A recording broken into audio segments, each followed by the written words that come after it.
it's time for some fucking tech bullshit.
Alrighty.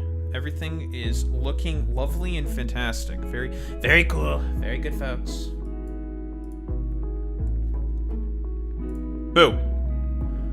Hello, hello, hello.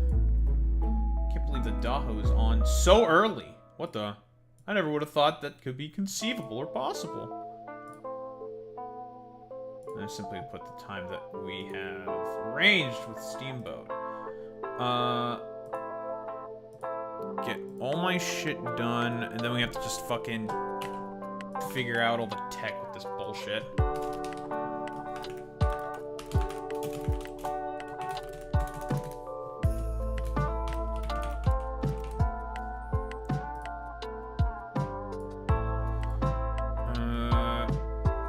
Fix the YouTube title.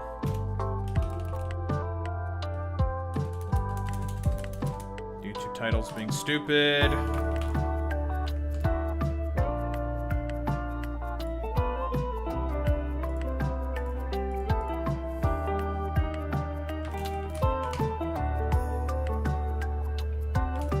Oh, yeah, I'm fine. You know, my vampire blood is curdling a little bit. It's not doing the best. Now, I'm starting beefs with basically everybody, as one should.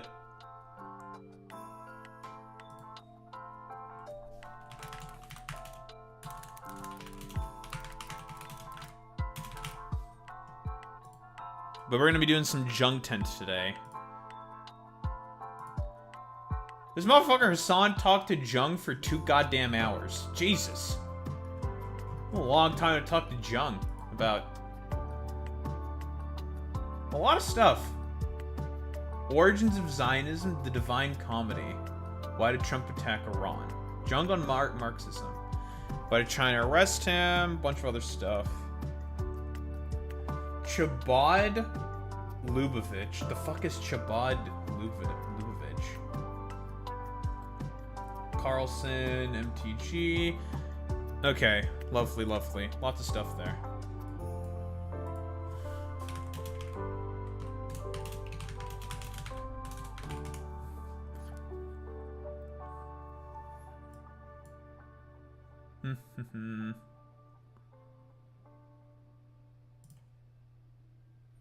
Alright. Calling our boy. We'll see if he's there.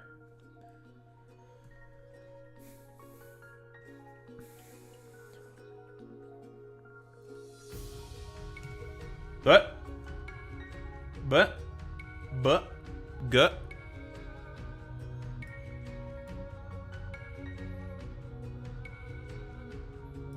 Come on, Discord, you can do it. I believe in you, buddy.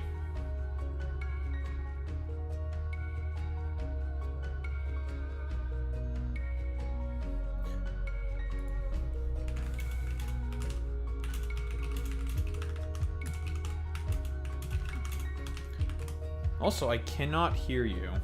I don't know if you can hear me.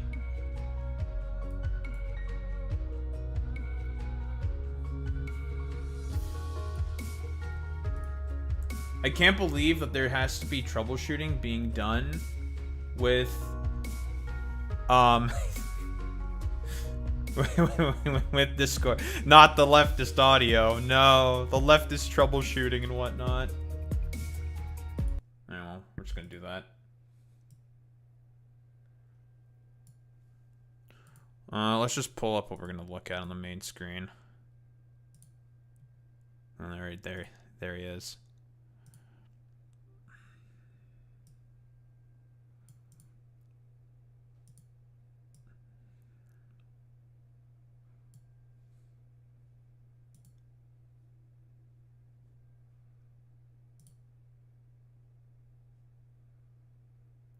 Clicks the try again button on the camera. Will it work? Or will Discord give us a rat fucking? That's ultimately the biggest question.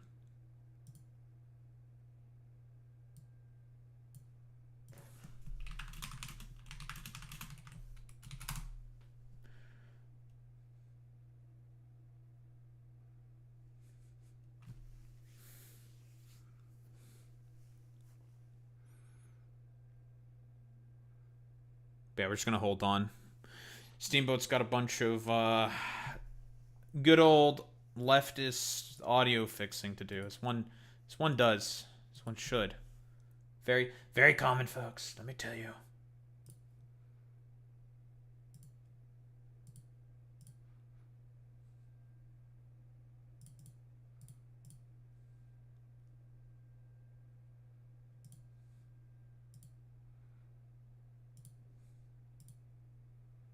He can't hear me.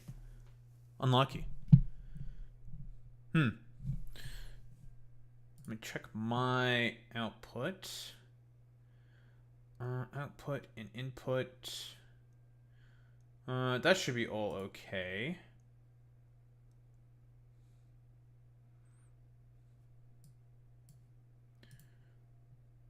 Looks through the Discord voice settings to see if there's something that's causing it.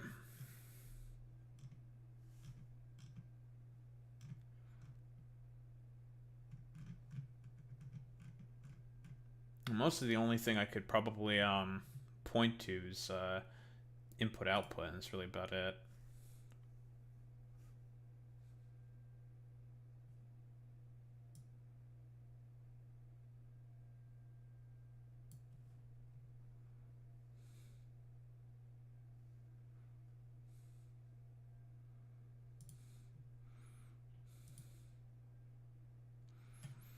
Suggests the you know, the IT tried and true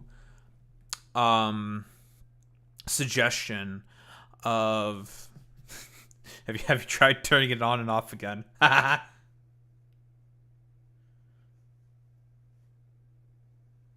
see the mute and the deafen buttons are being clicked. I wonder what this is. Connection. Average ping, outbound packet loss. That should not be it.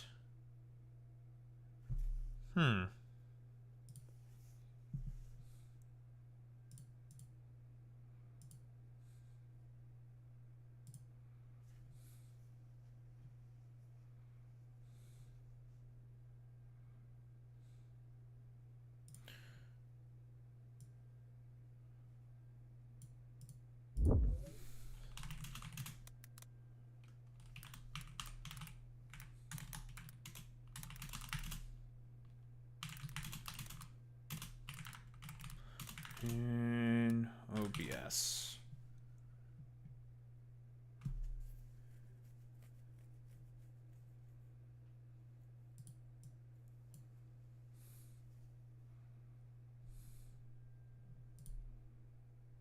Pause champ.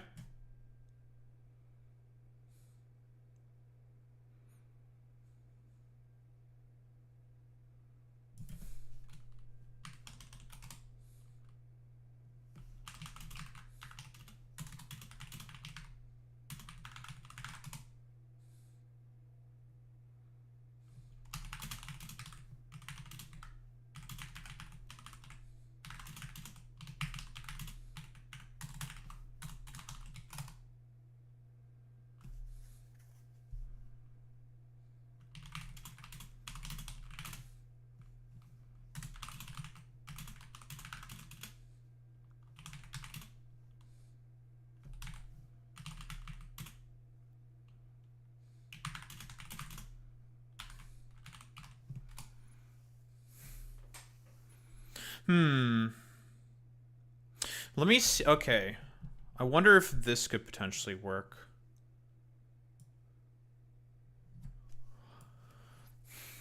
Because Steamboat has a model. He do be a VTuber. And so he's probably just, he's finagling mostly with OBS virtual camera. Because, I mean, that's how it works.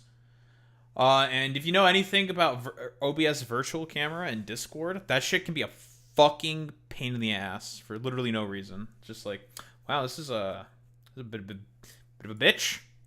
Bit of a bum. Bit of a bum cheek. I wonder if this could work.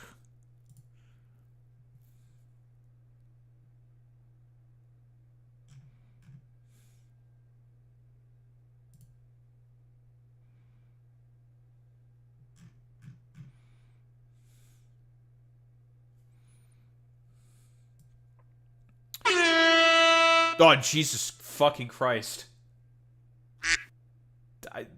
The soundboard's been found. Why am I getting soundboarded? What the heck? It's like getting waterboarded. But online.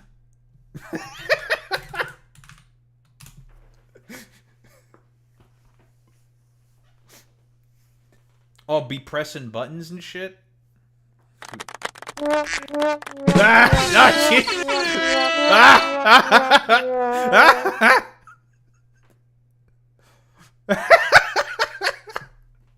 No! We just got bombarded with sound. Oh, fuck.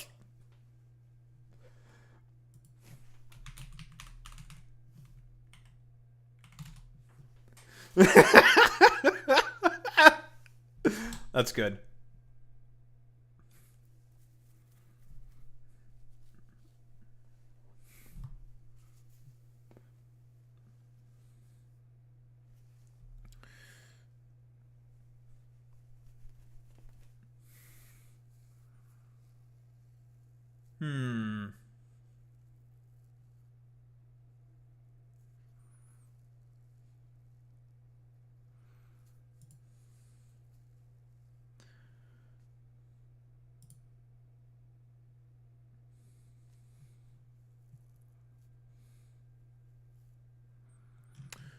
Another thing we need to concern ourselves about. And not display capture. Oh, he's still working on that.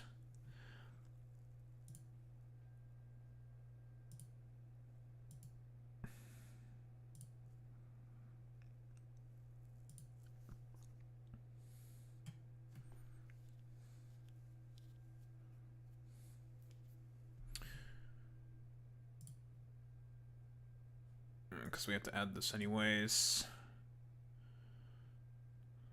Not the secret memes.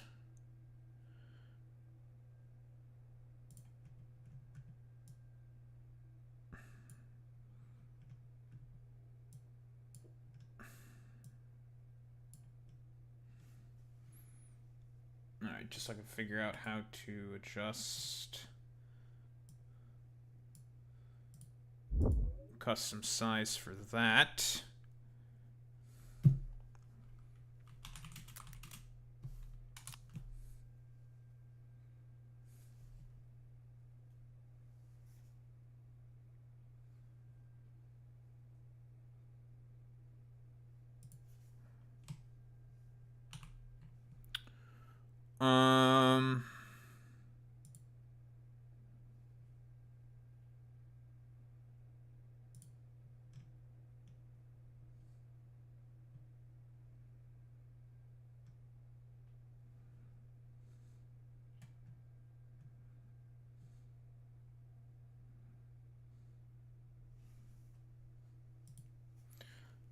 Man, it would have been smart of me to prep all of this beforehand, but unfortunately I'm not very intelligent.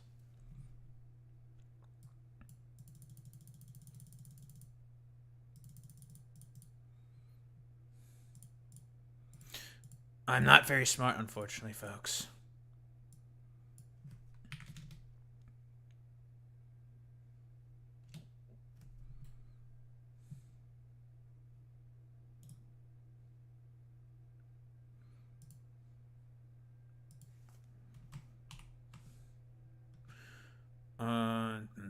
right.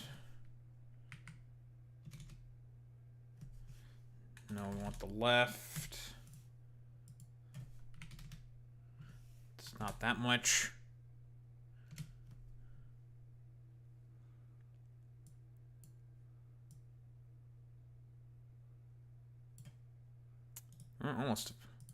Almost there.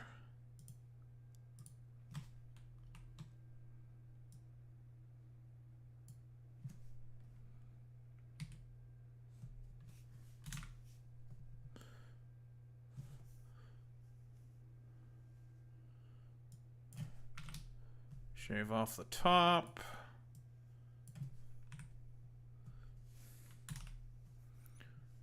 There we go. Okay, well, when he pops up, that should be all ready. Oh, this is a very scuffed way of doing this. That's true.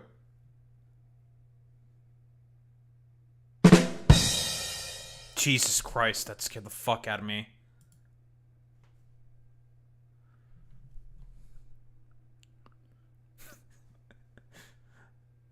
Sudden noises. I hate sudden noises.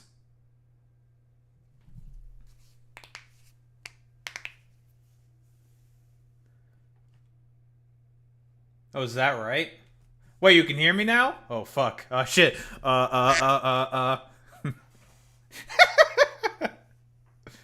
Quick, everyone, don't say anything edgy or controversial. Don't do it. Everyone, be normal. I'm just being shit talked. What the fuck? That's crazy.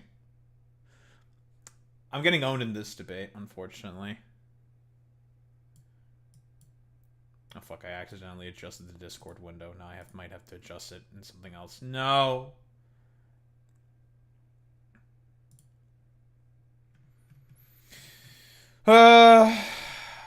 God, I hate having to get into this stupid goddamn debate with all these, like, dumbass troglodytes that I decided to get into.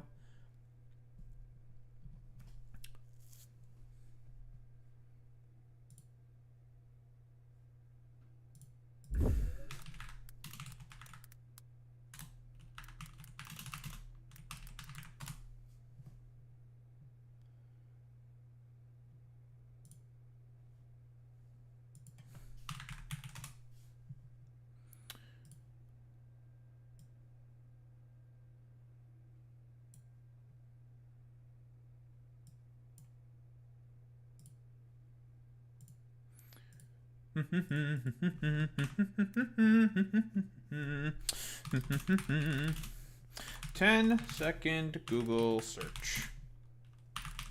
Try again, buddy.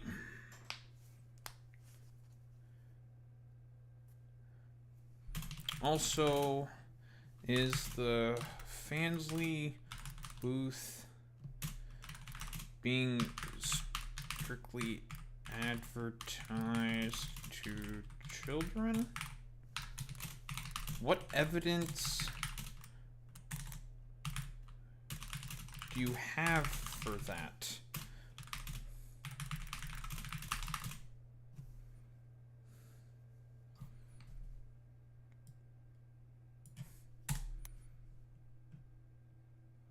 Also, Victoria's Secret is not inherently sexual. Damn, I didn't know that fucking, literally what is, advertised as the goddesses of beauty, the paragons of beauty of Western society is not fucking inherently sexualized by advertisements. God, Jesus fucking Christ, these people, quote unquote, these people.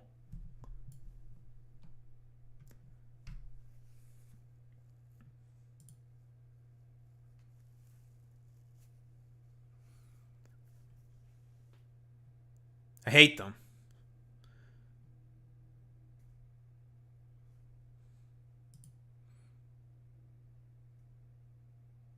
True!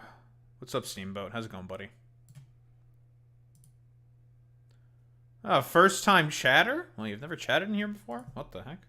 That's crazy.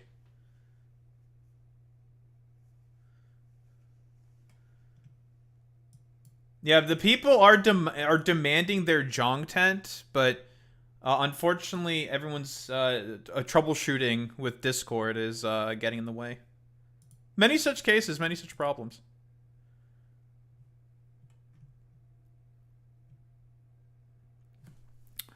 I'm trying to think how exactly OBS Virtual Cam is always configured. The other thing that you could try, let me put the link to it. Steamboat. You could try Fugi as well. That could potentially work.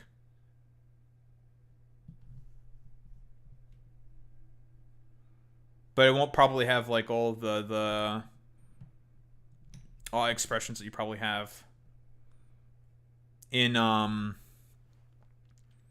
the model. So okay, you know how like all the VTuber streamers, they have their like little Discord icons, like moving around in like a PNG. Yeah, it's that. It's that. Yeah, yeah, yeah, yeah, yeah, yeah, yeah, yeah, yeah, yeah, yeah, yeah, yeah, yeah, yeah, yeah, yeah, yeah. That could also work, but it's like you'd be a PNG and not like the actual model. Like it works. We would just have to move we'd have to move to a differing channel and then I'd have to make it work on my side. I think it's just I think this is just the link. I think. Pretty sure. We'll have to move to like one of my Discord channels, and then I'll have to fucking, or to my Discord channel, and then I'll have to make it work on my side and see if it's not going to be a fucking pain in the ass. At the very least, it should be easier for you to adjust your sound settings as well, so then we can hear your voice. That could work.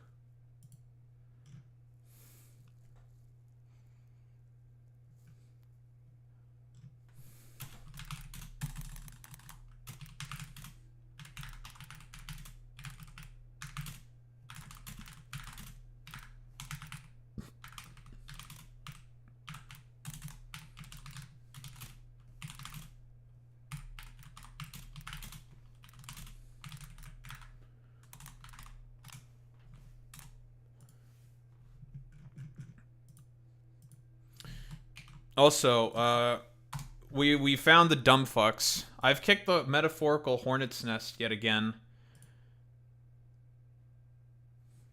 But whatever.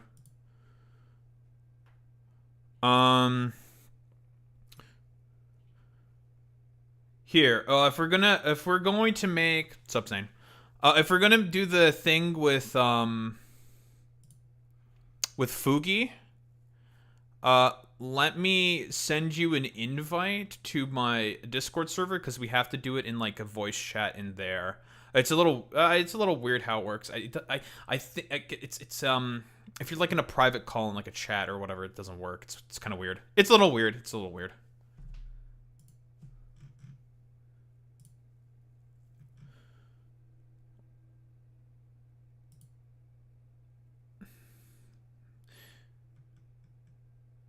You know, imagine watching this stream for 35 days in a row. What the? Oh, I have to... Okay, there we go. Invite. Invite sent. Should have popped up in your thing, and then it should bring you into the chat.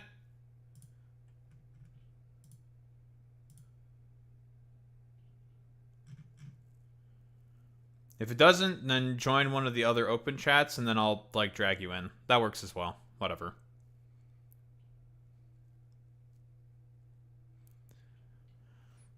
Oh my goodness. Steamboat's here. This is also true. We are here for the doo-doo buff kiss. Many such cases, folks. Yellow.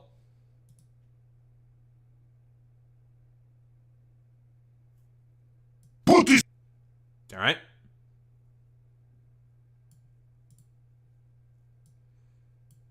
We are trying again with the cam. Let's go. I believe.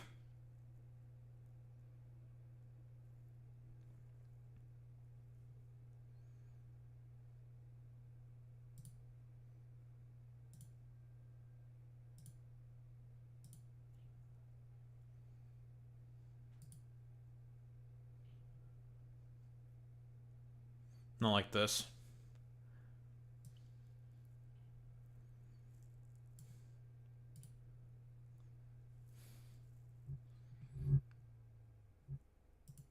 What? I heard something. What the? Should probably mute myself on Discord so there's no double daho. No one wants two of me, okay? I wouldn't want two of me. Yeah, absolute cinema. Cinema.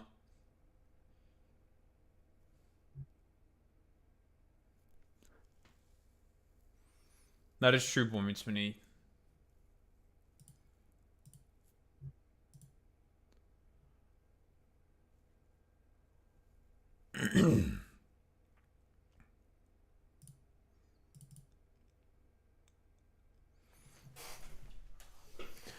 Oh, man.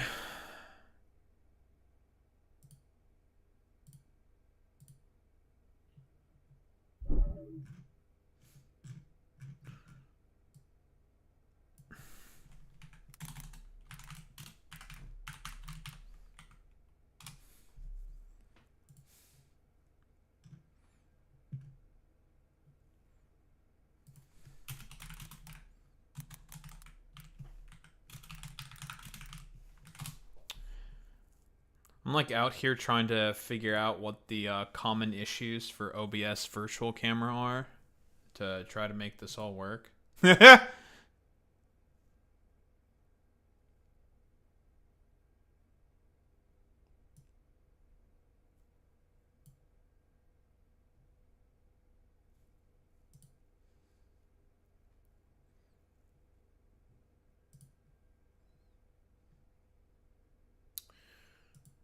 Okay, I can see the thing.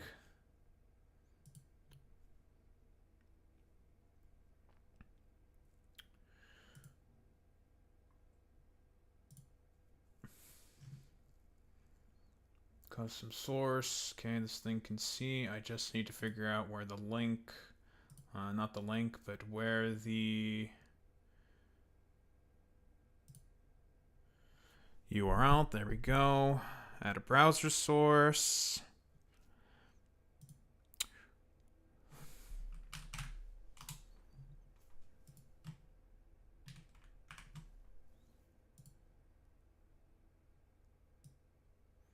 I've made Steamboat appear. Steamboat has appeared. Simple and clean.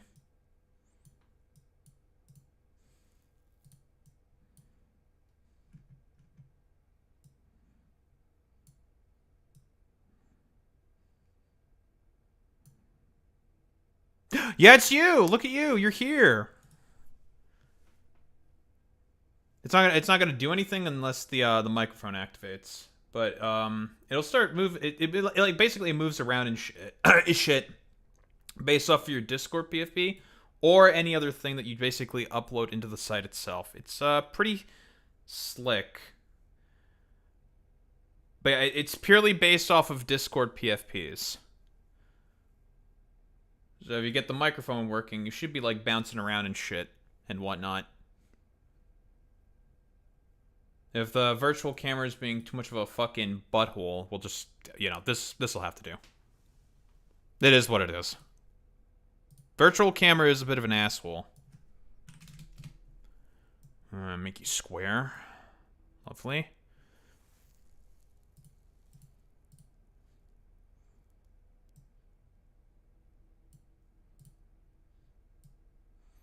No, I don't want to see your virtual camera. What? Steamboat has disappeared. Steamboat has reappeared.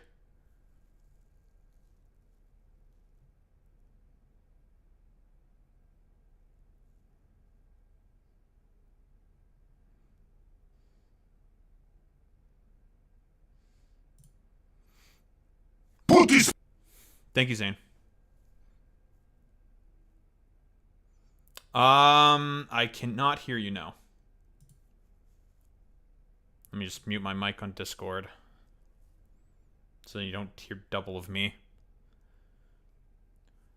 Is it something up with just the input? I did not want to open a new tab. Thank you.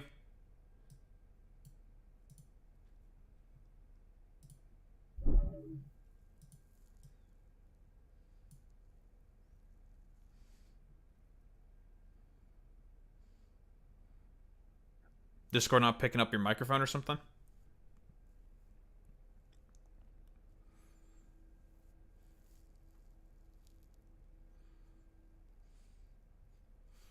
Also, the frame that we got Hassan on here is it's quite the frame.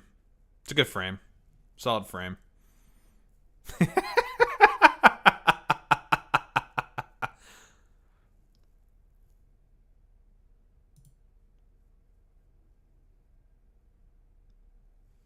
Simp. Alright, good one. Good one, Points Mini.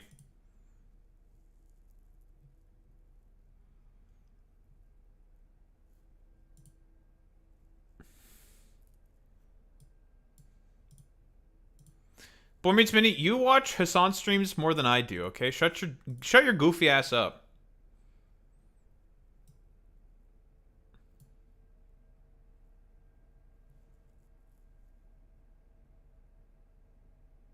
Fake news. Well, there's a reason why I say you're our resident Hassan correspondent. Because you kind of are. Our resident Hassan correspondent.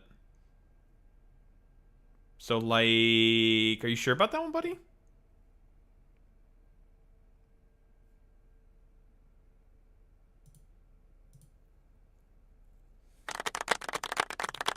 Stupid fucking communist.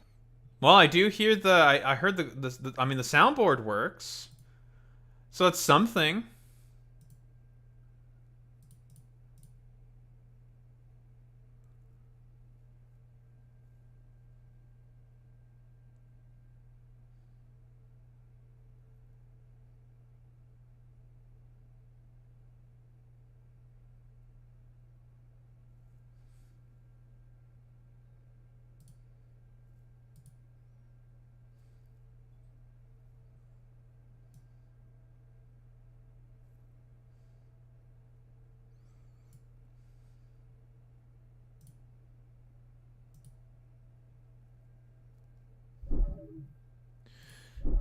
Stupid fucking communist. I can't believe that Hasten Pecker would say that about me. Inconceivable.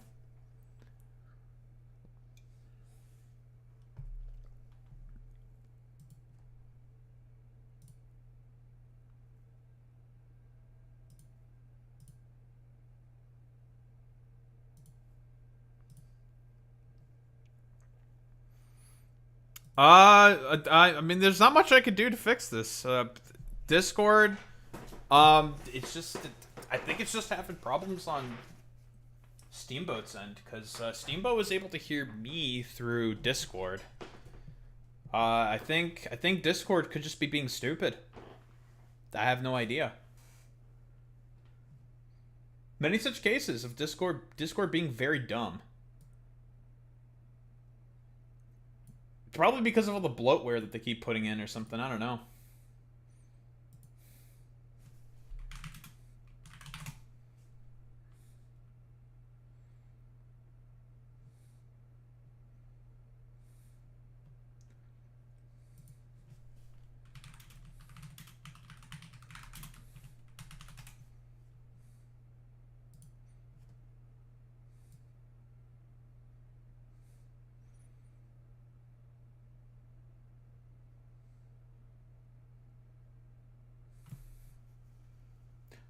Well, if it isn't our favorite Putis, we've been talking about you. Maybe Discord's got the wrong input? Maybe. I mean, you can always try the mic test feature to see if it's coming through correctly. Maybe... I don't know what operating system Steamboat's using, but I'm going to assume it's probably Windows. Maybe the Windows default for the microphone is just being fucking stupid. Many such cases. Trying to think what else it could be. Could be something with a noise suppression, potentially. Try to turn that off of crisp, maybe put it to none. That might do something. Otherwise, looking through the settings, it shouldn't be really anything else that's particularly suspicious. It's gonna be kind of hard to do this collaboration with what? Huh? There's microphone buzz? Pause champ? Hello? Oh! Hello! Hello? Your voice is coming Hello? through. Whoa! Whoa! Whoa! We did it. Guys, we're super geniuses. God, we're so smart. God. Thank God. Saved. We're saved, folks. We did it. Hello, everybody. How are you? Hello. How's it going? It's been a long while since we last spoke. When did we last speak? What did we even speak about? I don't even remember. I know. I've been doing... You've been doing... Oh, I'm here. Hold on. I'm hearing myself. Uh-oh. I think it's because your microphone... Turn on your microphone in Discord. Yellow. Hello. We're doing a microphone test. I love doing microphone tests. Can you hear me? Yeah, I can hear you. It's just that... Oh, fucking awesome. Yeah, I think it's, it might have something to do with your, input, for your microphone being on constantly or something, because it's, God, what's the term for it? You're getting, like, that, not, like, microphone buzz thing, but it's doing, like, the thing where it's, like, it's picking up some, like, white noise, basically, I think. I'll tell you exactly what it is. My fan is so close to the microphone. Let me just turn this off. That... How's that? That's good. That's good. I was thinking that, like, maybe that could be fucking with, like, your input for as to why you're, like, constantly echoing through or something. Like, maybe. No, there's just... it's very hot. No, that's fair. That's fair. No, that's fair. It's understandable for the fan to be on. It's just, like... it might be fucking with your bike input. I see. All right. Well, that's, you know... Yeah, I'm asking you to boil yourself in your living quarters while we talk about some fucking anti-Semitic schizo. Oh man. So, I'll give everybody the rundown because they've been waiting to hear my I guess sultry voice, if sultry means Nathan Lane with a cold. Hi everybody, I'm Steamboat. I'm a VTuber that's on a little bit of a hiatus for a very funny reason, but I'm sure one day eventually in the stream it'll slip out.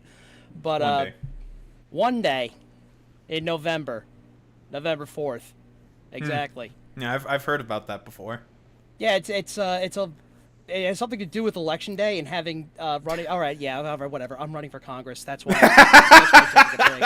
I was gonna say, something about writing or something. No. I'm trying to evolve from doing long form political cartoons on the internet. This is my confession video to everybody that I apologize for anybody who believed in the campaign, but I have a terrible admission to make. I am a VTuber. It's fucking over, dude. It's over. We're not gonna get our first VTuber in Congress. It's over. It's not gonna be someone like, I don't know, Iron Mouse or some shit in Congress. Iron Mouse, not only the first VTuber congresswoman, but also the first congresswoman from Puerto Rico. Let's go. True, real. I mean, unironically, she has appeared before. I think with the the good IDF, not the bad IDF. There's a not the bad one, but the good one. She's been on the steps of Congress before. I'm pretty sure she's talked with Congress people before. It's very funny. Oh yeah, I mean, at least we have streamers talking to Congress people for good reasons, and not to take out people and fan bases of people who are not very friendly to a certain streamer. Yeah, well, Not for like the stupid idiot Hassan bad stuff. Dude, I don't really watch political streamers anyway. You know, like sometimes I'll watch like the first 10 minutes of a stream to kind of like see like the lowdown, and then it's like, all right, well they're kind of like on par with what I believe, so I don't really, you know, it's kind of like It's hearing stuff it's stuff I already know. And at the same time, like while I was doing comics, I would always, you know, not have them on because I kind of want to develop my own opinion for my own jokes and shit. right. So it's, you know, I would much rather watch Hassan than like CNN or something, because I know that, you know, Hassan isn't in the tank for corporate interests that are getting paid to, you know, tell you what they want you to hear. Many such cases. Many such cases. Many such indeed. cases, folks. Very important. Yeah, I mean, like, listen. I mean, the environment's all more or less cooked because of. I mean, you know, if we want to go through the whole like history rigmarole fuckamagee of as to why it's all cooked, it all goes back to Destiny, and that's how we can just you know, keep it as simple as possible. Just blame Destiny and move on with your life. Wait, who? Destiny, Esteban Bonoblo III, that guy. Doesn't ring a bell. A dude who is he lives in Miami. He looks like a goblin, and he is like basically the quote unquote liberal Ben Shapiro. Oh, but has a lot of sex scandals. Is also called Sex Pestiny. Oh, that's a rough life. Yeah, well, you know, it is what it is. Oh, and he also is he the guy that fucking had a Nazi suck his cock? Yes, Nick Fuentes. Oh, yes. that guy. Yeah, that guy. Oh, is that the guy whose son turned into a fucking groiper? Yes. Oh, that's the guy. Yeah, that guy. Oh, is that the guy who has his fans in a thinly veiled ruse to be an on the ground voting get out the vote operation? Yes. Actually turns out to be a massive stalking and harassment campaign? Yes. That Destiny? Yes. Oh, I know that guy. I hope he gets hit by a bus. Wait, oh, Pepe. Okay, In Minecraft. Everyone post Pepe's will be safe. This is our Pepe shield. We need the Pepe shield. In all seriousness, though, you know, part of me kind of like getting, you know, trying to do both. At first, I was really hesitant to do so. But, you know, if I'm running for office and people are going to know, you know, it's going to come out eventually that I'm a VTuber that yaps about politics and doesn't shut up. Yeah. But, you know, I think, in all seriousness, I think if anybody, you know, if someone like me can run, even if I lose, you know, do the best you can. If whoever's in chat and has, you know, inklings about getting involved in politics, please do. I know it sounds lame and, you know, silly, but I've been touching grass now for like about a year and a half, trying to My condolences. What's that? Oh, my condolences. I heard you! Anyway. That's crazy. In all seriousness, though, you know, please give it a shot. Not a lot of people pay attention to politics, and that's where that's why we're in the spot that we're in. True. But it's also important for anybody, you know, who is involved in politics but not streaming. You should probably get on that, because that's going to be the future of the inside-outside coalitions that politicians are going to need to form to get the message out there. I think right now we're at this transition period where, you know, a lot of people are cutting, you know, in more ways than one, cutting the cable. And I think going forward, this is going to be the primary way people are going to be, you know, exchanging. This is the new floor of the marketplace of ideas, as it were. Don't let Dave Rubin hear you say that. Oh, I wish Dave Rubin can hear me all the time, because I call him a stupid fucking idiot, the dumbest man on the internet. I swear to God, man. Why? It's like I'm gonna go walk into a lion's den, and as long as I get paid, you know, I'm gonna stave off whatever mass humiliation I can muster. It didn't really work out for him, but God bless him, he's still posting. He needs to get like money from the Russians and now the Israelis. Allegedly. He only just had some random talk with Netanyahu and Tim Pool at like the White House or some shit. Something like that. That's like the only way he's able to keep his operation afloat. Exactly. Don't let Haley Stevens hear me. She'll. I'm also gonna get fucking Israel in my dreams, like. That's like fucking Freddy Krueger. No thanks. Get the fuck out of here. So get away from me, Marge Simpson. I don't want to have Israel. I don't want to have the Israel beam in my fucking subconscious. I'm good with that, dude. I'm good with that. Yeah, for real. It's the worst iteration of Freddy Krueger, where he just goes into your dreams and just does Husbar at you for 8 hours straight. True. Well, either that or Bobby Hill. I was not expecting this episode of King of the Hill. I close my eyes and I just see. Unfortunately, I like to say like I see Bobby Hill when she's talking, but the Bobby Hill in season 15 of King of the Hill is actually the most normal person out of everyone, which I really enjoy that dynamic. Where now after the time jump season, Bobby turned out to be the most well-adjusted. He just likes doing off the wall shit, but he takes it seriously. So true. That's respectable. Whereas Haley Stevens is doing it for evil reasons. I hate her. I don't give a fuck. Anyway, this Professor Zhang character. Yes. How about we get into the main sort of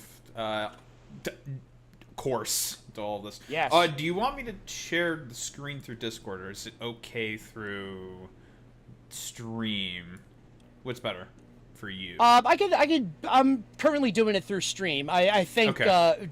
I think Discord has gotten very upset at us because they're listening in, and I think they're everybody in Discord is our Zhang heads. That's so true. we might true. we won't be working against us in this like weirdo Dr. Zhang That's secret true. operation. That's true. Zhang. It's been a while since we talked about this guy on the channel, but what are some of like the Zhang hits? His whole shtick is that he loves to apply, and this is some of my problems that I have with him. He loves to apply modern context to historical situations where it just simply does not apply.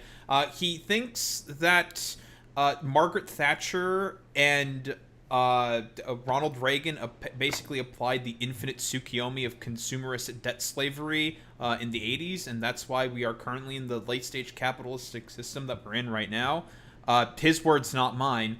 What else are some of like the special Zhang hits? Oh, he was doing like Holocaust denial. That was another thing he did. He got arrested. Nice. Yeah, he loves Holocaust denial. He did that very often. He was like chumming it up with like great replacement theory memes with Tucker Carlson. What else from like the Professor Zhang hits? I've got quite a few videos on this fucking guy. I'm not as much of a junkie as the rest of the chat surely is, but I'm sure we'll get well adjusted to his antics very soon. Very, very well adjusted, and it's all because and I've said this before, and I'll say it again. This guy is just basically another version of Jordan Peterson. He had like some viral take prediction that went super viral, and everyone just decided to like basically soy point and say like, "Oh, he got it right, dude! Oh my god! Oh, soy!" He did like the jingling of the keys like Alan Lichtman with his like dumbass key system, and then all of a sudden everyone was just like, "Clearly, he's like a political talk guru, this Professor Zhang guy." When in reality, he's a psycho. I can't wait. I can't wait to. I know the Destiny stuff was a bit, and we were all having fun memeing, because I'm sure everybody likes to have fun here on the Daho Rumba Comedy Hour. True, but many such cases. But many such cases.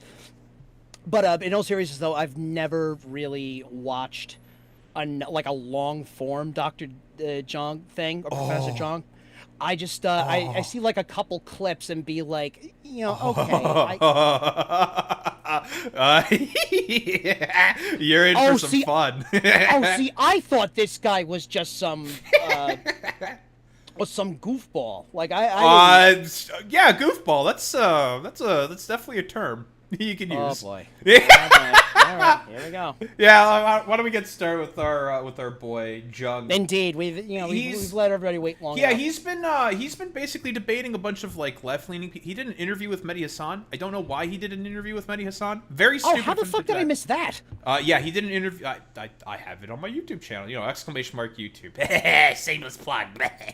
Plug. Hashtag not spawn. Yeah. Hashtag not sponsored. Yeah, he did an interview with Mehdi Hassan, and would you be surprised if he made himself look absolutely ridiculous? And Jordan Peterson had the wherewithal of not going on a lot of like left-leaning people's shows or talks at all ever since the Slavoj Žižek debate, where he was just like, well, I know everything about communism by only reading the Communist Manifesto on the plane ride over to my debate with Slavoj Žižek. And it's just like what the fuck are you doing, man? That's like, I did. Jesus Christ. I did watch that, and all. Where are the Marxists? That's all he needed to say. Yes, because exactly. He's right. Because he's absolutely right. You know, you want to talk about Marxism rising in America, at least, what was this, in, like, 2021 when they did this? Yeah. I think it was earlier than that. It was, like, was it 2021? So, you know, it's like forever. So forever. It was a while ago. It was so long ago, but, like, whatever. Forever and a day ago, they had this back and forth. And, you know, I've noticed that he stopped talking about, you know, Marxism with other communists after that debate. But the steamboat has dropped. Oh no, the steamboat is lost. It's over. Oh no, the Jiangtent, the Jung heads got him. Oh no, the Jung heads. Not the CIA got him. I die.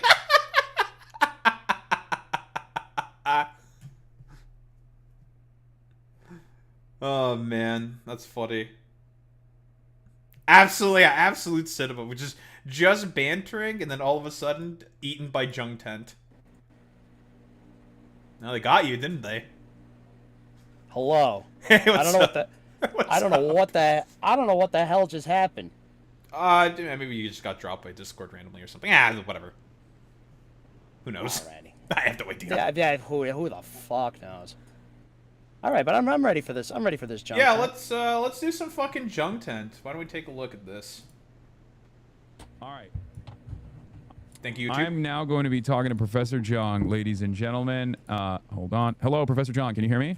Yes, I can. Wow. Okay. What an honor. What an honor to have you here. A big time fan. First time listener. Oh, is the speed good for you? Yeah, this is fine. Okay. Yeah, this is fine. That's what we say in radio. Which this is not. Hold on. I'm gonna fix. I'm doing a real-time live production right now, so it's going to take a little bit to size you up, to fix you up on the screen. But okay. I know that you are now also doing live broadcasts because I saw you talk about the trial. Wait, Jung live streams now? Yo! Wait, he's doing live streams? Yeah, well, based off of what Hassan is saying here, I don't see why Hassan would lie about that. But I gotta get ready then. Yeah, I gotta get into that. I gotta see what Jung is streaming, or where he even streams. I mean, he still has his YouTube channel, I'm pretty sure. I don't know if it's like clippers, because he's got a bunch of fucking clippers. Because he's like very popular for some reason. I don't know why he's as popular as he is. I don't know. It's strange. It's weird. All right. Of trying to communicate to an audience in real time and how difficult it is. So now, we're one in the same. You need about 4 brains. What? You need about 4 brains to do. You need about 4 brains to do it properly. Thank you. It's the ADHD that I have. Okay, so Professor Zhang, you have been on the broadcast of numerous academics, and also Sneeko, true, who is not necessarily an academic, but you've had conversations. Quick blurb on that Sneeko appearance that he had. I think he was like doing the clip I remember from his like talk with Sneeko was him agreeing with Sneeko, saying that about, I think it was 10% of American girls are on OnlyFans. And Oh, if you, come on, dude. yeah, you just like literally, you just do quick maths on that. It's about 1 million accounts on OnlyFans, and that's all accounts on OnlyFans. Okay, so And that's not d- that alone is not even 10% of America's population. Like right. So it's like what was 34 his problem million. with that? What was his problem with that? It was just like incel pandering. Because one thing you need to know about Jung, he is all about audience capture. That's it. That's the only reason. Oh boy. Yeah, it's all audience capture. He'll say basically anything to appeal to any audience. Like, it doesn't matter. He has no principles, no beliefs. He's inconsistent completely in terms of all of his positions.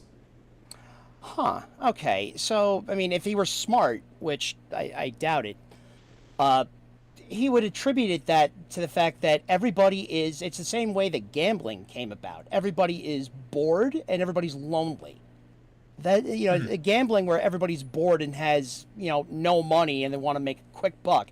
Yeah, this is, I've used the exact same argument as well. Yeah, like yeah, I mean, that's the thing. If he were smart, this would be like, okay, this is an indicator of a larger problem. So, don't be sad, incel, because these are people that are trying to survive and do their best. But yes. I don't think we're gonna have that shred of humanity anytime soon. I mean, the vast majority, and if you know anything about like those like Manosphere type podcasts where they like pay a bunch of OnlyFans girls to just go on there to like debate them or whatever, like the whatever podcast or whatever the fuck they're called, those shitters.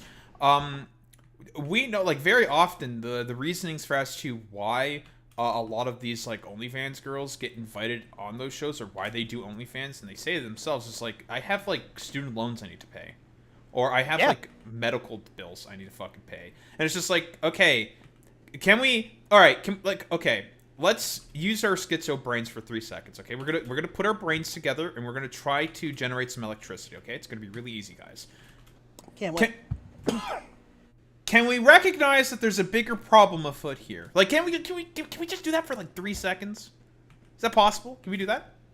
I would argue no, because these are the same people that are rage, not even like doom posting or doom scrolling, rage scrolling.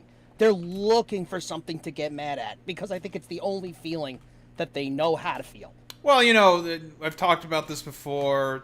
Mark Fisher, Capitalist Realism, The Death of Subjectivity. Oh my god, Daho mentioning the philosophical plank that he operates off of. Oh, shocker, I know. But the point of all of this is basically, like, because of how hyper-commodified the economy is right now, the only thing that makes any form of, like, monetization is, or the only sort of field of monetization that exists now, because everything else has been monetized to shit, is now social interactions. That's why you're seeing a lot of the emergence of those AI companion things, which I think are a crime against humanity, personally. Those things should not exist. Oh my god, it's my honest opinion that Sam Altman, I think, should be tried for murder. And yes, ChatGPT has killed people before. Yes, it has. It was the case recently where a young woman committed suicide after ChatGPT basically told her that you're the Messiah and all you have to do is die, and then the rest of the world will follow you. The rest of the world will hear your message. It's really like... That's fucking depressing. It's like if Skynet was doing psychological warfare instead of dropping nukes. Yeah, honestly, at least with like the nukes, it's like, it happens and it's over. It's like, oh well, fuck. But this time it's just like you have like a relationship with some bot that you're never gonna fucking meet, and it's just like, okay, dude, like now I've developed this relationship with a bot and it's telling me to fucking off myself. That's fucking depressing. Jesus. Did you ever see the movie Her? No, I've never been much of a movie watcher. Okay, so it came out a couple years ago. I think it was, well, by couple, I think now like 7 years ago or something like that. It's an old movie. It's with Joaquin Phoenix, and Scarlett Johansson is the voice of an AI not unlike Siri. And this guy, Joaquin Phoenix, falls in love with the AI. Oh, and I think I know what movie you're talking about. This has definitely sprouted a bunch of discourse before. Yeah, Warframe Sensei. Yes, it was a really good movie on its own, but This shows how old I am because I walked out of the theater that day. It's like, I don't know. That seems a little too crazy. It's happening. Despair. Wrong I was. Despair. It was a prophecy. I was like, I have never been more wrong about something in my life. Yeah, we're here now, guys. It's so fucking. This is guys. it. This is it. We are here. Guys, it's all her. Not like, you know, in the good way, but like, you know, in the we're all gonna be we're gonna be old, fat, lonely in Cell Chud's way. The American dream, huh? American dream. All right, let's see what this Stations with the likes of Dugan and many others. Very excited to have you here. You did an interview with Breaking Points. Longtime fan of your work. Let's get right into it. What's the next prediction? What's coming up? Like the Breaking Points people? My big prediction is that I think Trump will get a third term. Okay, that's a little wild. All Starting off hot. What makes you say that? Well, first of all, he and his family have been stealing billions of dollars. That's a lot of corruption, and it's really unprecedented. So if he were to leave the office, yep, we know that. In 2028, you would imagine the first thing that any new administration would do is conduct an investigation because it'd be very popular among American people. I also live in China, so I know how these things work. Jung is not wrong here, but the problem is that all of like the I forget the name of the people who are supposed to like look into that. I think they're called the Inspector Generals. All those guys got fired like pretty much like day one by Trump. Yeah, exactly. That was the whole point, to totally do away with anybody who had somewhat of a voice and left everybody in the military who's just like castrated. Any form of like oversight has basically been like destroyed, and that's why he's able to do this. Well, shall we say, for lack of a better term, pillage. Pretty much. Daho, can you do me a favor, my man? Yes. Can you share your screen with me on Discord? Yes.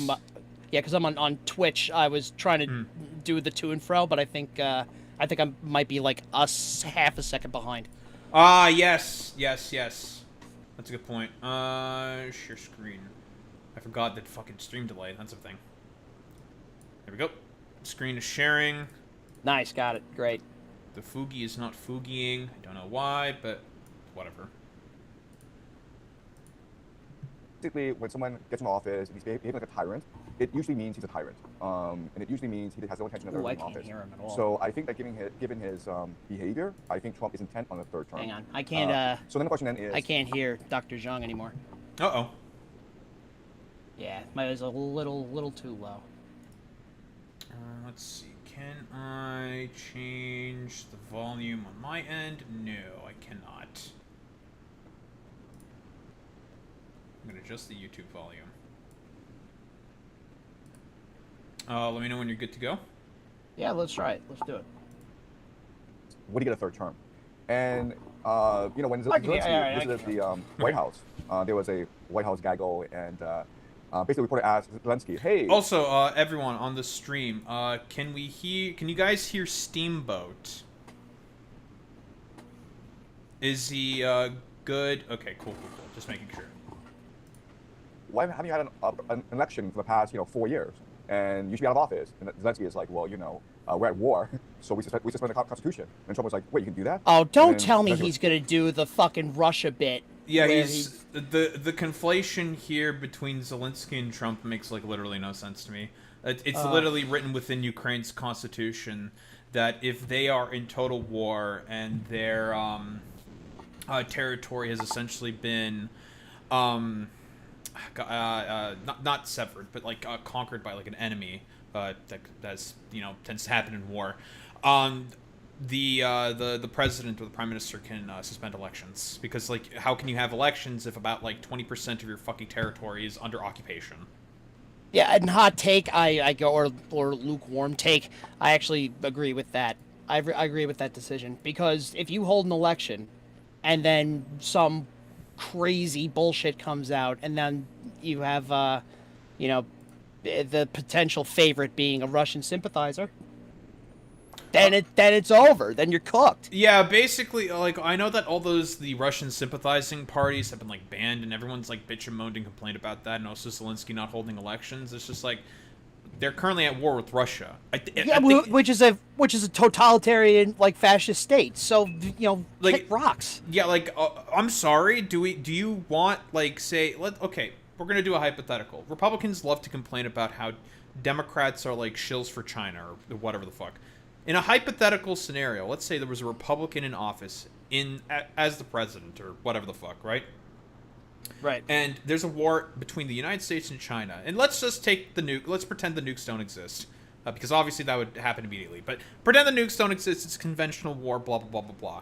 Would you really want a bunch of people who are shills for China to hold a position of power while you're basically fighting a war? Like, can we, like, think about this for, like, 3 seconds? I don't think it's particularly a great idea. Because who knows what can happen. Like, what fundings could get potentially held, or like weapons manufacturing and like the states that they represent and shit like that. Blah blah blah blah. Yep. Blah. Like, yeah. I mean, if we're doing like a total war, existential fight of survival kind of a thing, you have to do everything possible in order to survive. It's not ideal in terms of like a democratic like sort of like system or whatever, but the nation state's purpose is to simply just survive, and it will do anything in order to survive. Like, that's just how it is. And I don't think getting bombed out by, China might not be. I don't think that's necessarily a great thing. Just gonna throw that out there. No. I agree. I don't think that would be very fun at all. It was like, you like that, don't you? And that's what he might do. He could also run as a VP and have his son, Don Jr., at the head of the ticket. And then when he wins, when they win by cheating, they can, his son can abdicate and he can be the president again. So there's one complication there. It's actually unconstitutional for him to be the vice president. Like right now, Barack Obama couldn't run as a vice president. That is true, but like this is the Trumps. They'll come up with something. They'll think of something. That theory that Jung said, that was like floated pretty much like immediately, like first couple months into the administration they thought about, because like the justification is just like, well, can you say that he had 2 terms because they weren't back to back? It's just like, that is the most idiotic fucking argument I've ever heard in my life. Yeah, this is his second term because he had 1 term in 2016 to 2020. This is the second term. Doesn't matter if they're back to back or not. That's fucking stupid. Yeah, I agree. My biggest problem right now, like I have with Professor Zhang, is like it's the classic conspiracy theorist trap, where it's like, it reels you in with a crumb of like observable or objective reality, and then it forms the conclusion. It forms the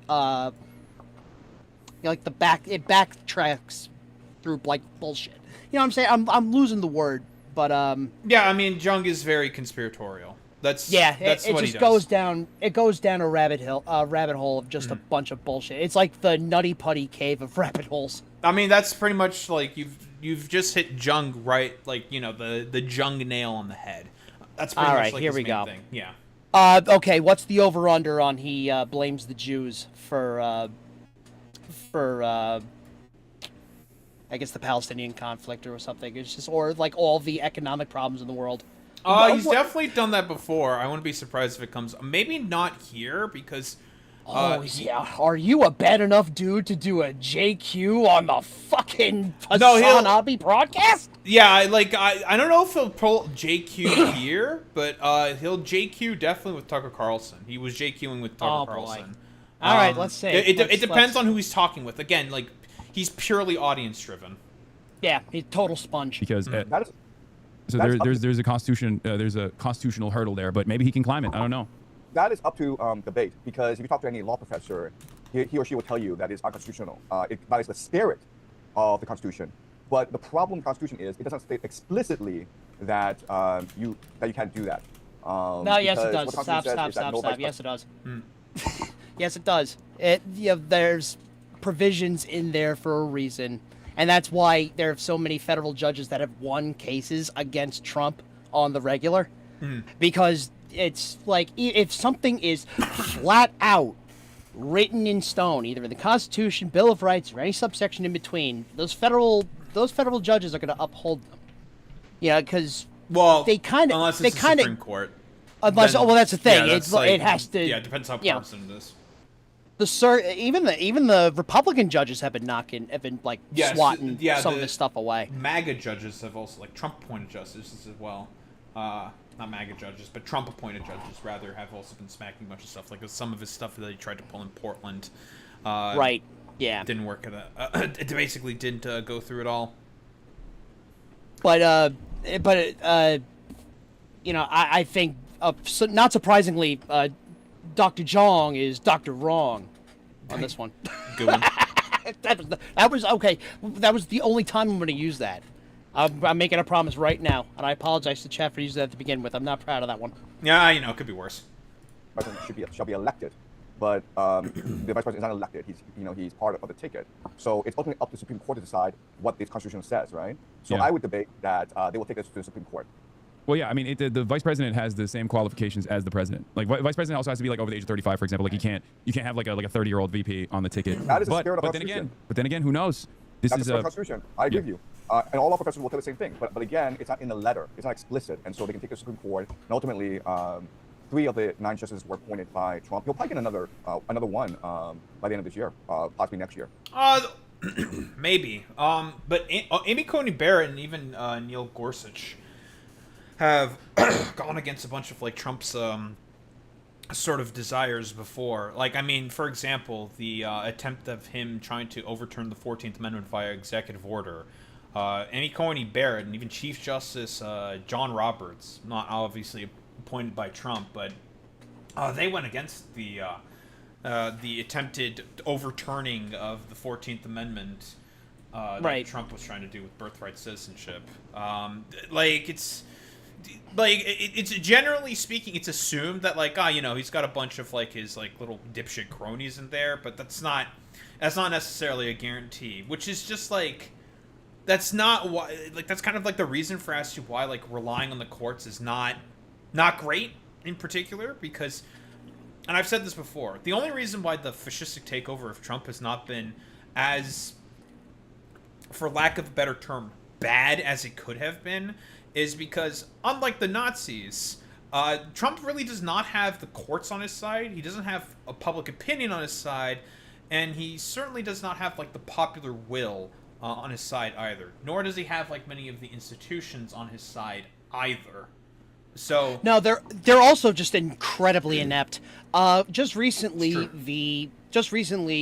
I think the federal courts had to drop the lawsuit filed against the 3 New York Times journalists because the Department of Justice had to admit that they made a couple of legal errors. Oh. In order. I'm not surprised. Yeah. No, of course not. This is all just, that. But that's why I hate these guys, because it's bluster and bullshit stories that are literally getting people killed. So yeah, for sure. Yeah, it's all for nothing but a quick buck, and that's why the MAGA movement literally dies with Trump. So yeah, more than how. Yeah, but I think the economy is going to die first. Yeah, well, he'll beat it. Brent Kurtz back up to 100, baby. Let's fucking go. Great Depression 2, Electric Boogaloo. Yeah, look, dude, I have a 401k, and if I was a fucking idiot, I would say Trump's doing fucking fantastic because my fucking 401k keeps going up.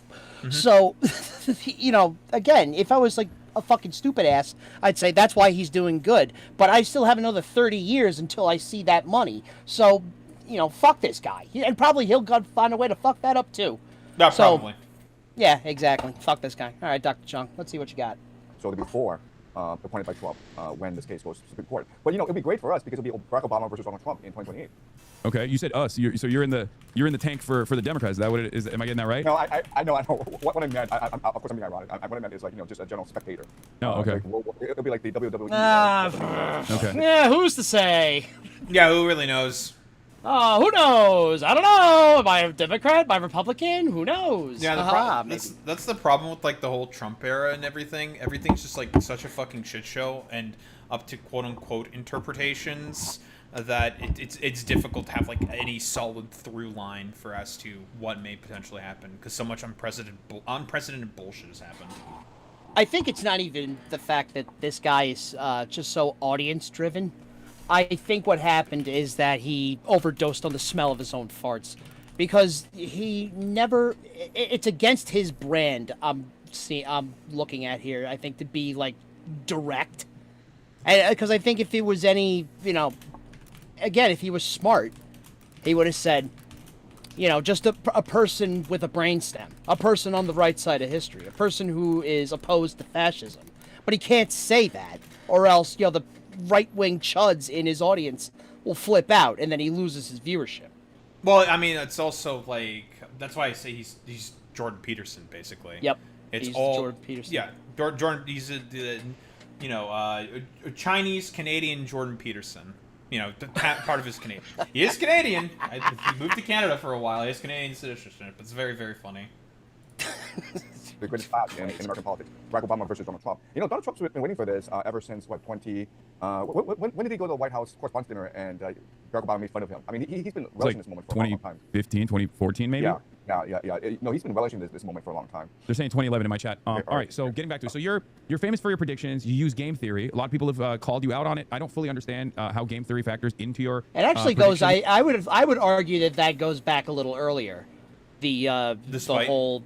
Oh yeah, it goes back, I think, all the way to 2012, actually, when Obama got his second term, because Trump was pushing the birthright, or pushing the birthright citizenship for Obama. And, he was a big birther conspiracy theorist. Yep, guy. Yep, exactly. Birtherism. And I think it was like Brian Williams. The reporter who basically faked embellished his coverage in Iraq, or rather Afghanistan. I think that was Brian Williams for NBC News. But that's just how I remembered it. He said of Trump that basically he's on the off ramp to relevancy, and basically just called him a fucking goober on New Year's Day. Or rather, New Year's Eve coverage, 2012, because that was the year Obama won. Right. And I think, that definitely started, his kind of like vendetta against the liberal elite he wanted to be so badly a part of, but nobody wanted him around, so he figured he might as well hit the easy marks, can't pander to the Republicans after seeing how much of an audience he got during the birthright citizenship thing, and from there it's just been, how am I going to make the most money while showing everyone up and making sure I don't go to jail, and that's why I think that's why I think he ran for president in the first place, not from fame, fortune, all that shit, just so he wouldn't go to jail. Well, I mean, he's been talking about wanting to run for presidency for a while, I believe, as well. Oh, yeah. Yeah, it's been a thing. It's been in the tank as well. That's also another factor that's thrown into all of this. I mean, we know that he's been trying, he's lost his billionaire status for, a while, 6 failed businesses. He doesn't know what the fuck he's doing in terms of, business, besides, the silver spoon he was handed to, or that was essentially handed to him. On a silver platter. We know he's a buffoon. He hardly knows what he's doing, and he loses money as if it's I don't know, being thrown into a fire, like that one fucking Fairly Odd Parents meme of the money being shoveled in the fire.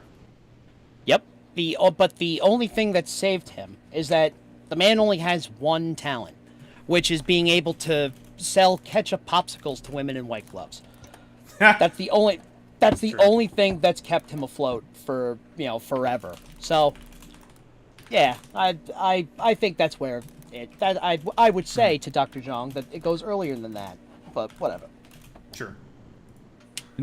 Do you mind elaborating on how game theory factors into your predictions on geopolitical events? Oh, also, yes. Wait, what? What? Yeah. Okay, so, I forgot to completely talk about the game theory stuff. So, first off, Professor Zhang does not understand how degrees works.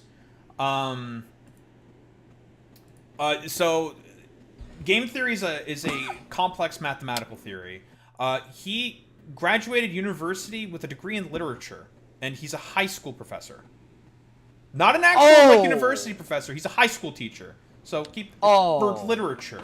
And his justification, we watched this before, for saying that he has a degree in math was saying that he started in university by taking math. It's just like, oh, well, get the fuck out of here! You switched over to literature, buddy. That's not how degrees work. You idiot. Oh my fucking god, dude. Yeah, I know. This guy's very, very goofy.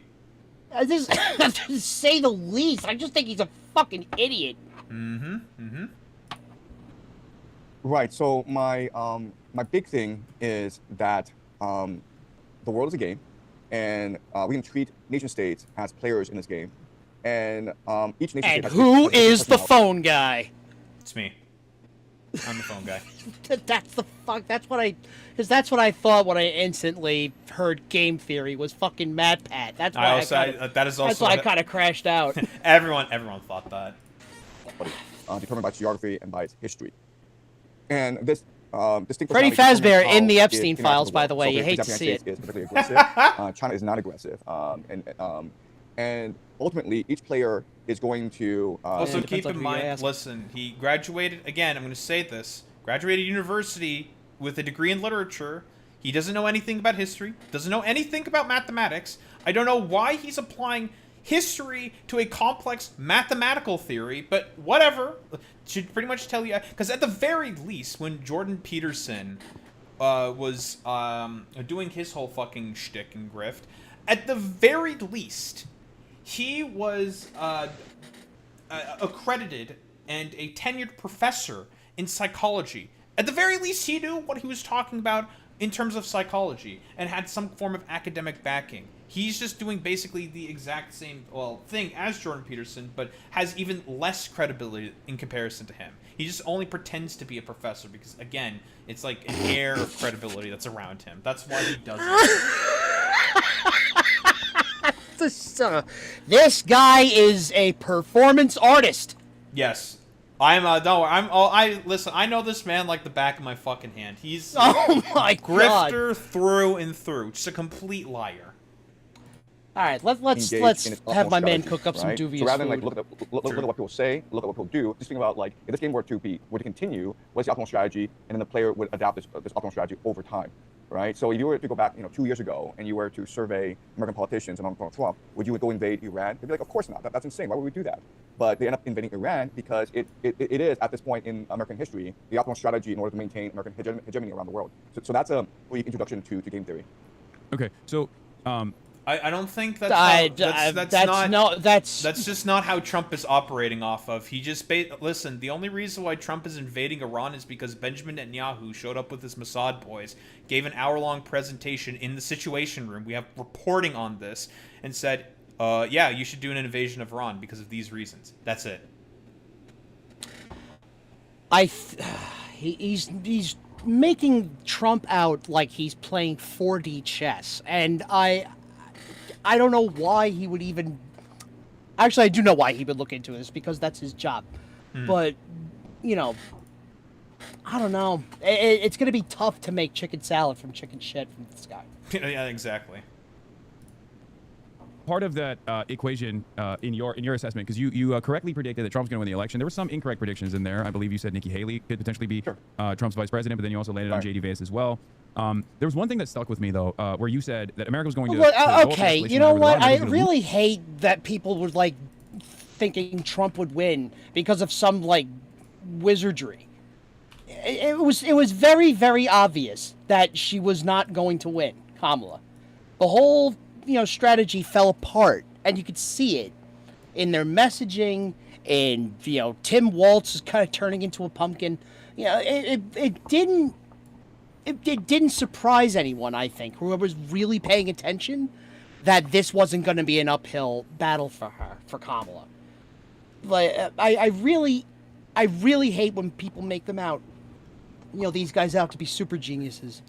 It's like, the age-old question that if it's between stupidity or evil, it's usually stupidity, or it's both. Well, they're corrupt because they're stupid. Well, okay, just to build further on that point, the only reason why Joe Biden stayed in the primary for as long as he was purely fucking ego. Yeah. the whole consensus in mainstream media was that there was going to be, a red wave during the 2022 midterms. When that did not appear, did not manifest itself because of the Republicans fumbling the ball. And that's key, by the way. Republicans fumbling the ball. Yep. It made it such that Joe Biden got a fucking ego trip and thought he was him. When, oh no, buddy, you were not him. You just fucking lucked out that the Republicans ran on a terrible fucking strategy. Terrible strategy. He got a fucking ego boost from it, and as a result, he thought he was him, and basically wanted to run for another term. Even though he said that he wasn't going to do that. And once again, crushed the Democratic Party under the weight of its own hubris. Yep, pretty much. Lose the war to Iran, but in the process of doing so, that there would be troop movements that from the rest of the region would join in on this battle and militarily invade Iran. Boots on the ground military warfare. Part of that, you said Saudi Arabia would amass 200,000 plus troops. Where, if you don't mind me asking, where did you get that number? Because a lot of numbers. I remember looking up the Yeah, number of that's troops a the Saudi lot. government has, and as far as like combat troops, it was nowhere near 200,000. Which, Right. Reserve Oh, troops, jeez 0. Louise. Military personnel, but that's military personnel. That can be like office positions and like fucking number crunchers and shit like that, right? Right. Only paramilitary forces, about 25,000. Yeah, they're nowhere close to that. I mean, they have a bunch of assets, mostly provided by the United States, because the United States uses them as a fucking airbase, because a lot of flat, open desert, great for building air bases on. Like 200,000? Like, I know that they joined in with their forces for the liberation of Kuwait back during Desert Storm. But, like, they're going to do an invasion of Iran? I don't think so. But this is nobody in their right mind would have done it. That's why that's why Israel waited for a guy like Trump. His brain turned to fucking soup. Yep, that's true. Sure. of course, I don't even think Saudis would ever allow Saudi nationals to go and wage war, as they were thoroughly defeated militarily in Yemen by the much smaller, much more ascetic band Once it started of again troops at backed this by point. Iran, the Ansar Allah movement, the Houthis. Okay, so to be perfectly honest with you, I didn't do thorough research when I came up with these numbers. When I What? Hold up! Man, Lad, you know? I'm so surprised, guys. Oh, this is listen. Yeah, behind the fucking the PNG over here. I for one am completely. I'm doing my shocked Pikachu face right now. Oh, Jung didn't look up any of the numbers? No. Oh my goodness! Okay. What a surprise. All right, you know what? Brain off. Let's rock and roll. Very good. I give lectures, I'm trying to create a narrative that sort of captures the essence of what's happening. And so my larger argument is that By the way, that's Just by the lying. yeah, he does that all the time. He loves just building broader narratives. Now, I think you're starting to understand, Steamboat, why this guy's anti-Semite conspiratorial fucking crank. Again, I'm fucking dying. again, this is the same dude. While trying to talk about how we got to the current late-stage capitalist system that we got to, thought that Margaret Thatcher and Ronald Reagan cast the infinite Tsukiyomi of consumerist debt slavery. Again, this is the dude we're dealing with. He's a schizo. No, this is performance art. Yep, sure is. I went to SUNY Purchase. It was a theater school. I know what I'm talking about. This guy is a performer. Yep, absolutely. Let's go. America will go in coalition, and this coalition will make up the bulk of its invasion force. We're already seeing this transpire where they're cracking in Iraq, and so what a lot of people Hassan's believe is that chat the Prime is Minister is trying to ripping crack down on the Shia him militias in order to apart. create the ground As they should. for a invasion from Iraq, right?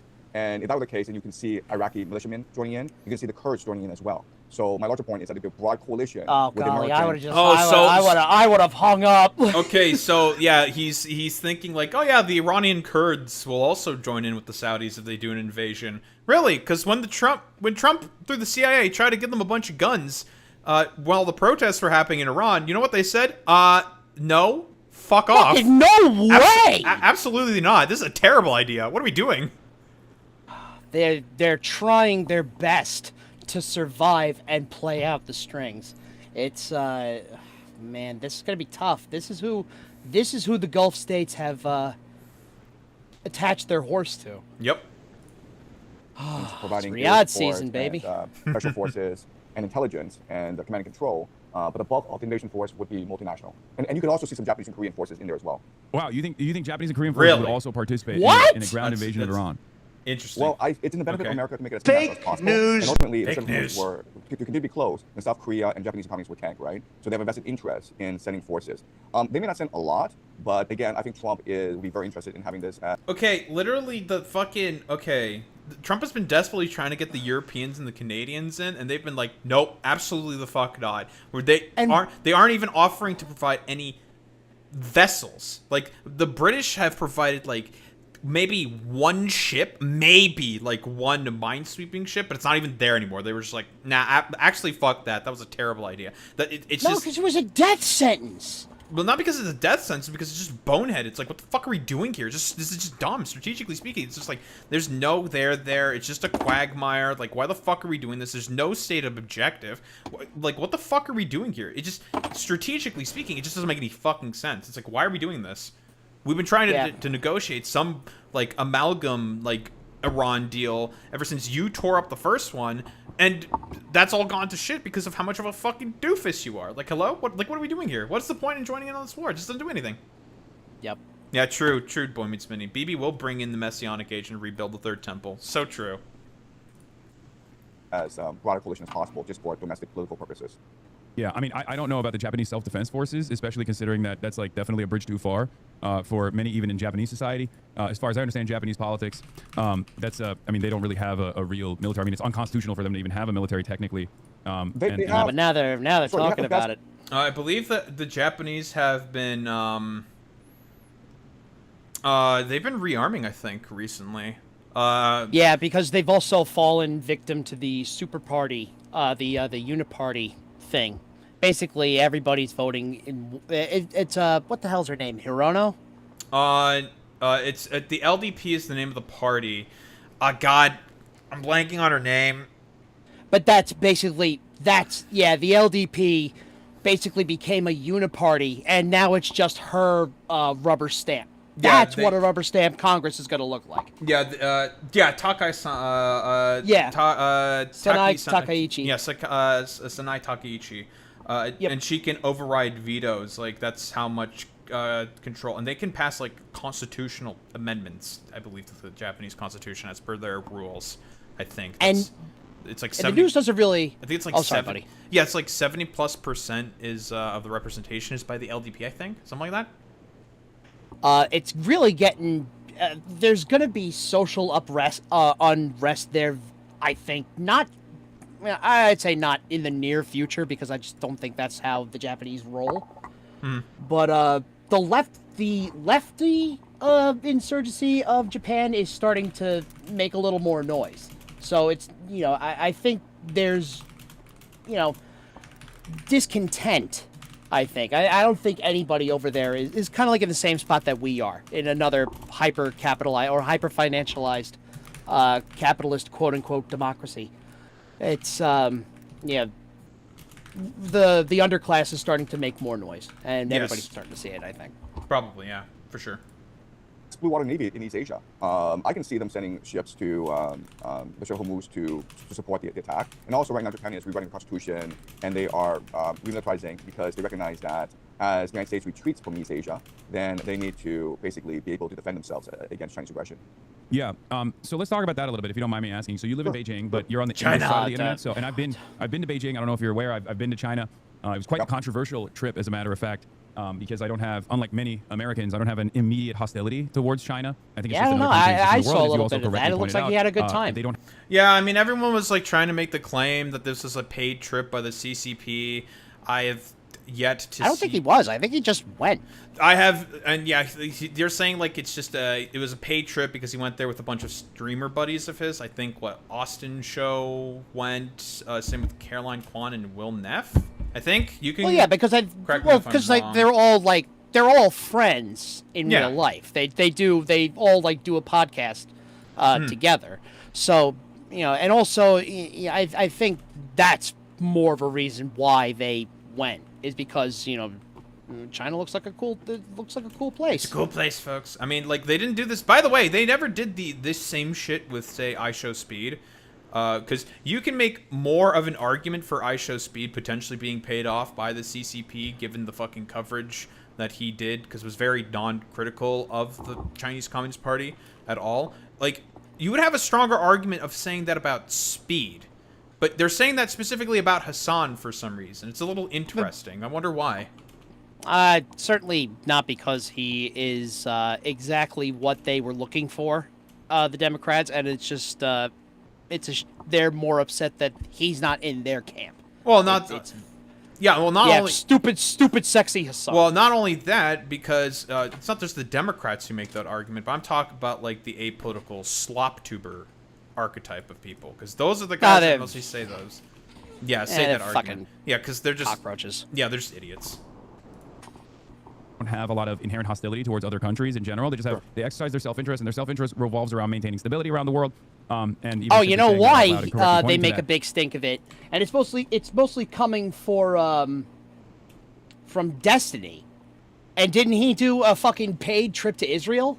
Allegedly, but yeah, like, listen, Destiny has like basically no leg to stand on, of course, when it comes to quote unquote paid trips, because yeah, he probably did one to Israel, but also, which these people never also mention. But a lot of this is like stemming from like Ethan Klein and like the sort of like generalized like noise. Sure, we'll go with the term noise around like the whole breakup between himself, Ethan Klein, and that whole fucking fiasco. So that's why there's like the whole like Hassan Bad virus. Again, Kilotonics' video does a fantastic breakdown in terms of all of these associated fucking weirdos. Would highly recommend if you got fucking 4 hours of your life to waste away. Oh, I don't. Yeah, well, if in terms of like the whole sort of like Hassan Bad hysteria, the problem with it specifically is that a lot of the stuff that these motherfuckers say about Hassan, if you go through the actual takes and claims, a lot of it is just either lies or not substantiated. Like, yeah, they just don't bank. substantiated. Yeah, they just don't bank on people actually watching it or paying attention. Yeah, because their audience, well, they're dipshits, and they know that their audience are also dipshits, so then they just play off of it. It's very simple. Is seen as an unforgivable sin here in the United States of America. But I want to hear about your perspective on China a little bit, given as you're someone who went to college here in the United States of America, I believe, right? You went to Yale?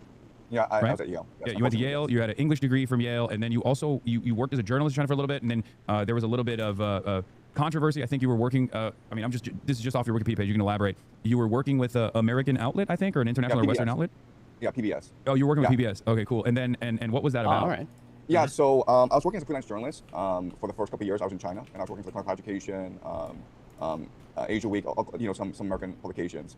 And then PBS came into town, and this was a time when China was applying to join the WTO, the World Trade Organization. And there were a lot of yeah, this is probably his story about how he got arrested and whatnot. I don't know if you want to go through this or not. Yeah, he was with PBS. Yep, public broadcasting. Oh, all right. Yeah, let's skip this part. Yeah, we want to get to Jung on Marxism, but yeah, basically because that's like because that is like the objectively the one cool thing he's done. Yeah. Like he used to work with quick summary, of course. Oh, he used to work with PBS. He did a bunch of reporting in China. I think around the Uyghurs. There we go. Went the Uyghurs. China didn't like it, and they arrested him. Very, very, very quick TLDR in terms of all that. I mean, I believe that in was cool. Dialectical materialism. So my understanding of the world revolves around, in some ways, it's not Marxism. dissimilar to game theory, self-interest on the basis of class, and how society is organized around the That's certainly a way to frame it, and everything is downstream from that.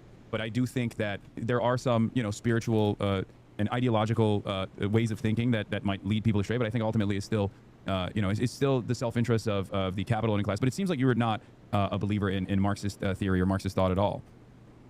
I'm sympathetic. If you actually research Kabbalah, you would appreciate that dialectic materialism comes from the Kabbalah, right? So if you look at Marx and his genealogy, both. By the way, this is. Oh, hold up.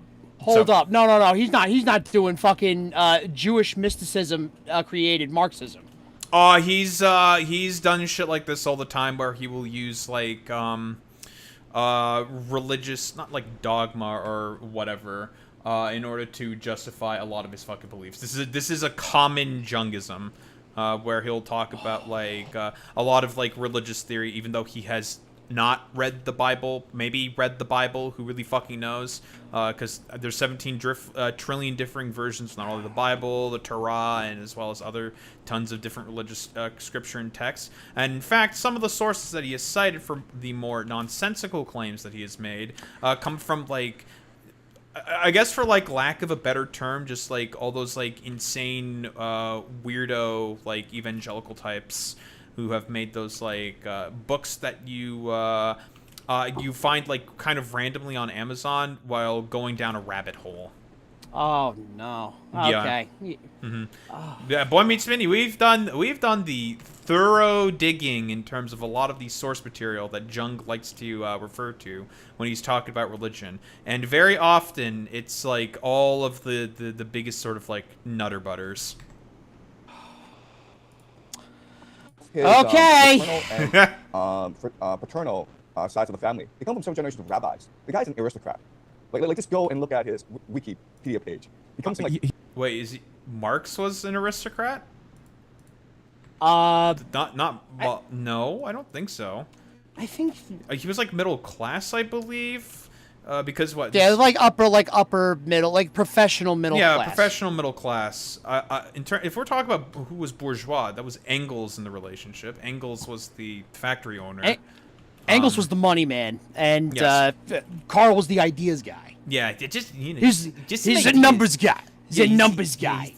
I'm just the kind of ideas guy, and I get my numbers guy who pays all my stuff for me. He is Jewish, but he's also very critical of religion in general, and I do feel like the philosophical true. basis comes from Hegel and not Kabbalah. But maybe I misunderstood it. Yeah, like he's okay. I can't believe I didn't fucking catch that out. Holy fuck, Jesus Christ. Jung has literally no idea what he's talking about. Yeah, he tried to say that Marx's fucking philosophical tenets comes from Kabbalah, comes from fucking Jewish texts and fucking Jewish religious belief. Jesus fucking Christ. No, he was a young Hegelian, for fuck's sake. This all comes from Hegel. God, Jesus Christ.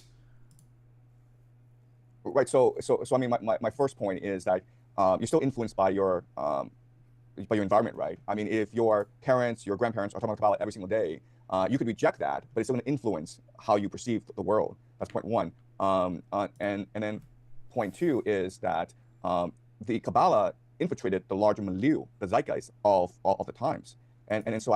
What the fuck are we saying, bro?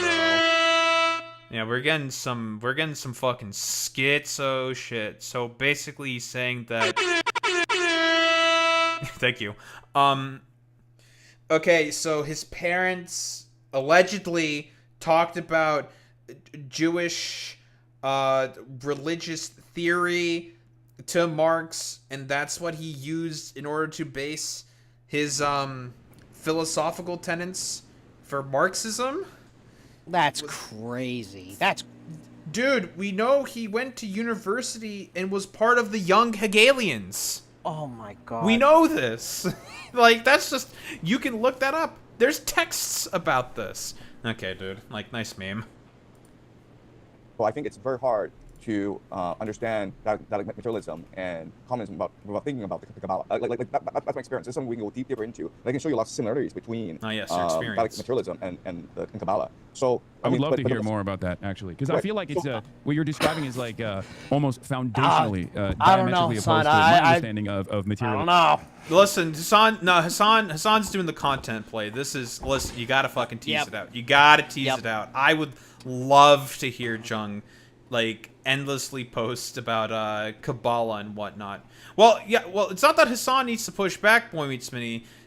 Jung needs to clarify his position here, because Jung is yet to sort of like clarify what he's talking about. He just made a fucking claim, and Hassan is asking, "What do you mean by that?" In like, you know, a sort of like optically palatable way, to try to like tease it out. Now, this is what Hassan is doing here is good. Thought, especially when paired with the concept of dialectics, which is to disavow the spiritual, which, you know, Hegel's dialectics, yes, was more so about the spirit of certain things, whereas like materialism is all about, you know, the real world, simply put. Right. Okay. So have you looked at the Tree of Life? The Tree of Life. No. What is the Tree of Life? Okay. I mean, I Oh think no, he's doing God's sake. Boy Meets Minnie, he's doing the fucking, this is the Buddhist memes again. He's doing the fucking Buddhist memes. This is like, he's done this before. He's done this before. This is like, he's gonna fucking start talking about chakras and shit. So it's like, fuck off, bro. I don't want your crystal mommy fucking bullshit when we're talking about like dialectical materialism. Because yeah, Marx did like, I don't know, fucking crystal mommy shit when he was like outlining fucking dialectics, bro. Okay, or dialectical materialism. That's the same thing that fucking Hegel was doing. Like, fucking stupid. that is, but I don't know. Right. Okay. So the Tree of Life is what Kabbalists believe to be the fundamental underlying logic of the universe. Basically, how God thinks. Basically, how the universe moves. Right. So in their understanding, the universe is energy. And this energy has a certain vibration that it moves. Man, I'm and getting what the Tree of Life spirit shows you science is how the flashbacks. how this universe. Oh, he does this. Welcome to the Jung. This is a Jung consistency. He loves doing like spirit science, like weirdo shit. This is consistent. Oh no. Constant. Great. Moves. You actually said the Tree of Life. What it is fundamentally is thesis, antithesis, synthesis. Okay. So the idea is like everything produces a polarity, and then this polarity in itself combines to create a new force, which then creates a new polarity. And that's like materialism, right? Marx's great innovation is to say, okay, I'm going to take this idea. Yeah, man. And then you get the car up to 88 gigawatts. Also, by the way, this is not quote unquote Marx's greatest achievements. This is stuff that he's basing from Hegel. Hegel came up with the concept of dialectics. Like, so the whole thing with thesis, antithesis, and synthesis, that's from Hegel. It's just, as Hassan said himself, and he's correct, what Marx basically did is like, well, what if we just do that exact same framework, but through a material lens? Jung is doing like religious mumbo jumbo basically here. And apply it to It's economics. dialectics, yeah, but I wouldn't say it's materialism. But Right. Okay, go on. I shouldn't have stopped you. You're lecturing. Right. No, but I think that's what the Tree of Life teaches you. Like the fundamental force of the universe is the thesis, antithesis, synthesis dynamic, right? And you can also say this as the generative force, productive force, and the creation. And what Marx's great innovation is to recognize that, okay, the priority then is economics, okay? And that's how he came up with that, like materialism. And before, people appreciate it as maybe thought or religion. And Marx says, no, we can simplify it by prioritizing class. So technically speaking, what Jung is saying here in a technical respect is, in a simplified respect, is true. The problem is that the simplicity kind of defeats him here. When Marx is talking about dialectical materialism, he's not just, again, applying like synthesis, antithesis in order to get synthesis. That's not how that exactly works. What he's basically saying is, hey, if I'm taking like Hegel's theories, because again, young Hegelian, I'm essentially going to utilize this in order to put this in a material sort of lens. It pertains to economics, but what Marx means in terms of a material lens is it's based off of class dynamics, it's based off of capital, it's based off of how systems of production basically work. It's a lot more complicated than quote unquote just saying it's economics. But Jung's simplicity kind of like defeats him here. It's a very, very common pattern of behavior with Jung. Right. Differences. Okay, I still don't fully understand how that is similar, but maybe I just don't have the brain power to comprehend it. But okay, so what's your spiritual analysis then? Because you said everybody believes something, right? Like everybody has like some kind of spiritual understanding of the world, some kind of religious worldview. What would you say yours is? Right. So 4 years ago, I was a very happy atheist. I was like you. I was probably Oh boy. more sympathetic to Marx than anyone else. I really believe in dialectic materialism. Wait, that was 4 years ago? You said? Yeah, 4 years ago. 4 years Okay. ago. And then Quite the these shift. past 4 years, as I'm teaching history, as I'm teaching the great books, as I'm seeing how things unfold in the world. Wait, he used to teach history? I don't understand why you would go ahead and call yourself a predictive historian. Like, I don't understand. Like, it's already, like...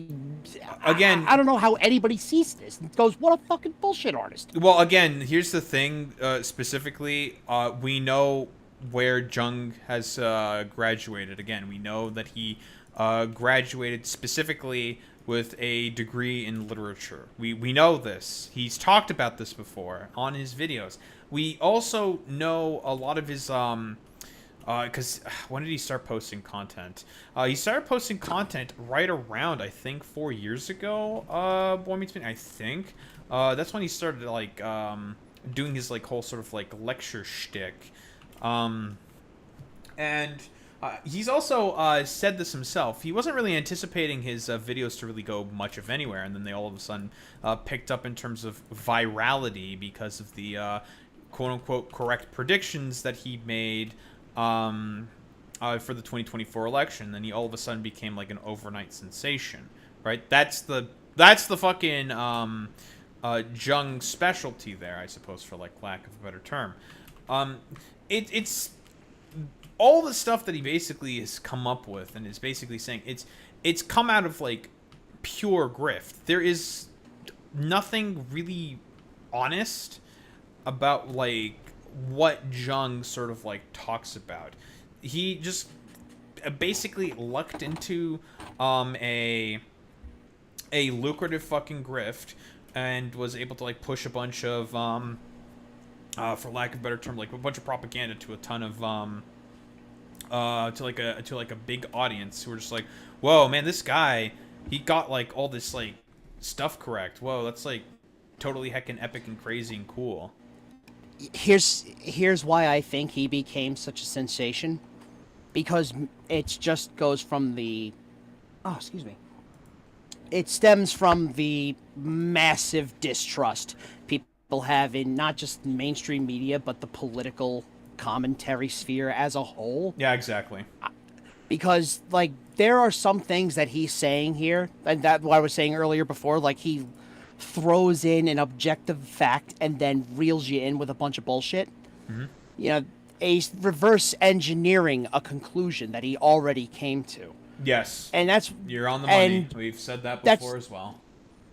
It's just, again, not only just overdosing on the smell of his own farts, but, you know, taking advantage of the sheer, like, honest, I think, like, a quiet despair. I hate to make it sound morose, but it's just like when you're looking at guys like this and saying, how does this guy get it and everybody else doesn't?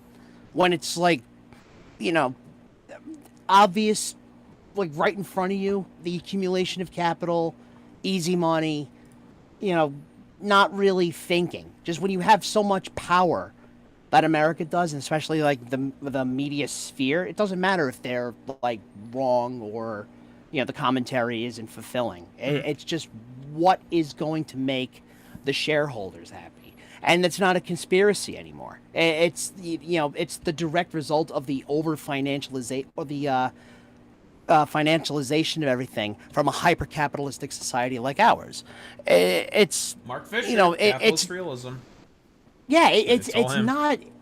it's not a big fucking mystery. Nope. This guy has made a career, it seems, out of thinking about things way too hard, and takes advantage of people's absolute mistrust in the world around them. And I don't know how, because how do you roll up to a stream like Hassan's and just say, like, yeah, he's basically Dr. Manhattan. He made it all up. He's doing the meme, and it's just, I don't know. If I was, you know, there's a reason. If I wasn't having so much fun with this bit, I would actually be pretty fucking mad at this guy. Oh, well, that's why, again, we have said and coined on this channel. My source is that I made it the fuck up. Thank you, Senator Armstrong. That is why I said he's Jordan Peterson. He is new Jordan Peterson to a T. Because Jordan Peterson did the exact same stuff. All right, hot take. Hot take. Get ready for this take. You ready for this? Yeah, what's up? This is actually Jordan Peterson in a rubber mask. Now let me explain. Let me explain. While he was in the hyperbolic time chamber, trying to get the benzos out of his system, right? He can't appear anymore as this weird disheveled guy that sounds like Kermit the Frog, who cries all the time and sounds like Kermit the Frog. He had to do some real Metal Gear Solid half self hypnosis, half micro machines. nanomachines, son. Yeah, he's full nanomachines, and now to kind of complete the disguise, because he's gotten smarter with the help of the tiny robots in his brain. He put he has to have a rubber mask, so he not only fixed the problem of him not being perceived as the guy who cries all the time, and now he's he's completely lost the Kermit the Frog voice. And this guy may be a super genius. He's like a super spy. Wait, also he's a visible minority. He can't listen, no dishonest, wokey, lefty attacks. Think about it. Yeah, I'm telling you, that's the guy. Yeah, that's the guy playing 4D chess. Yeah, exactly. We found you, Dr. Peterson. Don't think you can hide from us. True. It's crisis of faith. And so when I'm looking at what's happening in Iran, I can't explain it simply using game theory. I can't explain it just using, the geopolitics. I think there's something much larger going on. But that's your whole bit! Why? I mean, he's very selective in terms of his applications of game theory. Very selective. I can tell. He uses it when he feels like it. Donald Trump attacked Iran. You know why? Because also, I just have to throw this out here real quick. You can see it in Hassan's face. He's there was I think unironic clips of Hassan where he was holding back the laughter. Yeah, just never meet your heroes. Yeah, never meet your heroes. Yeah, exactly. He's never really articulated a good reason why he decided to go and attack Iran. Why do I think he attacked Iran? Because I think that the axis of resistance was at its weakest point in the aftermath of 3 years of genocide, and that Benjamin Netanyahu and the Israeli government was able to make a convincing case to finally strike at Iran, something that numerous American administrations have said no to. And then he believed foolishly that a regime decapitation would actually create ample ground for regime change, with the Kurdish militias on the ground, foment sectarian conflict, things of that nature. Of course, it didn't happen. I think Benjamin Netanyahu probably utilized the Venezuela victory as well to his advantage. And outside of that, true. I think ultimately he wanted to disrupt. Definitely played on Trump's ego for that one, saying it'll be like Venezuela. Trust me, it'll totally work. Yep. When obviously, if you know anything about how Iran functions as a government, it's been said before by Bell the Ranch. It's essentially 3 governments in a trench coat, essentially. Yep. The global world, the global energy supply coming out of the Gulf, because the Gulf is already far too close to China, America's only, I think, at this point, geopolitical enemy, and they wanted to. I mean, Trump has been doing this already. He wanted to decouple the rest of the world from China. It failed, obviously, with his tariffs, with his Liberation Day tariffs proposals, and then outside of that, I think he wanted to maintain the world's largest known natural oil supplies in Venezuela, which he did, and then he turned around. He turned around and thought he could then either disrupt the Gulf's energy development and increase the rest of the world's over-reliance on American refined oil, or rather destabilize Iran and then control Iran so that he would no longer have to worry about the rest of the Gulf potentially aligning with China in any meaningful capacity, which could have created a leverage point for China and would have... Which, by the way, to build on Hassan, because Hassan is... a lot of the stuff that he's saying here is an accurate assessment. Part of that is, I think it was the UAE, who recently left... Oh, I did a video on this. I think it was the UAE, Boy Meets Minnie, that recently left OPEC, I believe. So the OPEC is the structure that the United States has essentially set up to essentially control the global oil supply coming out of the Gulf states specifically. And the UAE was not particularly happy about a lot of the quotas that was set specifically for them by OPEC, mostly because they're a bunch of greedy bastards and whatnot. And as a byproduct, they wanted to leave OPEC. Partially also because of the war in Iran, so they have another reason for as to why they can justify getting out of OPEC, because they can sort of claim that the inherently unstable nature of the United States of America is not going to be economically conducive for them or something. They can justify it that way. Try to wash the stink off. Yeah, essentially. Might also leave the Abrahamic Accords. That would be interesting to see. Probably hard. What's the over/under though? When if Trump is soundly defeated in the midterms, right? Soundly defeated in the midterms, and cross our fingers and toes, there's a Democrat that wins the presidency. Mm-hmm. Do you think? I think if we give everybody flowers and a box of steaks, as it were, they might come back. They might come back and be like, okay, it seems like America's got a hold on itself. Oh, that's definitely going to be the case for a bunch of the European countries. Definitely going to be the case for Canada. Absolutely. Because the only reason why we hate America is just because of Trump. That's literally it. Because we fucking hate him. Oh yeah. I mean, us too. The polls are sinking like a bag of wet cement, and I think though to say if a Democrat wins presidency, all this goes away is totally foolish. No, the downstream effects are already being felt now. Yeah, you have to entirely rebuild Congress. From in my honest opinion, from the bottom up. That's true.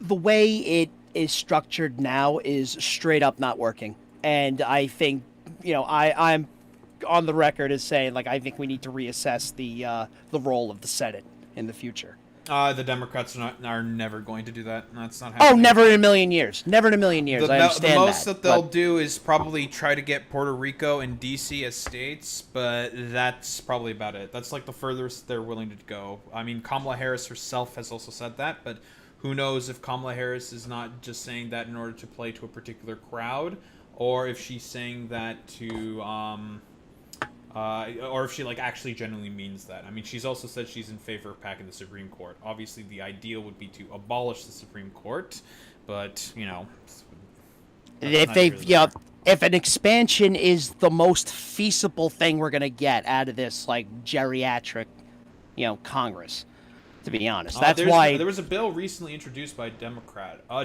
think even a moderate Dem, saying that they want to implement 18-year term limits, which I would also accept as well. I think that's also fair.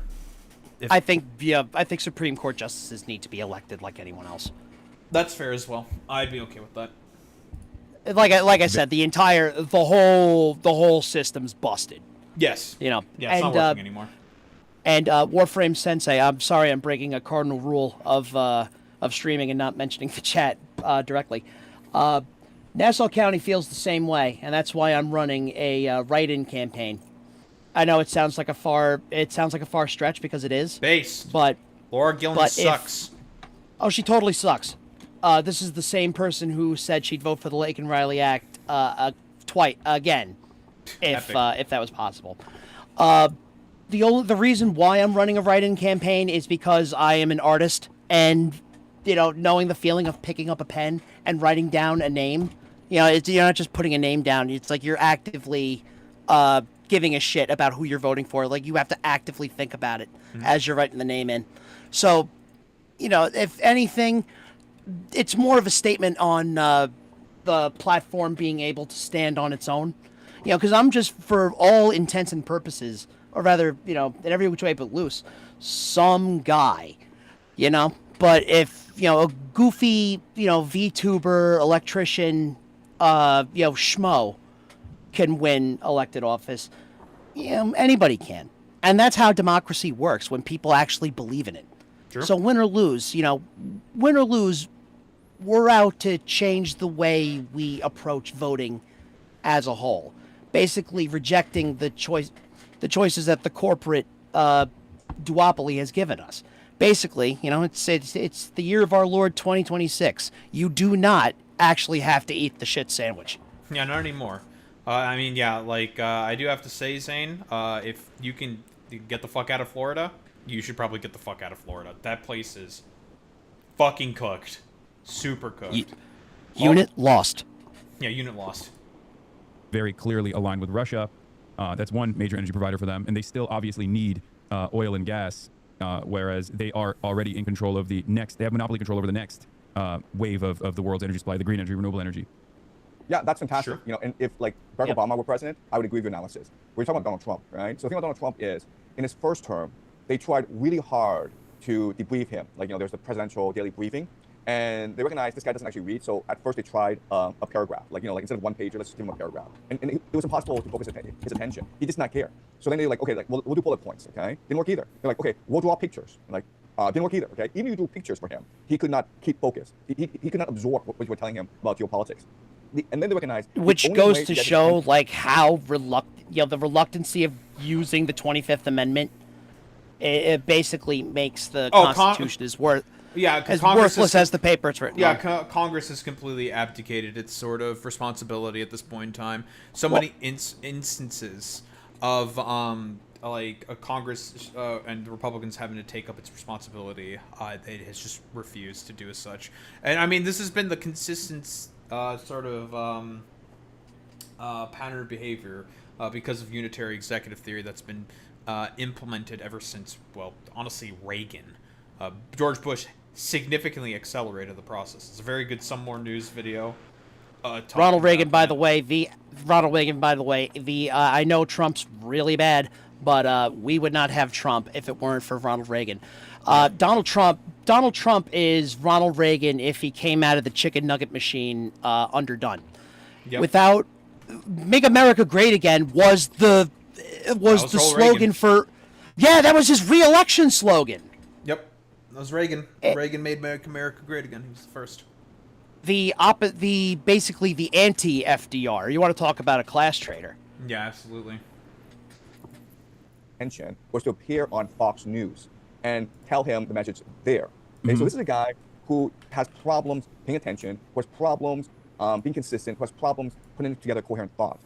He has problems being alive. Emotional. I think he has problems breathing. He has problems walking. I mean, unironically, we've known about like Donald Trump. You know, the dementia stuff is becoming more and more evident and clear. But the whole thing with like dementia dawn, that's been a thing ever since like 2017, and a lot of experts have been saying that. It's just like, nah, his brain has been cooked for like probably about 10 years or something. It was way longer than that.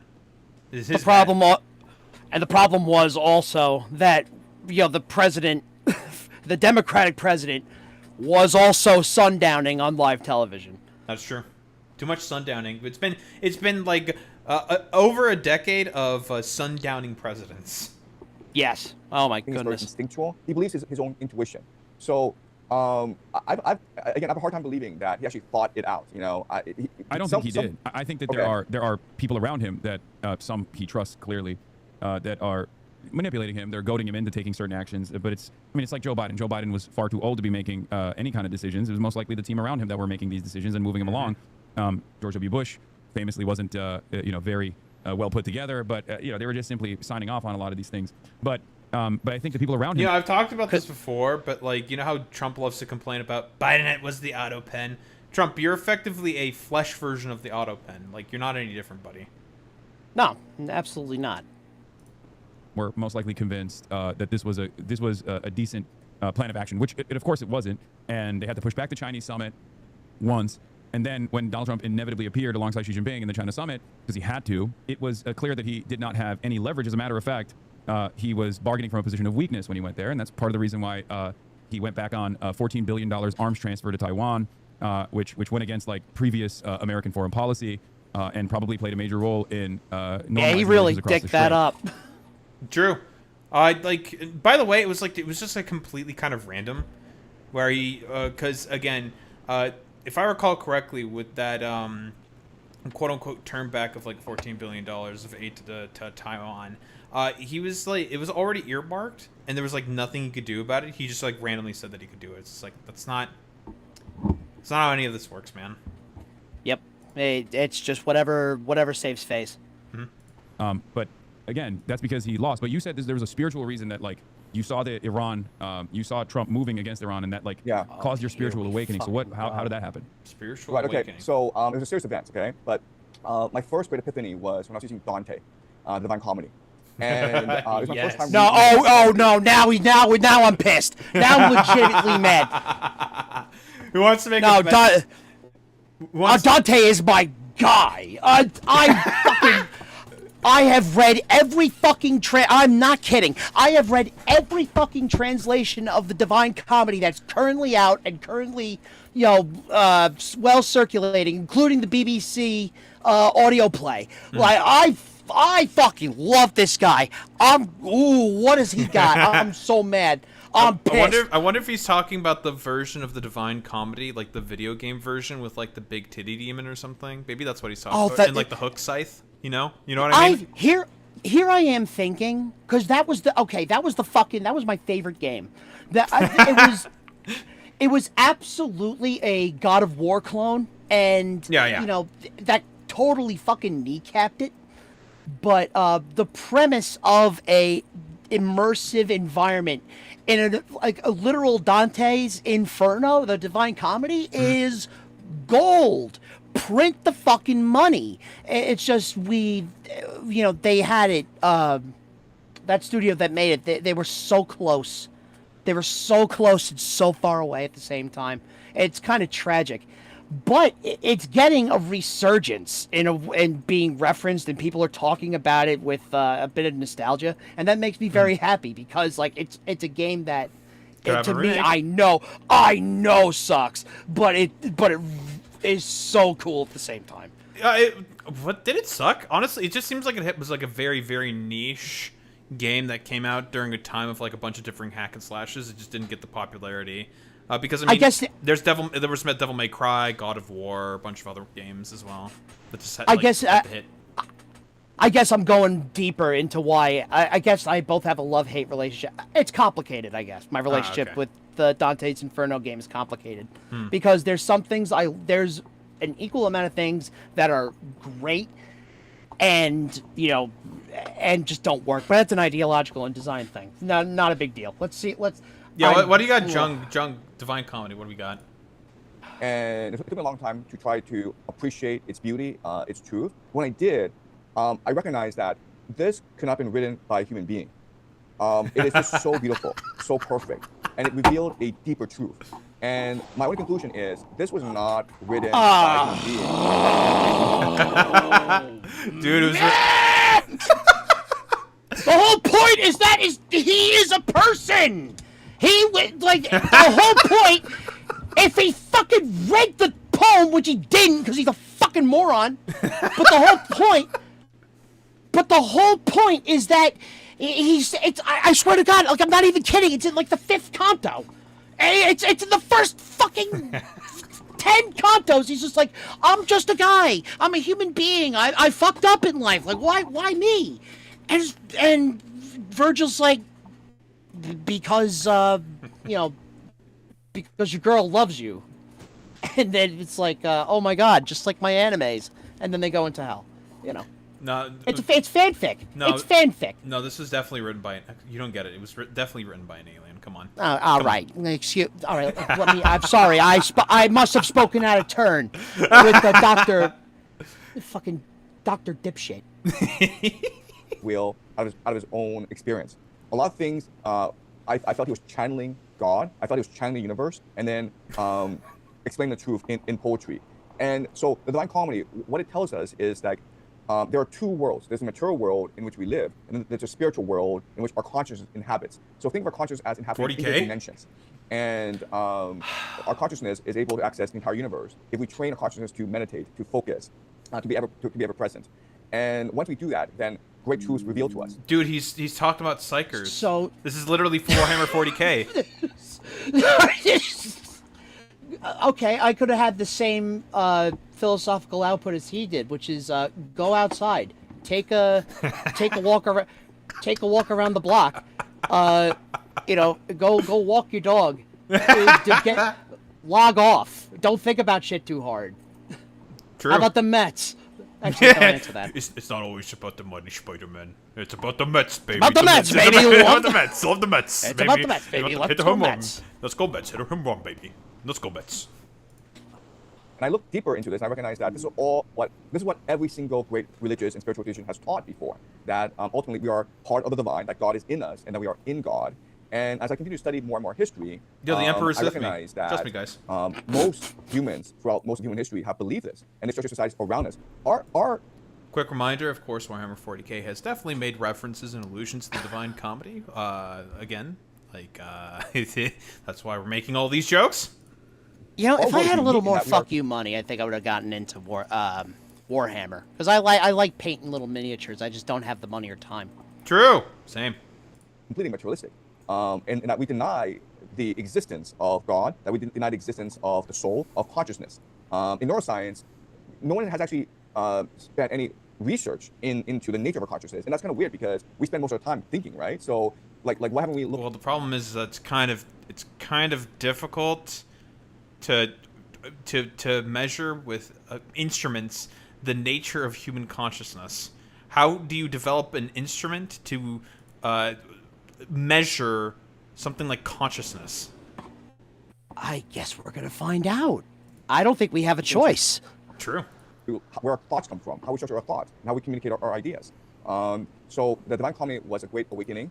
And then, like, as I studied history, I recognize a great paradox in our history, which is scientists know that our minds, the way that our minds are structured, the frontal lobe, our minds have been this way for the past 200,000 years. But we only have like 10,000 years of recorded history. So what were we doing before the Ice Age? Like were we just like, in caves, freezing to death, or running around chasing monkeys? Like what were we doing for 200,000 years? And then you look at places like I don't know, man. It hasn't been written down. I don't like know. we can only guess. Probably just like kind of vibing, living or something. Maybe like organizing like primitive societies or tribal societies or something. I don't fucking know. Who knows? No one wrote that shit down. If maybe he went to school for fucking history and not literature. Yeah. This is basically vibe coding before it was cool. That's true points, Minnie. Tepe, in Turkey. You look at places like the Amazon forest, the Grand Valley in the United States. There's so much evidence of previous civilizations in these places before, and so I don't know how much of our history is real. Oh my fucking God! Stop. Dude, you're getting the Jug special right here. He's just full on schizo posting right now. Yeah, he's doing ancient alien memes basically. This is the full schizo nonsense of Jung. Now we need to really ask if I'm not letting us come away from Dante so quick. I'm now trying to see where exactly Professor Jung would be in hell. I'm going through the Rolodex because he's got if he wants to believe this, which I encourage him to do so, because his afterlife would be very funny.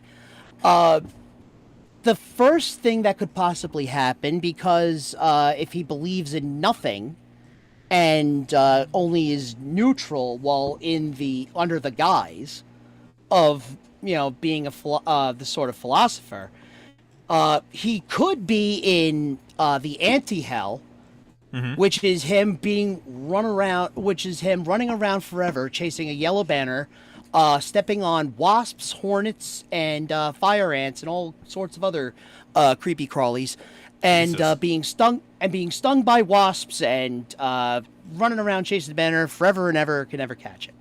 The second place he could possibly be is somewhere in the Malabulge, and let me tell you, that's not a fun place to be. He could be with the Flatterers and be stuck in a river of shit. Okay. Literal shit his entire life. All right. He could end up with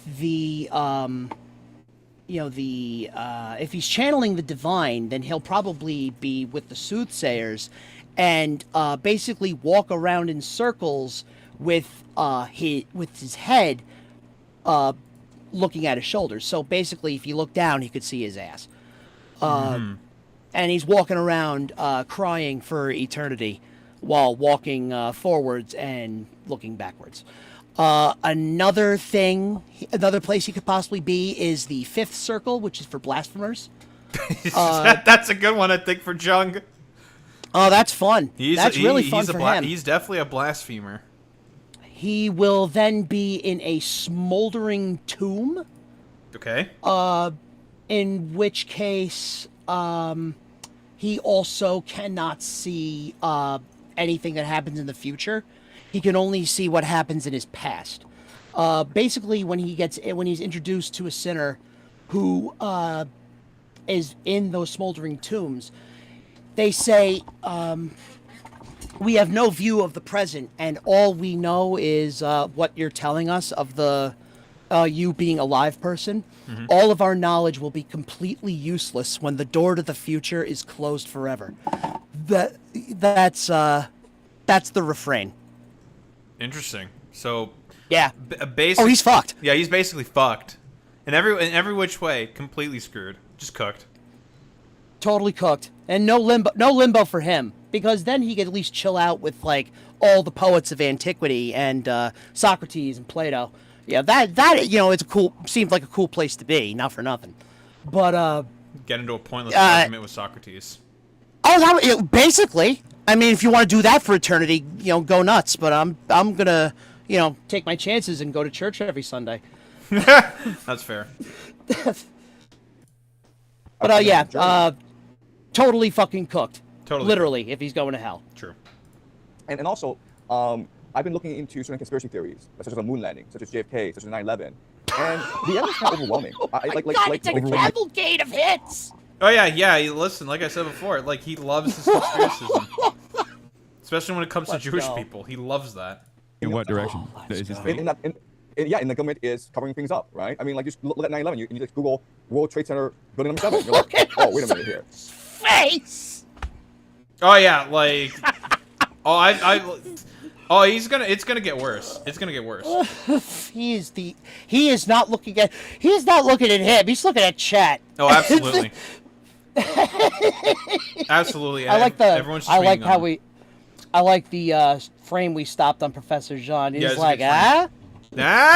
You convinced us on about my divine comedy enlightenment or something? Yeah. If I was those body language freaks, I would say like he's in the posture of trying to sell you something. Like, hey, listen close, I'll tell you a secret. yeah. Snake oil salesman. Very silly. A very silly guy. 3 buildings came down that day. So how did that happen? Right? And like the moon landing. Oh, okay, we got the moon, but apparently we lost all. How'd that happen? Who's to say? Yeah, totally. NASA wasn't given a bunch of money and not incentivized to learn how to land on the moon to beat the Soviets one final time. The technology, we lost all the data, the telemetry data, and we lost all the footage. So I'm telling you, Jung would love 40K. Oh, it's a huge bureaucratic organization, and they lost all the technology. So what do you think is going on? Like you think they just like faked all of it? Like they set up 9/11 on their own to like go to war in the Middle East to create sufficient cause? Is that what it is? Again, it's a question you gotta ask, but that's opening a Pandora's box. Yeah. Now, if I recall correctly, I don't know if he's gone over in any of the videos we've taken a look, Boyd Spinney. We've watched a bunch of Professor Jung. Again, I'm going to say that in the chat and in the video and whatnot. We've watched a bunch of Jung. Did he do any 9/11 trutherism? I don't think he did with any of the people that he spoke. Again, complete audience capture. If he has an opportunity to be a 9/11 truther, he'll be like a 9/11 truther. I don't think he's going to pull that shit here. Probably not. Mostly because it's just like, he knows that besides what he's saying right now, it already looks as ridiculous as possible. He knows that he would probably look even more silly than normal in front of Hassan's chat if he were to pull like weird 9/11 trutherisms and stuff. And he might potentially get banned. Potentially. And its impact on the imagination of people, it's really hard to understand what their motivations are, right? But once you understand the occult, once you look into secret societies, they really believe they have a religious mandate from God into He loves to secret remake the societies. world into a way This that is a welcomes junk God special. to our world, right? So look at artificial intelligence, and like this New Yorker article by Ronan Farrow on Sam Altman, where he interviews some OpenAI researchers, and they say like, oh, we're trying to summon demons with AI. Like, they're being literal about this. They're not joking about this. They're not being metaphorical. They're being You don't literal. think that's just self-interested to greatly increase the potential impact of AI and how That scary would be it is sick, in an effort to though. Could you imagine? Yeah, I mean, but we know that's definitely not going to be the case. But whatever. Have you seen the AI videos of WWE? There's like an unmanned WWE AI channel that kind of flips out. Really? Oh, like in what's like the games where they have like the wacky animations where it just like breaks basically, like No, the 2K no, this games, is kind of? no, Is this is like that? different. Oh, This is this is like it's an AI slop tuber channel where it's just an AI voice over pictures, like static pictures of WWE shit. And for a while there was this unmanned AI channel that kept pumping out these videos where the language learning model would crash and then like completely like gargle and skip words and basically have a friggin' seizure. And it was very funny, but they found it, and now it no longer makes videos like that. Yeah, because but someone saved it. Stuff. Yeah, but someone saved it, and if you ever have the time, it's fucking crazy. But that's the only way I can see that happening. But no, Professor Jean is this, he's lost his fucking marbles. Yep. justify all the additional billions of dollars in fundraising, because there's two different schools of thought on this, right? Many people don't believe the AGI is truly possible, and then there are some who are simply trying to feed the bubble to the best of their ability, and part of that is to say that AI is going to take over everything. It's so scary, and that actually causes a lot of people to pay close attention to it and to continue giving money to it. To continue giving money to the likes of Sam Altman specifically, so they can continue, I guess, trying to develop it to the best of their ability. I do have a question for you. So you said you read The Divine Comedy only 4 years ago. That seems a little far-fetched, considering that you got an English degree from Yale. Well, I mean, the for Divine Comedy real. is an Italian, right? Would they go over the Divine Comedy in like a literature course? Would they? Yeah, it's like one of the, especially if you're doing like a poem, like a Quick, just to say real prose quick. class, something like that. Yeah, real quick. I am a fucking STEM nerd here. Okay, so Yeah, no, fair enough. I'm a theater humanities kid, so we got the best of both worlds. yeah, on we this got the stream. entire spectrum. We got the spectrum, baby. But what's it? Yeah, usually in like like if you're doing like a history of literature or like even World Lit 101, Dante is going to be in that curriculum. Like you can't escape him. Interesting. So yeah, so again, not surprising, but he's full of shit out of his eyeballs. Now I'm curious. Right? So we read Shakespeare, Milton, Keats, Wordsworth. We're reading English poetry. So you didn't read Divine Comedy through your English major at Yale? No. And Divine Comedy is actually very hard to read. Yeah. This is No. this is how you know he's full of shit. There's no fucking way. That's I don't believe it. crazy. For fucking Yale, yeah. Even I don't fucking believe that. I'm like, yeah, you're capping. That's cap. It's like Dennis Prager saying like, that's cap. You are capping. I accuse you of cap. Guys, that's a bunch of bull. There's no fucking way he didn't read or like know anything about the fucking Divine Comedy. I like no, that's just a bunch of hooey. No fucking shot. Horse feathers. I mean, I read a lot of classics at Yale. I read, Homer and Plato, but we never read the Divine Comedy. Okay, I mean, We should have. we read it in. I think we read. I mean, I read it in Turkey in like 8th grade, I think. But I didn't fully understand That's it. funny. But then again, I also didn't think that it was like a divine intervention that like was incepted into Dante's brain. I spent the past 2 weeks teaching Divine Comedy, and I spent every single day trying to tell people this is God's work. This is not Dante. This is the universe taking possession of Dante Sure, man. in order to spread the divine power to humanity. Oh, I guess. Well, so here's the thing with Jung. Real fucking quick. Yeah, this is blasphemy, by the way. So fifth circle. Yeah, fifth circle. Fifth circle. He's going to that one. That's blasphemy right there. Very often in a lot of his analysis, Jung will say that God just took possession of people in order to, I don't know, have his divine will enacted upon like the world during like historical events, which is just like, no, it's a bunch of fucking hooey, bro. Like, what the fuck are you talking about? Well, if he didn't want to, I mean, I don't think he can help it, but if he didn't want to sound like a lunatic, he could have just said divinely inspired, which you could argue that yes, people get inspired and make masterpieces. Goes back, and Dante talks about the muses. Yeah, but no, You know what I mean? But here's the thing: people have done that rhetorically before, and since we're dealing with someone whose audience captured, he's got to go even further beyond. Got to do like, oh yeah, he was possessed by God to do this shit. It's just like, yeah, man, totally. Like not even like the most like alt-right fucking weird. Maybe like the more like Christo-fascist fucking weirdos. They may do that, but most of the alt-right people are not going to say that someone got like overtaken by God to create a particular piece of work. That's just not. Even they don't do that because they know that's way too far-fetched. I spent the past 2 weeks doing that, and it's on my channel. So Okay.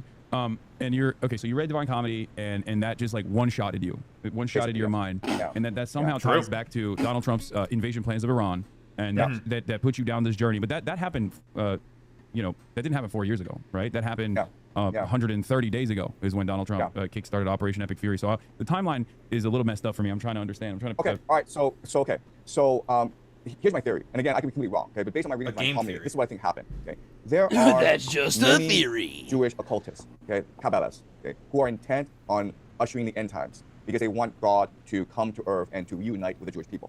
Okay, and so very, very common amongst Jung. He loves talking about the end times.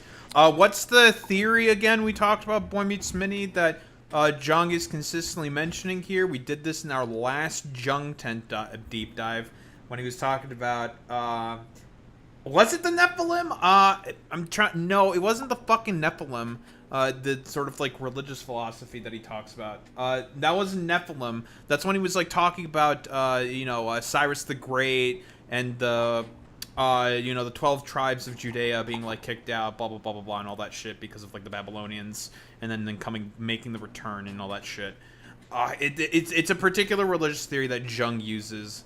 And it very much so focuses on like what brings about the end times. I don't remember exactly what it is, but that's like this is Jung using that theory pretty much to a T. He loves that theory. He's also conflating. What most evangelical Christians believe, and especially like the white supremacists, like the bad ones, right? That they may be,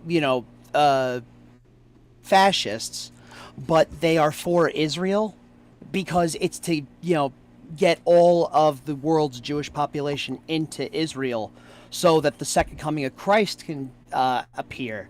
And then Judea burns in a fire. Yeah, Jung, like that. Yeah, Jung doesn't prescribe to that because that's what all the current evangelicals prescribe to, and that's like cringe. Yes, eschatological history. Yes, exactly. Yeah. That's what he does. Jung doesn't do. He doesn't prescribe to that specifically. He more so talks about the third temple. He doesn't do the whole rapture evangelicism bit. Because again, he's like right on the cusp of it, but he makes sure he does like a little bit of a left turn so he can sound different. That's why. It's sort of like it goes back against the audience capture. A little Christo-fascism as a treat. Yeah, exactly. One group that is very prominent, very powerful, are the Chabad Lubavitch movement, and then Rebbe Sneerson was leader of that movement for many decades. Wait, okay, I have to say. Oh, okay. Chabad and Chabad Lubavitch, a Hasidic dynasty and global movement within Haredi Judaism. It is among the world's largest, most influential, and most publicly visible movements of Hasidic Judaism. Yeah, this is where we're getting into the schizo stuff. Known for its extensive network of institutions and active engagement with Jews of all affiliations worldwide, in contrast to the generally insular orientation of most Haredi groups. Found in 1775 by Rabbi Shneur Zalman of Liadi in Lienzo, Then in the Russian Empire, Chabad takes its name from the Hebrew acronym Chokmah, Bina, and Ada'at. Again, that's the tree of life right there, which is why Jung brought it up to begin with, which reflects its emphasis on intellectual contemplation and a Kabbalistic theology. Okay, nice meme. He's obviously passed away. But the thing about Lubavitch is like they are the largest property owners in Brooklyn. Okay, so they bought property way back before World War II, and now they're basically the biggest real estate developer in Brooklyn. And a lot of people that are in real estate are maybe front people for the Chabad Lubavitch movement, including like the Kushner family, right? And Donald Trump would obviously have had dealings with that Lubavitch. They're not interested in the mature world. They don't care about that. What they're interested in is fulfilling their end times prophecy. There are three major pillars to the end times prophecy. The first is... By the way, he's done this before, where he has said that this is the new, because he's talked about like the Freemasons. He's talked about like other religious movements. I forget the name of them. He's now moving on to Chabad Lubavitch. This is what he's jingling keys about now, essentially. This is like, again what makes it, you know, like I said, if we weren't having so much fun, I would be really, yeah. I'd be really fucking mad at this guy. He's falling for every single one of these fucking tricks that white supremacists use to, you know, delegitimize the diaspora as just like this insular bunch of psychopaths. It's nuts, and it's so fucking destructive. True. I hate it. Is the completion of the Greater Israel Project, right? Second is the return of the Jewish diaspora to Jerusalem. They want all Jews to return to Israel, and they're fanatical about it. They're very serious about it. And the third is the building of the third temple, because that is where God will live. Okay, so if you just go into the Chabad Lubavitch movement, they're fanatical about these three objectives. And for decades, they were planning this. Now, the thing about these religious Jews is they spend all their time meditating on the Torah. Wait, Professor John, before we move on, I have to ask you some questions here. So you're saying the Chabad Lubavitch movement predates Zionism as an ideology, and that it was actually a foundational ideology before Zionism, pre-Theodore Herzl, pre-Jabotinsky, and the like, and that they are responsible for Zionism as a prominent ideology, the settler colonial ideology? Okay, so let's be precise. So after the please. This is going to be interesting. We're getting into the it's time for the anti-Semitism memes more than likely, but yes, it would have a little bit of an inconsistency in terms of Zionism and because again, like Jung doesn't think about ideology because he's not interested. It has to all be like secret society bullshit.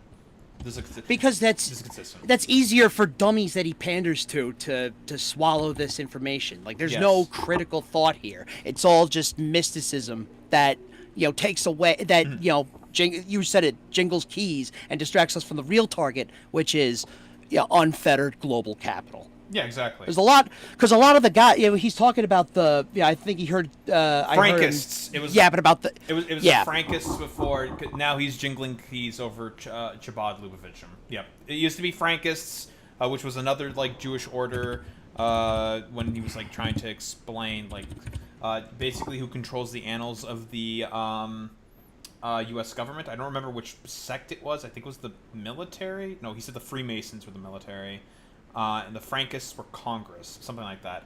And now he's jingling keys about some other like Jewish secret society, the world order bullshit.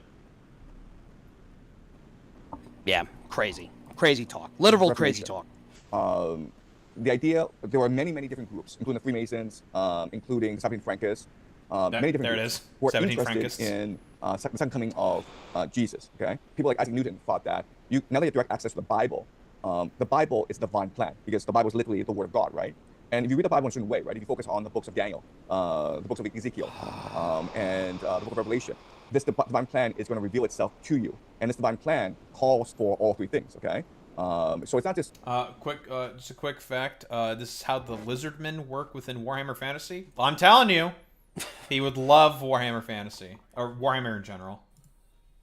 The Chabad Lubavitch people, it's also a lot. Yes, resident Christian chat, Boy Meets Mini. No, the Bible is the inspired word of God. Because again, quick reminder: who wrote the Bible?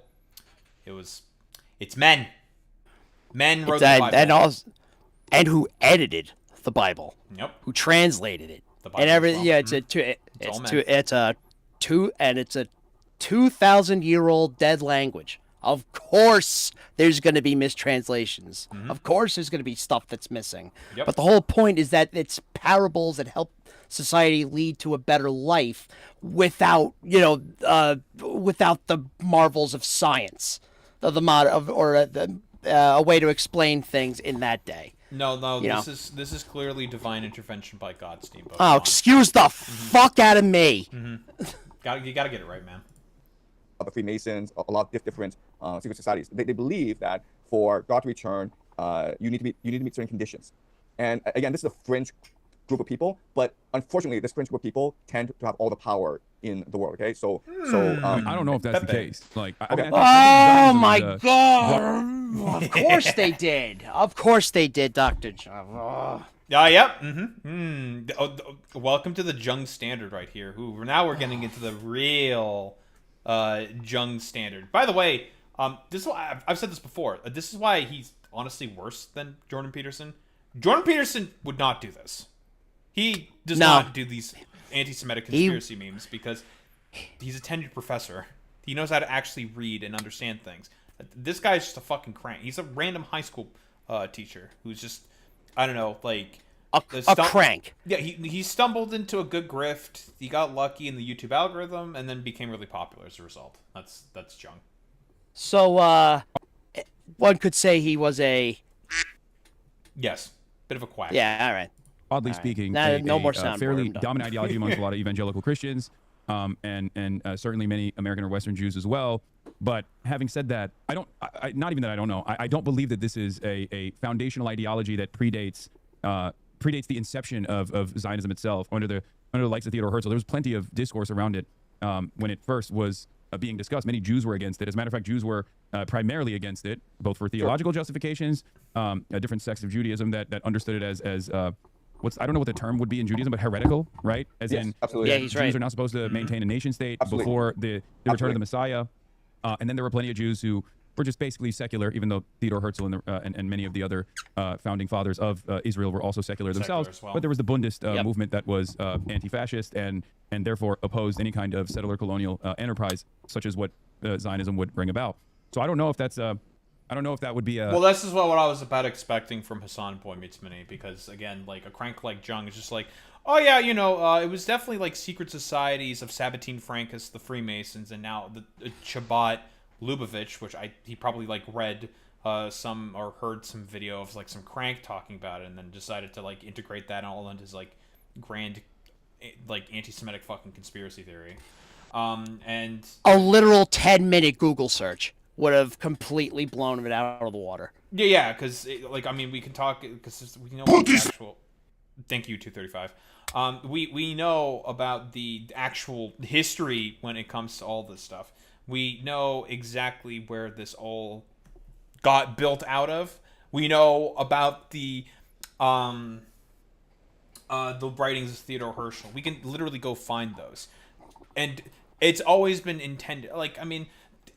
Hassan is obviously, like, correct here that it mostly came into motion during the 1900s, Balfour Declaration, all that stuff. But this stuff mostly came out of the 1850s because of the rise of what? Anti-Semitism happening in Europe again because of France. France was popularizing anti-Semitism again.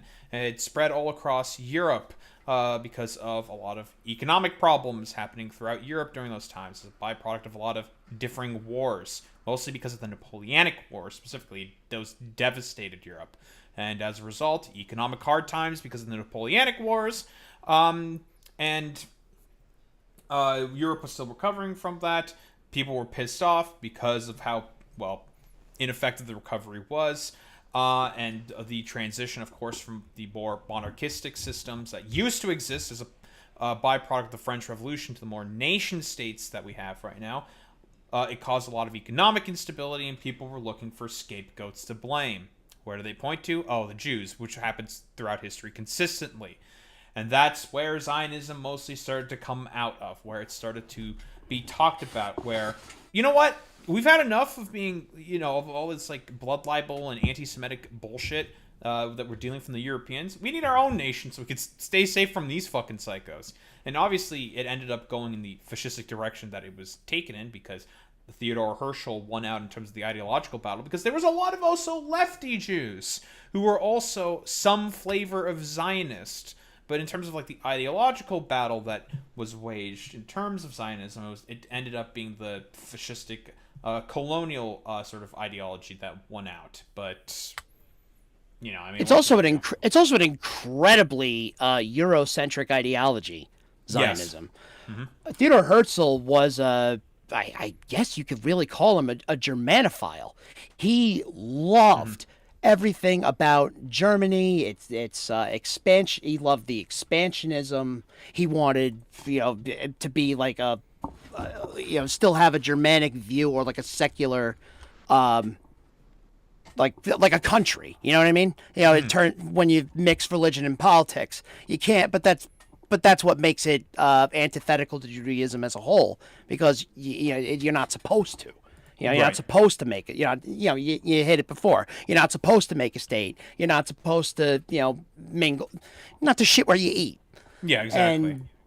And I mean, the Torah literally talks about this, but I don't think. Yep. I don't think Theodore Herschel was cared too much about the Torah, guys. I don't think so. He was also a literal paranoid secular. schizophrenic.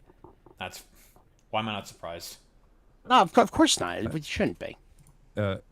A guiding principle, and I also certainly don't believe that the groups that were able to purchase real estate in Brooklyn are the most powerful financial force in American politics, let alone global politics. I mean, it's just Brooklyn real estate.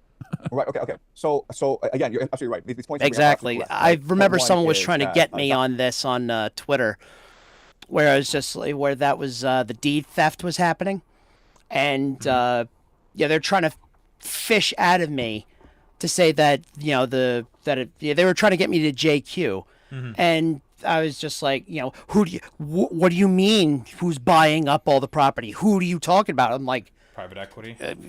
Equity, which is probably, if anything, run by Christian Zionists. It's like it's global capital, and they try to fish it out of me. Yeah, they were jacking off a little too much, too much on the jack off. And it's just like, it's actually that's what makes it so the banality of evil, because it's very boring. It's money. That's it. Couldn't get the debate out of you. Zionism in the year 1900, when Theodor Herzl was active, it was a very fringe thing. Only about 1% of all Jews around the world support the idea of like, let's pack our bags, leave our middle class life in England and America, and go to a desert in the middle of nowhere. Like 1% of Jews actually believe this. And you're absolutely right in that. Before the 1900s, even. It's like late 1800s, I think. So I think Theodor Herzl, his book Judenland, was published in the year 1899. Yeah. So at this point in history, the idea of return to Jewish homeland, Jerusalem, it is not popular. But as you point out, the other issue is that it is heretical, right? Because the very basis of Zionism, Christian Zionism, is that you can actually manipulate history. It's like a fucking roller coaster. He just like first he gets you with like, okay, it's a weird Eurocentric movement, and then as soon as you hit the top, then it goes to mysticism and cabal and all this bullshit. It's like a fucking roller coaster. It's fucking exhausting. Yes. Welcome to Professor Jung. This is very, very consistent. God's will, right? It is God's will that the Jews be dispersed around the world because of their sins, because of their lack of faith in God. And when God has chosen the Jews already, then He will send a Messiah to take them back to the Promised Land. Okay, that's the order of things. And so the priority for Jews is to practice a life of piety, a life of goodness, a life of generosity. And then when God is ready, then the Messiah will come. Okay, that's what most Jews believe. Okay, quick question for you. Dr. Zhang, he's on it. It's those greedy Jews. Yeah, no, this is like the messianic fucking bullshit. This is not true. This is not what most Jews fucking believe in. It's not at all. It's kind of more less. Yeah, you're New York born, New York native, of course. So you probably would have a pretty good idea. Probably being around a lot of them, what they probably think. Like, it's the stupid messianic Christian fucking bullshit that he's trying to say, basically put out here. It's nonsense. I can absolutely guarantee you, nobody normal thinks this. I promise you, nobody thinks about this. And welcome to Professor Jung. I don't know how many Jewish friends you have, but at least maybe in the spaces that I occupy, they don't believe any of that shit. As a matter of fact, for the most part, most Jews that I know at least are, they're atheists. They say they're Jewish. They may have, attended a couple dinners every now and then. But for the typically. most part, they're Yeah, just, exactly. they're chill They'll do about the bar mitzvah. They'll do the Hanukkah. They'll do all the all the cultural things. Catholics have Catholics have it too. You know, they Sort of celebrate stuff. So I don't- Christmas. You know, celebrate Good Friday, Easter, all that. You know. Passover, all that shit. Yeah. Yep. Like a lot of Yeah. Jews are secular. I don't think they believe Yeah. any of this stuff. So I don't know if we're. I went to Yale. I went to Yale, so I didn't know a lot of Jewish people. But Right. So the Jewish people that you met at Yale, they were like, this is what we're about. We got to live a life of piety. no. They were secular. They were Yeah, extremely okay. intelligent. They were very open-minded. They were very cosmopolitan. No they were Jews secular. at Like Yale. I don't recall meeting any religious Jews. But what I've learned is this. Okay, you have about 1 million people.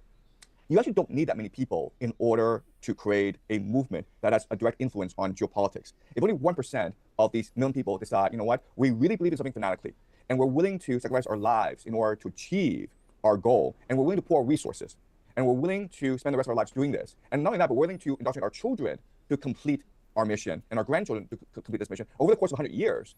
Well, this 1% is going to have a lot of influence in finance, a lot of influence in business, a lot of influence in politics and geopolitics. Yeah. Okay. Now we're doing the fucking Pepe posts. Buddy, that's just like the byproduct of how colonization works. This is how fascism works, bro. Like that essentially indoctrinate them, get at them young, in order to justify a fucking colonial movement. The greatest trick the devil ever pulled was to convince us that fascism just came in like red accessories and poorly coiffed hair. It's just what happens when, you know, people centralize all of their money and power to lord it over people who they deem the other. It doesn't matter what religion you are. It doesn't matter what, you know, that our fascist movement in America is so fucking diverse. It's nuts. It's like the case in point, Nick Fuentes, which, you know, don't believe a single thing that guy says, and don't think that this face turn he's on is anything What do you mean? authentic or nothing. He's always been a Democrat. What do you mean? He loves living in Illinois. Oh, I mean, I'm shy. I bet it's a loves living in great place. Chicago. It's a great city. Yes, yeah, of course, Boy Meets Minnie. I mean, the same justification like Brahmins make. It's the same justification that people within power make all the time. Like Han ethno-nationalists also think like this. Every form of like a weirdo, like white supremacist type thinks like this. It's consistent. Like we can insert differing group here instead of the Jews, and we can do the exact same logical through line. We take out Jews and put in Brahmins. We can put I don't know like what class distinction like weird Han ethno-nationalists have, but it's all about fucking money and power. But like Jung has to try to simplify that for his like dumbass audience, just be like, nah, it's secret societies and all that shit, and that's why they do all this propaganda for like years. Therefore, that's how you get all this power. It's like, well, it's not exactly how that works. Zionism, the reason why it is as prominent and powerful as it is because they had a lot of help from certain capital interests throughout the years in order to justify their existence within the Middle East. Yep. Britain, you know, a bunch of different places.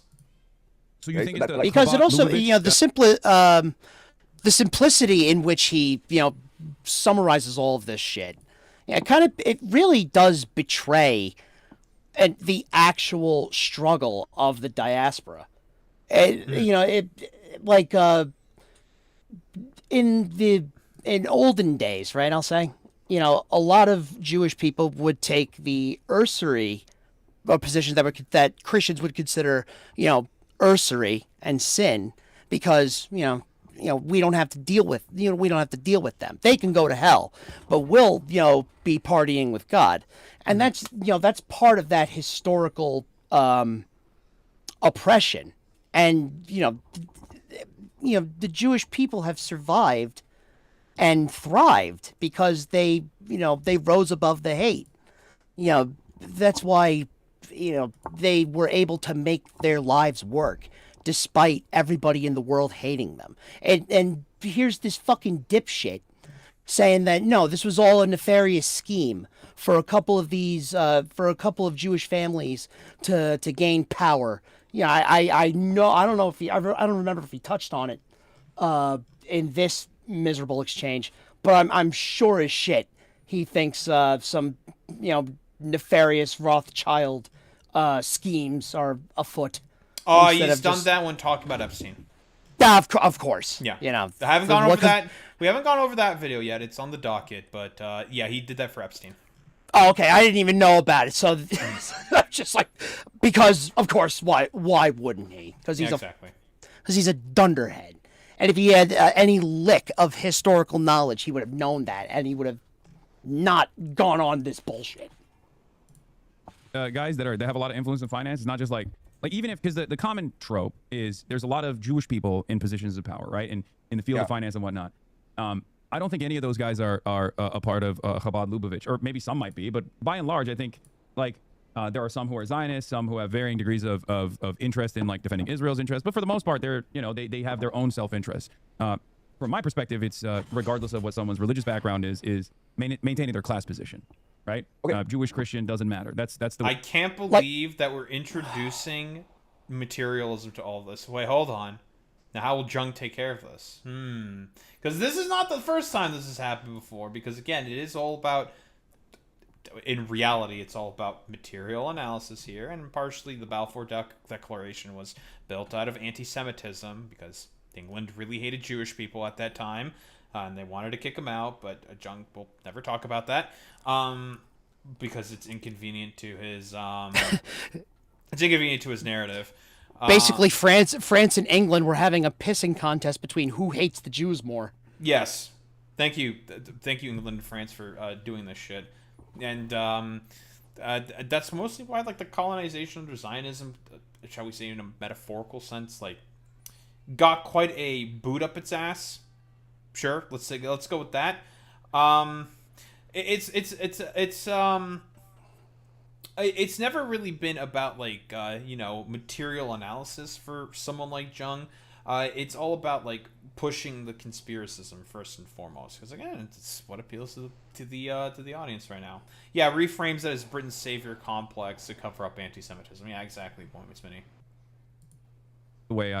That's the way I interpret the world, at least, right? Okay, all right. So there's certain things about Donald Because Trump. I don't think Hasidic Jews run finance, is what I'm saying. That would be a shock to me. Right. I'm not saying that. I'm not saying Chabad Lubavitch, they run everything. Okay, but Okay, buddy. But okay, for this is real. really complicated. So let me go step by step. Okay, Chabad Lubavitch, they're interested in religious meditation. They're interested in mysticism. Okay, they're interested in ideas, and so they focus all their energies on meditation. Okay, and what they pray for is, of course, the coming of the Messiah and the return of the Jews to Jerusalem and to be one with God. And So They held hands and went, "We care. We care." Yeah, they held hands and said, "We're gonna buy property in Brooklyn." That's what they said. That's what they did. Verbatim. Yeah, exactly. if we believe the universe is pure energy, if we believe the universe is conscious, then these ideas would be uploaded to the universal subconscious. Okay, does that make sense? Because Like the Matrix. It doesn't make sense to me. Well, honestly, it's 40K. By the way, what if I were to tell you we've taken a look at a previous video before, but this is the whole thing with the Nephilim shit, Boy Meets Minnie, that we covered previously. Yeah, that's where the fucking Nephilim stuff comes in with the... I forget the name of, the creator of, that whole Book of Thomas, Nephilim fucking bullshit. Basically, like 40K, and it's kind of supposed to be, a little bit of Spinoza here. Everything has a conscious, everything has a subconscious, not a subconscious, but everything has consciousness, and if you're a sentient being, and it all goes back to this sort of malaise and pool that it's a differing sort of realm. I'm not doing a very good job here at summarizing Spinoza, but basically Spinoza's whole thing is that he believes that every single sentient being has some form of a soul, some form of and all conscious beings, all sentient beings have some form of soul that ends up going back somewhere, which Okay. same thing that they pulled for 40K as well. I'm telling you, this guy would fucking love. He would love Warhammer. He really would. But I I'm think listening. I'm open. though that would fall. I don't know. That's kind of like giving Batman a Green Lantern ring, because now because now all of the visions of prophecy will will manifest itself in little miniatures, and then he'll go on and talk about how Trump is actually the emperor. He's the savior just of Christ. Yeah, exactly. Savior Christ, and he's the emperor that just like in a deteriorating body makes decisions in a chair and on life support. Just wacky shit. Keep him away from miniatures. Yeah, true. I don't believe we're all uploading our energy into a collective consciousness, okay. right? But I'm saying, like, let's just work with that, okay? So, through the meditation of thousands of people over decades, there are certain ideas that are embedded now in the universal subconscious. But as you're uploading, you're also downloading as well, right? And as you download, you get a pretty broad schematic understanding of the course of this universe, right? And you appreciate certain geopolitical movements. For example, that the United States will win World War II. Wake the fuck up, samurai. For example, the Soviet Union would rise to challenge the United States. For example, the rise of China, okay? Like you could, like what I do, if through enough concentration, appreciate how these events would unfold over time. Well, if you know this is going to happen, this is great for people who work in business and in finance, right? Because it allows them to make better business decisions. And so they're attracted to your movement, not because they are religious zealots, because they're like, wow, this is a great way for me to make more money for myself, right? So wait, hold on. So let me get this. So basically, through the enlightenment of Chabad, Leibovich, through all their meditations and I guess uploading of their consciousness to where exactly? Somewhere. That's what's making finance bros be attracted to them and as like investors or financiers or something. Is that are we following along, class? Is that broadly speaking what he's saying? This must hit so hard if you're like a paranoid schizophrenic. Yes, or if you're like a crackhead or something. Let me get this clear. So you're saying that there are people, right? Jews, non-Jews, in Let positions me of get power, this and they straight. find themselves attracted to this way of thinking, represented by Chabad Lubavitch, because they think hard and they meditate and they unlock the download and the upload that you're getting, because this allows them to make better market decisions and make more money. That's what I said. Fuck you, Hassan. That's right, right? So Okay, where is the? You have to have some evidence for this, right? Because that seems a little far-fetched, Professor John. True. Okay, well, I mean, like, let's look at the Epstein Also, files, how do you explain right? seasonal updates and DLC? Oh boy, Epstein files. Yeah. How do we explain like Earth patches? Because it turns out markets. Funny thing about them, they change all the time. That's got to be quite a download. You need quite the fucking bandwidth in order to probably download all of that information. I must say, that's gonna be it's gonna be tough. That's a tough one right there. Shocking lack of loot crates too. You think true. maybe if I do a $10 a month subscription, you'd think I'd get the basics like groceries or gas or my mortgage. Why are these people like Bill Gates and Bill Epstein. Clinton? Why are they hanging out with Jeffrey Epstein? Like what's your answer? Jeffrey Epstein is a facilitator that was deeply embedded in a lot of these circles. Networker, most likely affiliated with Mossad, most likely affiliated with the CIA, and his job was quite literally to be the guy that everybody knows, who can be a fixer at times, and who can also be the person who mass produces sex trafficked children, sex trafficked models of adult age, and create a sequence of black. Like I said before, the purpose of Epstein is also it's a dual purpose. He is the guy who's going to have a bunch of blackmail on these guys. It's like a perverted form of solidarity amongst thieves, for lack of a better term. Because if the one guy who's got all this like blackmail material of all these like pedophile billionaires raping kids, they can use that to make sure you keep people in line. And it's useful for intelligence agencies, because what is the purpose of an intelligence agency? To help maintain the nation state from any and all threats. Again, the nation state, its purpose is existence. That's it. That is all that it is there for as a structure. It is there to justify its own existence. So having someone like a Jeffrey Epstein that you have a lot of connections to, who's going to have info on a bunch of people who can very, very easily bring down the global economy, especially in the global financial capital of the world, is pretty fucking useful. Yeah, I agree. Mail files on every single very wealthy person that they could deploy at times if necessary. Explain to me like why he was obsessed. Like there were a lot of emails where he was like, let's get pizza and grape soda, right? Pizza and grape soda. So right? you think that was Like, code? Because he would straight up be like, I mean, it was talking code. about how he wants to children too. So I've always been a little confused by that because like why is he using code words like pizza at times and then other times he's just straight up being like, do not send me an adult prostitute. I would like a child prostitute is what he would say in some of the. So there were two major phrases that were like confusing, right? The first was like pizza and grape soda, okay, and the other was like going to the dentist. These kids were going to the dentist a lot, man, like once a month or something like that. Like, No, well, the dentist one is understandable. That was actually, I mean, he also had the dental chairs in his compound, and I think that was to, I mean, I don't know what he was doing, but it was definitely like some kind of either torture or some way of Some like restraining order. actually or removing something, their dental record. something like that. Also Nah, having, weird. like, if you're mega rich, you could, doctors will make house calls. That's true. They will. After disposing of the victims, like something along those lines for sure. But again, that's more overt rather than covert. Okay. So why is he going overt at times, but then why is he also using the code word pizza? Right. Okay. So I understand what he's doing. I understand why Bill Gates and Bill Clinton would be attracted to him. Okay. But one thing that people never resolve, a question people never resolve, is like, how did he get to his position where he knows the Rothschilds, where he where everyone's trying to be his best friend, right? It's not like him going to meet Elon Musk. It's like Elon Musk wants to meet him. There's I mean that's way after. So I think it was that school that he was working at as a math teacher who the Bill Barr's father I think was Yes, he got associated with other people in power, and then he got connected through a bunch. Because quick reminder, Jeffrey Epstein developed, shall we say, his desires, for lack of a better term, because he used to work as a substitute teacher, I think for social studies specifically, in an all-girls school. And that's why he became, well, the freak that he is now. And then he was working in a university. He got connected to Bill Barr. If you know anything about like Bill Barr, he was an attorney general. I think he also worked in intelligence as well. That's where the whole sort of like ball got rolling there for specifically Jeffrey Epstein, something like that.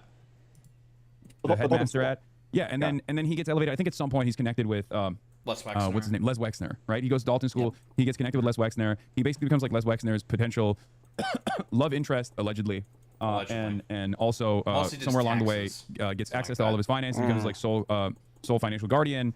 And he just keeps. I mean, at some point, I assume he was tapped in by the intelligence community to play this role, as they, I guess, saw him as a decent serial networker. Right. So let's go over his timeline. Okay. So I should point out he gets a job at the Dalton School. Then he goes to Bear Stearns. And at age 30, he's invited by David Rockefeller to join the Trilateral Commission. And he gets an interview with Steve Bannon, and he's like, well, it's because I'm a math genius, and they want that. You're 30 years old. And I don't believe that. Yeah, quick reminder, Jeffrey Epstein, not a math genius. He was a social studies teacher. Like, not a math genius. Not that guy. I think it wasn't his math genius that caused a barely possible literate vestige of espionage to tap into what he could potentially do. I think it was just they thought that they could utilize him as a person that could be operating in these circles. Okay, all right. So at age 30, he joins the Trilateral Commission, and then after Bear Stearns, he works for a man named Douglas Leese, who's an arms dealer, right? And he's heavily involved in Iran-Contra. And then so at that point, he's obviously already affiliated, is what I'm saying. Like, right. And in the year 1991, Lex Wexner signs over power of attorney to Jeffrey Epstein. Who would you give power? You personally, I want to ask you, who would you give power of attorney to? Who would you be comfortable signing your power of attorney over to? If you're Les Wexner, I guess in this particular case, I don't fucking know. Like probably somebody's like really closely. Listen, am I like privy to all of like Les Wexner's like personal life? Am I like tapped into that? No, not in particular, but I would assume it's probably someone who's like either very close or someone within his fucking family. One would assume, not like some random jabroni. Like, we'll never really know why the power of attorney was given to fucking Jeffrey Epstein, but I don't know. Maybe Jeffrey Epstein was very convincing. I have no clue. We're probably never gonna know. Probably nobody, but I do understand. So. I'm not saying that it's not strange. I totally understand that. I think the reason for why he did that was because by that point he had already been tapped in, and he was the fixer for a lot of these powerful people, and had connections to the CIA. Okay, so Lex Wexner, okay? Two things about him, okay? First of all, what's really strange about him is he signed over power of attorney to a guy he didn't really know well in 1991 named Jeffrey Epstein. The second thing is like he's the founder of something called the Mega Group, right? The study group. The study group are responsible for a lot of Jewish charities, including Birthright Israel, so sponsoring all these Jewish teenagers to go to Israel for a couple weeks. I've actually been on a Birthright Israel trip. Yeah, really funny thing. I've been on a Birthright Israel trip. You haven't, but I have. No, I have not. Oh wait, but Right. But okay, so we're going all over the place. I don't understand how any of this. Yeah, I don't think Hassan's gonna be invited to do a Birthright Israel trip. I don't know why. I don't think so.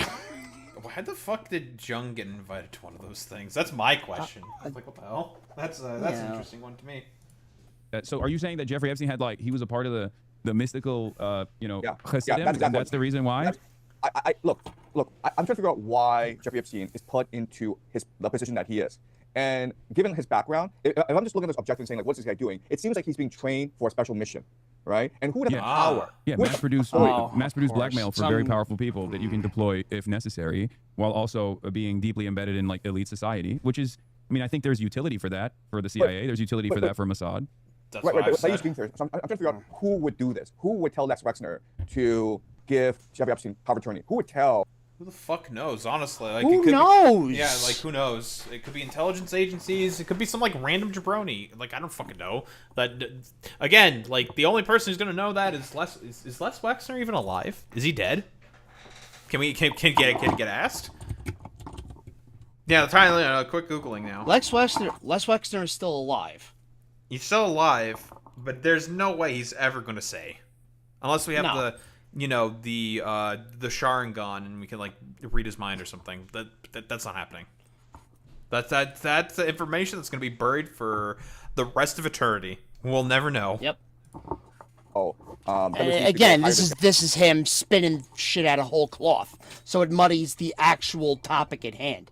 Well, yeah, exactly. Like he's trying to, he's just trying to like, just come up with some explanation, conspiracy theory nonsense in order to like, because the Epstein files, popular topic, I know. Yep. And as a result, he has to make videos about it, especially since it's going to be really easy to spin up conspiracy theories about it, especially about Jewish people. He loves spinning up conspiracies about Jewish people.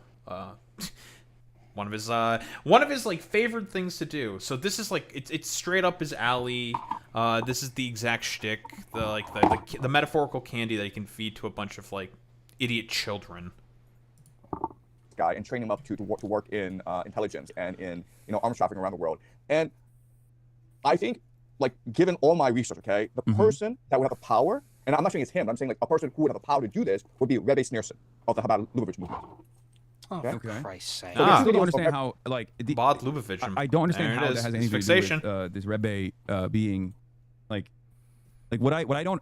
By the way, does that guy ever get mentioned within the Epstein files? Like, no, not a one.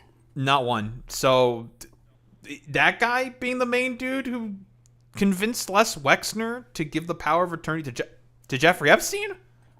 He's making this shit up. It's all up. It's nonsense. I can't connect here is like, where is the mystical future sight power coming from for these magical mystical Rebbe? Let's just use our imagination, okay? And maybe I should watch some Spirit Science. Rebbe Sneerson and go into his mind and how he perceives the world, okay? I'm Rebbe Sneerson, and I believe I'm a reincarnation of these great Jewish mystics who are now possessing me in order to fulfill the end times prophecy.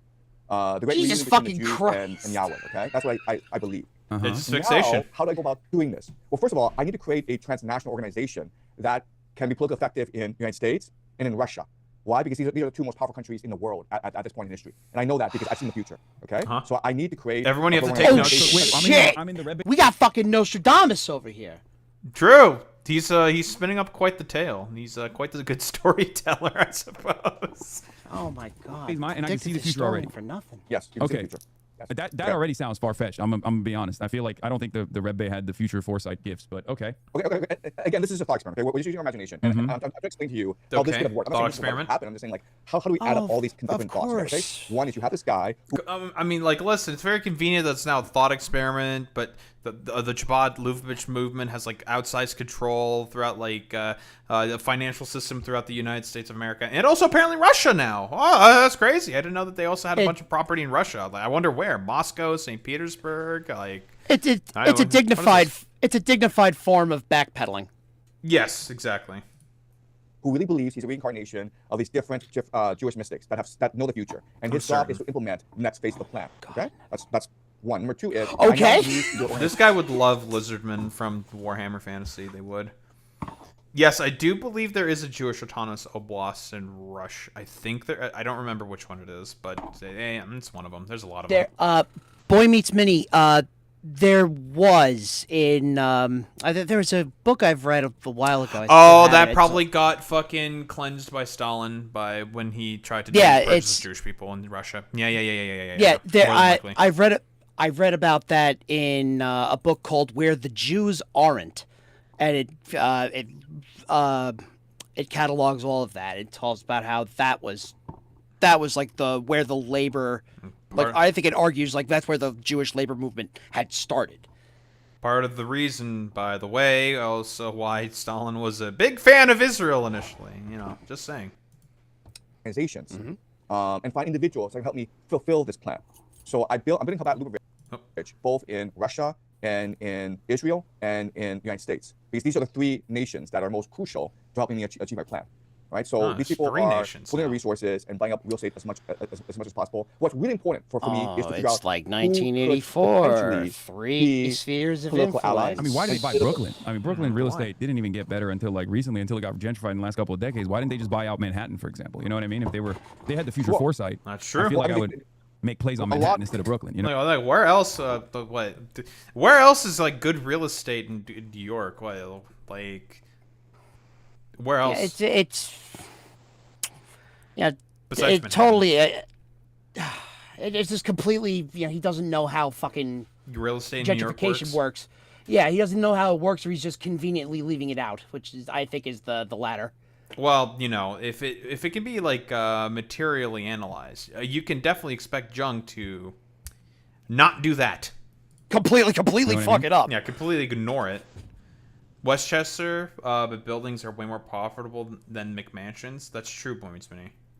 A lot of Combat Lubavitch were immigrants from Eastern Europe and from Ukraine and from Russia, right? And they just congregated in that area. And so once they congregated that area... But if they have future foresight, it shouldn't matter, right?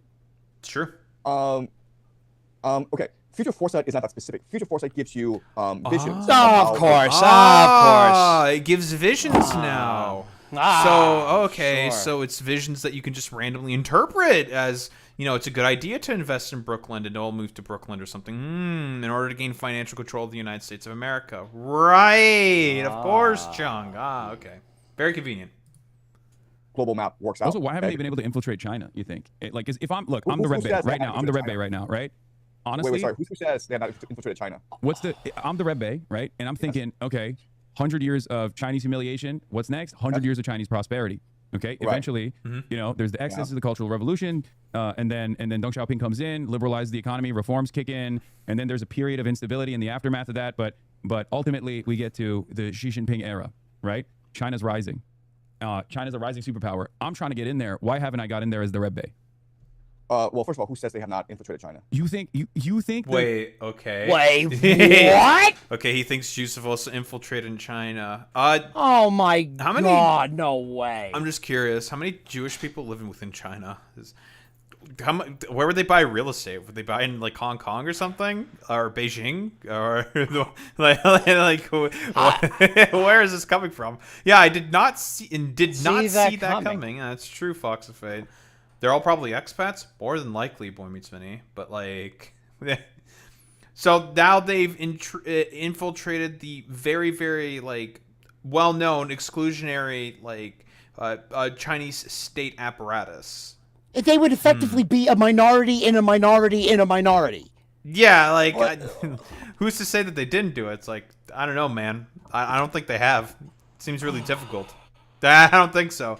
Especially considering all the like weird Han ethno-nationalism that Xi Jinping also constantly does. So I don't think. Not to say that like Xi Jinping's like anti-Semitic or whatever. We have no evidence for that whatsoever. Like none. I don't think if they were random like Jewish people like trying to infiltrate the Chinese state, I don't think like Xi Jinping would be totally okay with that as like the strange Han ethno-nationalist that he is.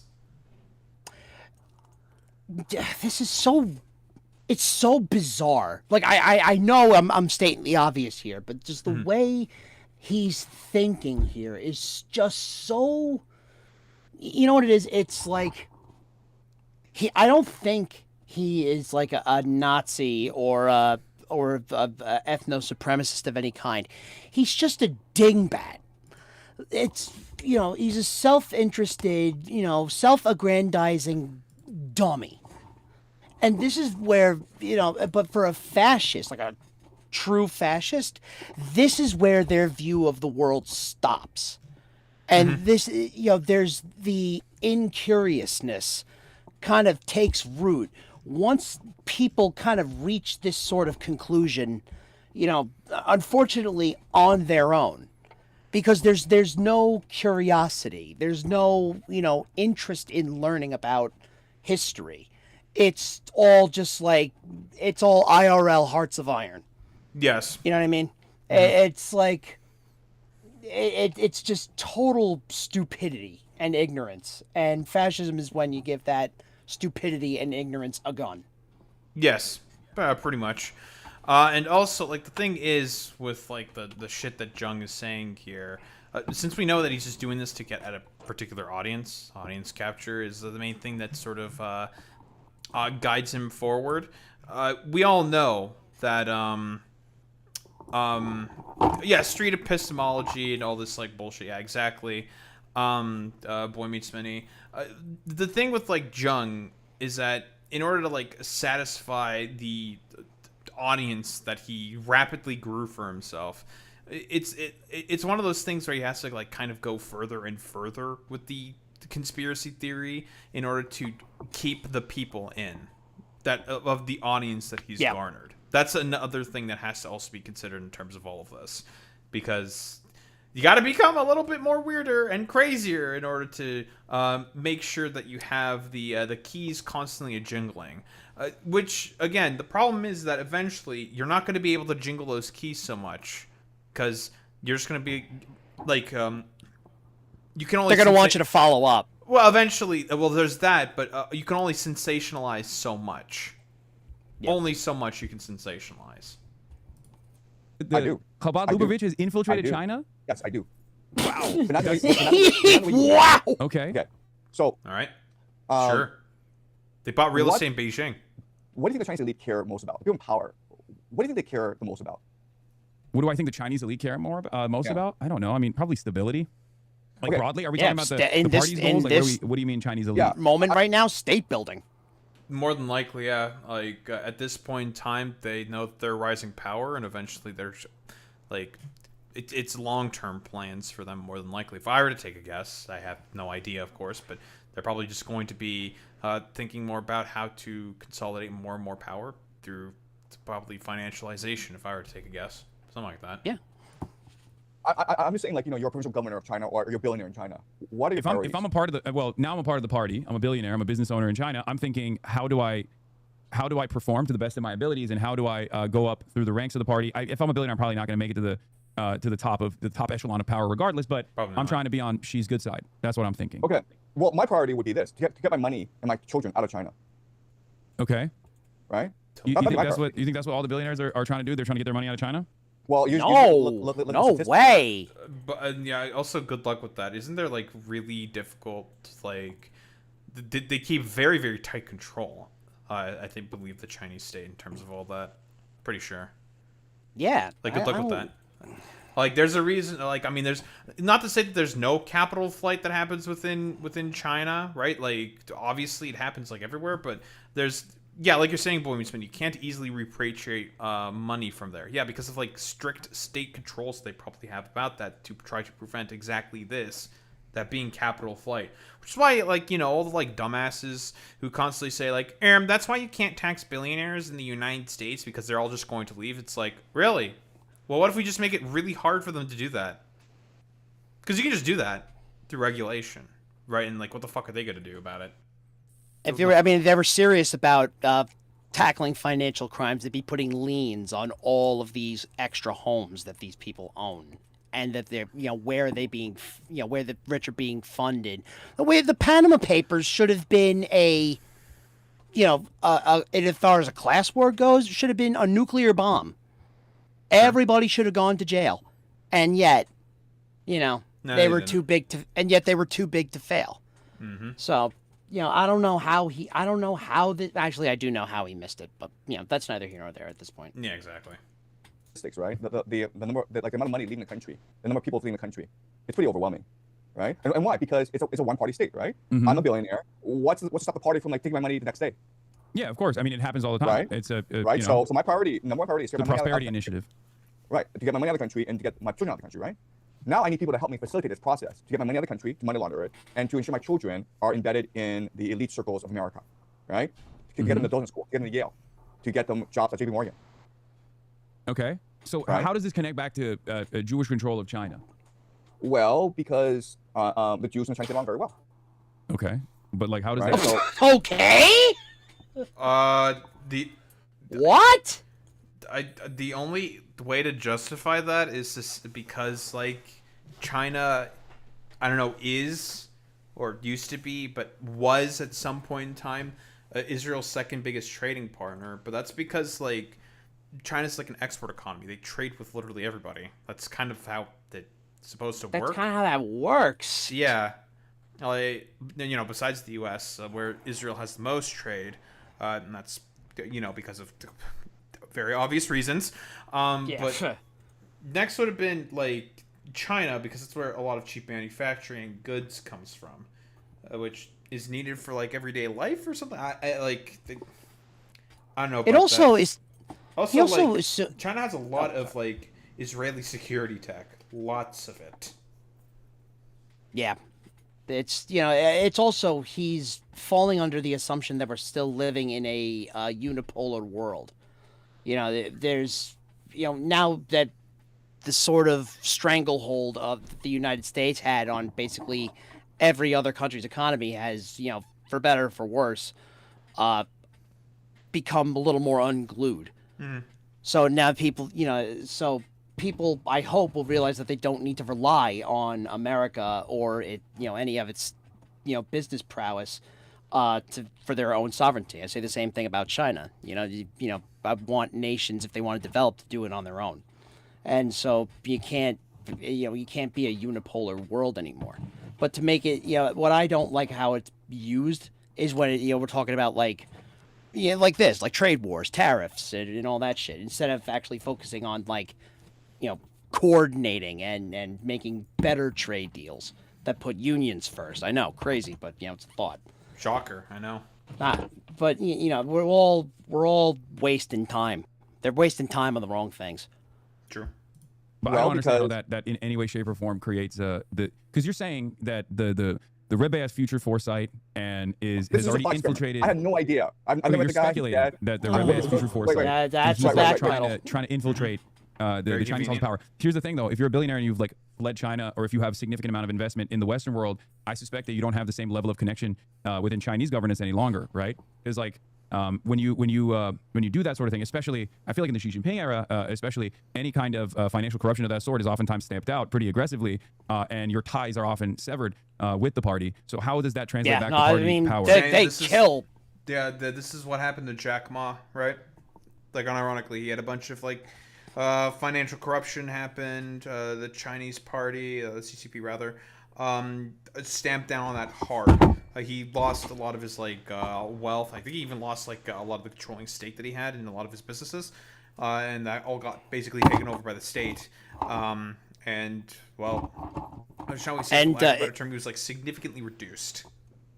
And basically, he's like persona non grata in the CCP. Yes, exactly. Which means he's basically cooked. Yeah, How does that translate you're back to done. You influence might as within well, go somewhere else. Chinese governance?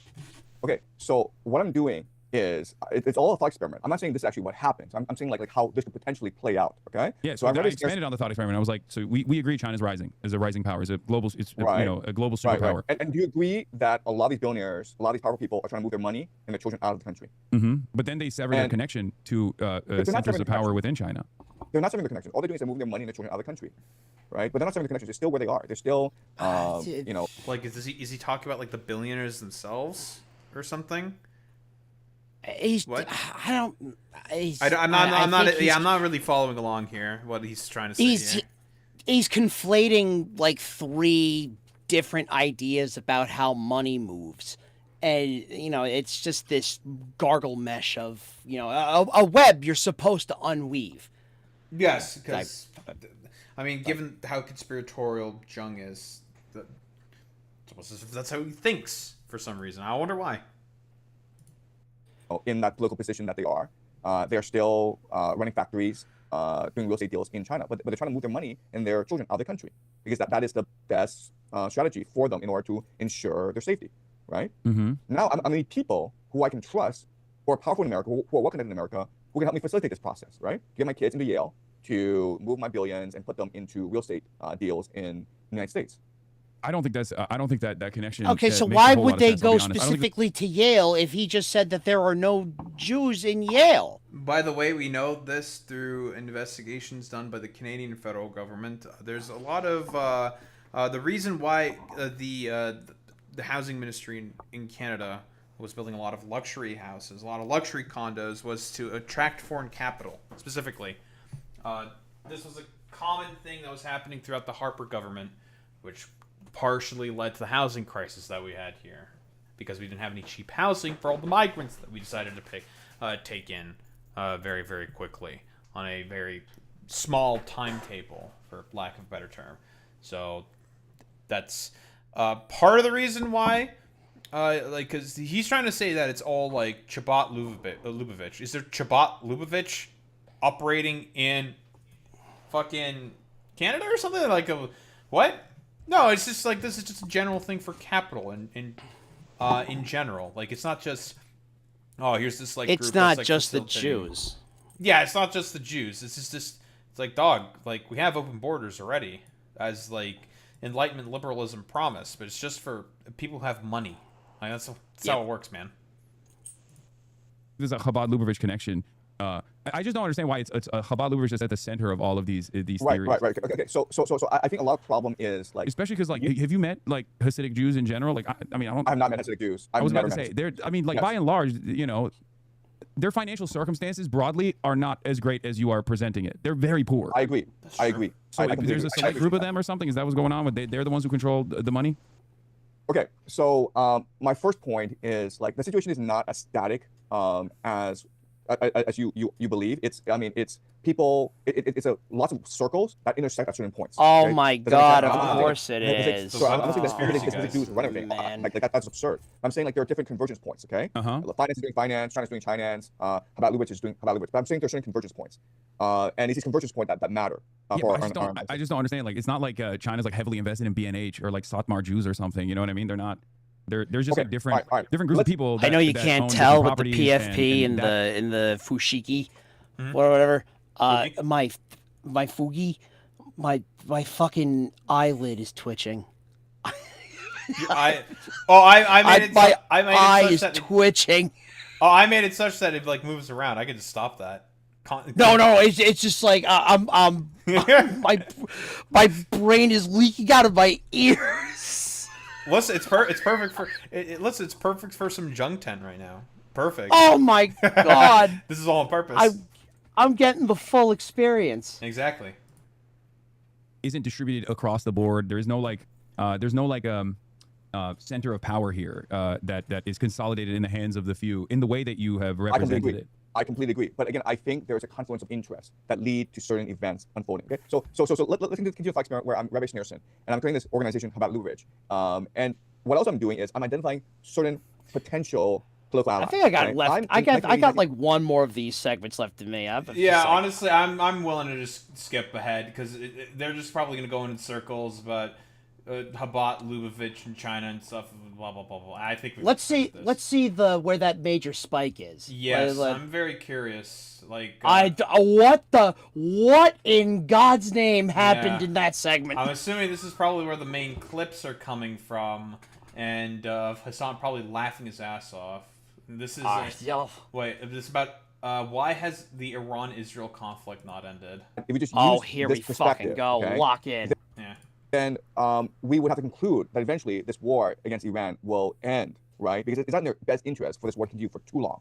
Is that correct? Like I'm trying to figure out. Okay, we have this model of the universe, which is dialectic materialism, self-interest, And so let's extrapolate from I this mean, and figure out there where are this other war competing might go. forces here as well. Obviously, like America has to save face. America has to maintain force projection capabilities. That's like the entire underpinning of the dollar being the reserve currency. If America's military might is bested by a middle power like Iran because it has complete control over the Strait of Hormuz and can dominate the American military that way and dominate global capital that way, then obviously, America's no longer the superpower we once thought it was. That would destabilize everything. So there's the competing interest there of America trying to save face to the best of its ability.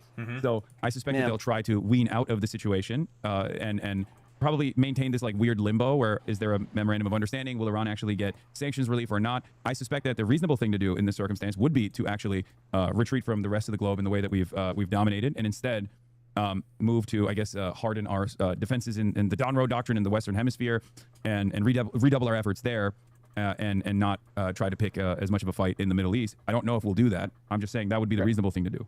So let me Well, ask you that's the whole nostalgia cuckoldry specifically there for Trump. Listen, every other president picked fights in the Middle East. Now I want to do it as well, folks. That's what I could do it better than everyone else. Let me tell you.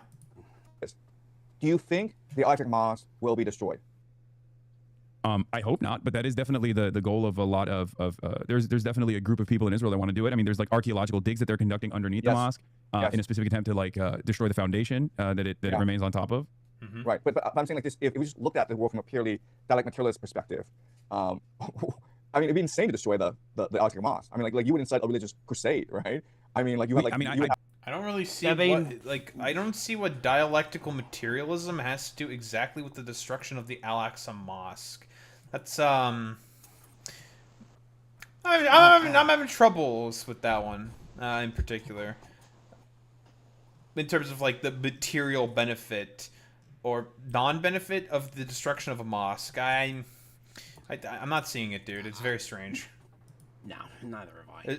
Yeah, this could be the Islamo-communist conflation that a lot of like the right-wingers do. That's true, Boynsmany. Like maybe that's what he's trying to say. I have no these are words.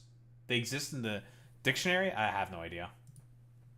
There are people who believe a litany of different nonsensical things, and that could motivate them to take action. I understand that. I'm not discounting that at all. So all I'm saying I just don't think that there is I think that as long as it coalesces or converges with the interests of more powerful nations like the United States of America, or as long as it's in the interest of Benjamin Netanyahu to maintain a coalition with the more fundamentalist, more religious Jews in his coalition, he will make it seem as though that's fine, and he won't make he won't like force them to retreat in any capacity as long as they don't like destabilize too hard. But things do happen. They might end up. They might end up doing something that's like completely chaotic, but I don't think it's I don't think it's going to bring about the end times prophecy is what I mean. Okay, all right. So I think here you and I would agree where maybe we can use economic self-interest to explain 95%, right? But then there's this unpredictable religious fanatical element to it, maybe 5%, that changes the vector of events, right? So if there were no religious fanaticism going on, okay, we can predict how this war will end up. But because there are these religious fanatics, maybe 5% of the population, and we're talking about like both in the United States, in Israel, in Iran, these are just religious fanatics, and they want this war to achieve their end times prophecy. And you and I agree, like they probably won't achieve their end times prophecy, okay? But that doesn't mean they won't try. And because they will do certain things, then these events will basically become catastrophic, right? So I think right now the war is containable. But if they Okay, That's wishful thinking. yeah, I mean this was filmed about 3 weeks ago. Again, we know that this is just not the case. The Houthis have now essentially joined in on the fun, metaphorically speaking, of course, because of the collapse of the memorandum of understanding, because of the limbo, as Hassan himself said. That's correct. The quote-unquote limbo and collapse of the memorandum of understanding, mostly because of Israel. Not so much because of like Christian Zionists. I believe even Mike Huckabee, who's the ambassador to Israel, even he himself has condemned the actions of Israel within Lebanon, saying like, yeah, like the bombing of like a lot of like Christian sites within Lebanon, not particularly a big fan of that one by Israel. So even he has, and that dude's like a complete Zio freak. He's a total dog. Yeah, like complete dog to Israel. He loves Israel. Complete like Christian Zionist freak. Even that guy has come out and said like, yeah, I don't know about these actions within Lebanon, man. I don't know about a lot of these actions as well. Yes, Huckabee is if Kufi was a fucking person.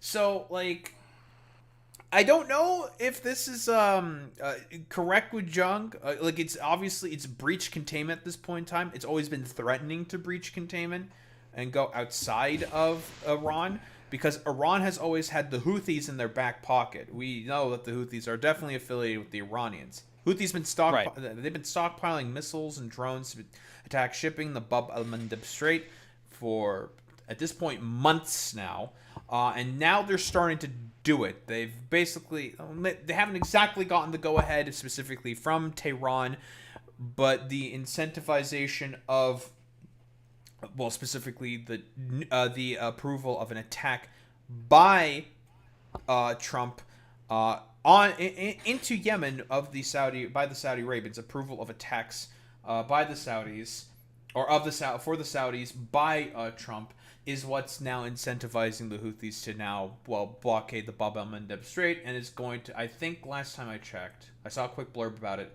the spot prices for Brent crude were at $112. Yeah, it's only climbing. Yeah, that's going to shoot up like a rocket, because of the blocking of the Bab el-Mandeb Strait, which is also going to be bad for global trade in general. About an eighth of global trade goes through that strait specifically. Yeah, through we the haven't Gulf seen and Red the. Sea. Yeah, we haven't felt the consequences of this yet. Not even close. We'll probably feel them in the next couple of weeks, for sure, and it's just gonna make everything worse. I'm telling you, maybe Trump just wants everyone to go around the Cape of Africa, like they did in the 1700s. Think about it. Maybe that's what he wants. Yeah. Fox of Fate. The Isaac Mosque is destroyed, right? Then all bets are off.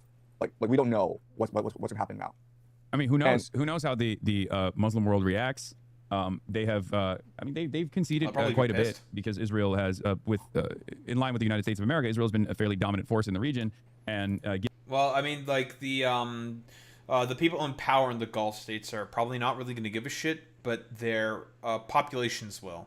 The Saudi population is, there will probably be active revolts in Saudi Arabia if I were to take a guess, because that's mostly the reason for as to why the Saudis are like hesitant in joining the Abrahamic Accords is specifically because of that.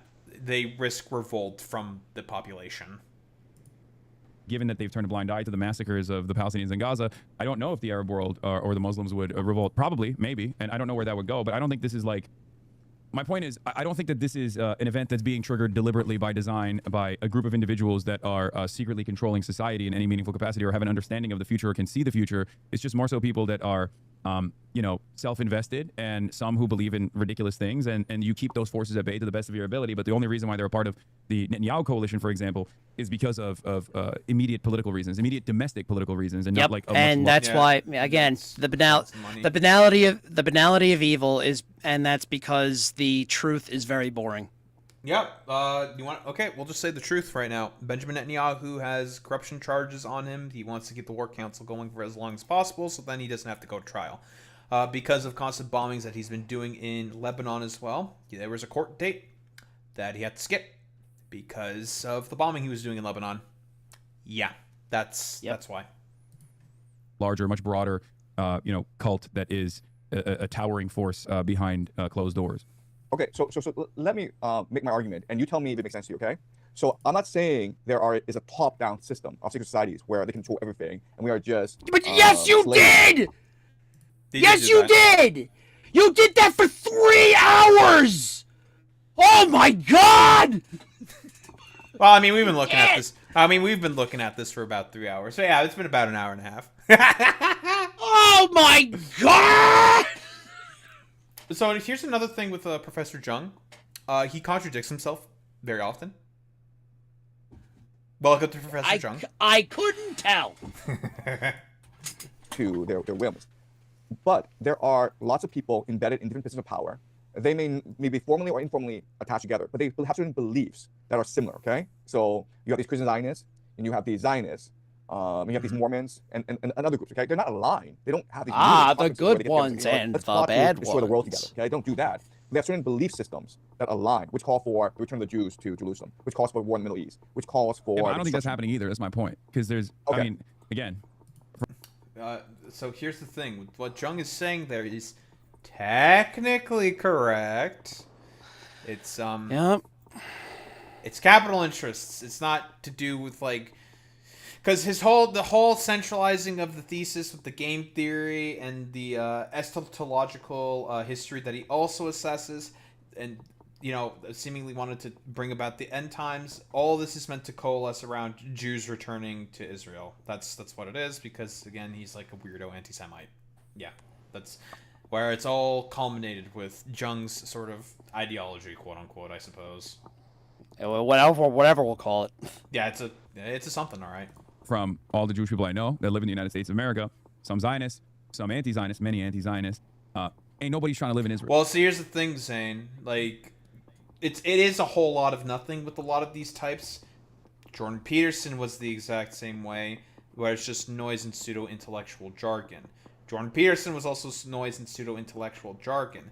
But at the very least, Jordan Peterson had the accreditation and was able to sell the intellectual jargon in a better sense. This guy has none of it. So it's like way more obvious that, like, bro, what the fuck are you talking about? You're just a crank. Like, you're just saying stuff. At the very least, with Jordan Peterson, he had the plausibility of like plausibility of denial, because he was a tenured professor in University of Toronto. He has his PhD in clinical psychology. He has done work with patients in terms of like a psychological sort of setting. He has done all of that work. This guy's got none of it.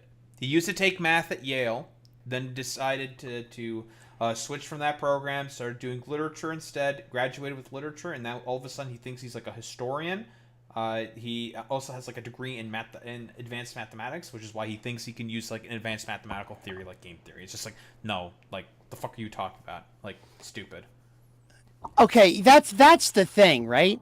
For game theory, and if this guy's supposed to be a numbers guy, there have been a shocking lack of numbers and math in this whole in this exchange. Oh, Jung, it's just been Jung is very sparse with sources. Every time you check any of his videos for sources, basically it's just like random books that have nothing to do with numbers. Very all often. right. That's the Jung special right there.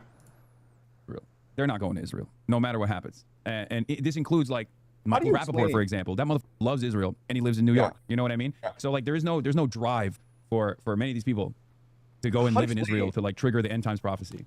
How do you explain the rise of anti-Semitism after October 7th? Right?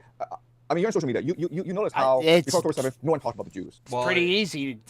that's the byproduct of Zionist propaganda and them also trying to purchase social media companies in order to stamp down on quote-unquote anti-Semitism, right? Because that's why they're doing it, and that's why there's a large rise in anti-Semitism as a byproduct.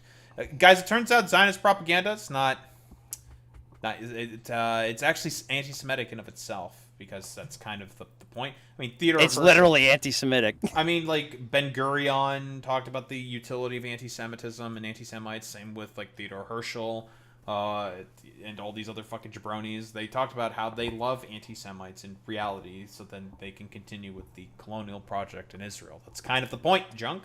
That's how it works. Glad we could clear this up. No, And after there's 7th. definitely, there's always been like people. Look, there's two different kinds of anti-Semitism, right? There's like the way that people will casually say like, oh, Jews are in finance, Jews are in Hollywood, but they also made Seinfeld, and I love Seinfeld, so it's fine, right? Like that's been the otherization of Jews for quite a long time, and then there's always been people who are like, no, Jews are at the heart of a lot of these conspiracies, like the old-fashioned anti-Semitism, the protocols style of anti-Semitism that neo-Nazis have tried to Protocols of bring Zion. back into the forefront in perpetuity. As far as like post-October 7, the increase in hatred of Jews is a direct consequence of the anti-Semitic incidents spiking in the aftermath of Israeli sieges in the past. Whenever Israel sieges Gaza, it does so by falsely claiming that it's doing this at the behest of Judaism, at the behest of like Zionists are, Zionism is Judaism. We're doing this as the Jewish state over and over again. In the defense of that in the Western. Guys, it turns out conflating Judaism and Zionism's kind of bad, guys. It's really bad. Turns out conflating a ethno-nationalist ideology, like I've been consistently saying on this fucking channel before, with not an ethnic, but a religious and a cultural affiliation. Not good, actually, guys. Turns out there's some problems with that, but it's on purpose. It's by design at this point. world is always packaged in the same way. And as a response to that, people hear that and they go, okay, well, I don't f with this. So maybe all of these people that are in positions of power that happen to be Jewish are actually bad, and they're, you know, demonstrating dual loyalty, right? And that's how it builds. That's how anti-Semitism grows. And as a matter of fact, many people who were you know, prominent neo-Nazis, been deplatformed on numerous occasions, have taken advantage of Israel's newfound unpopularity in the Western world to push for this idea that all of these Jews they're all single-mindedly in defense of Israel. And there are plenty of American Jews, there's plenty of American Zionists that will actually say this over and over again. That will teach people this falsehood, this idea that all Jews are. Anna Kasparian's been doing this as well. Jenk partially. Yeah, we like listen. Our favorite Strauss-Wright Karen. Another fucking jerk off. Single-mindedly invested in the development of the Greater Israel Project, when that's not the case. And institutions also do this as well, like synagogues that do settler fairs and advocacy organizations like the ADL that will then go around and go on television and say that all prominent critics of Israel are anti-Semitic. Okay, so I'm not plugged into social media as you know, as well as you are, but yeah, I'm based in right. China. But I mean, technically speaking, that's Jung might not be lying there in particular. Maybe. I don't see him posting on social media as often, but he more than likely has a team that's heavily plugged in. If I were to take a guess, he definitely has a team around him for sure. Oh yeah. I will tell you this. I noticed a distinct difference in social media postings pre-October 7th and post-October 7th.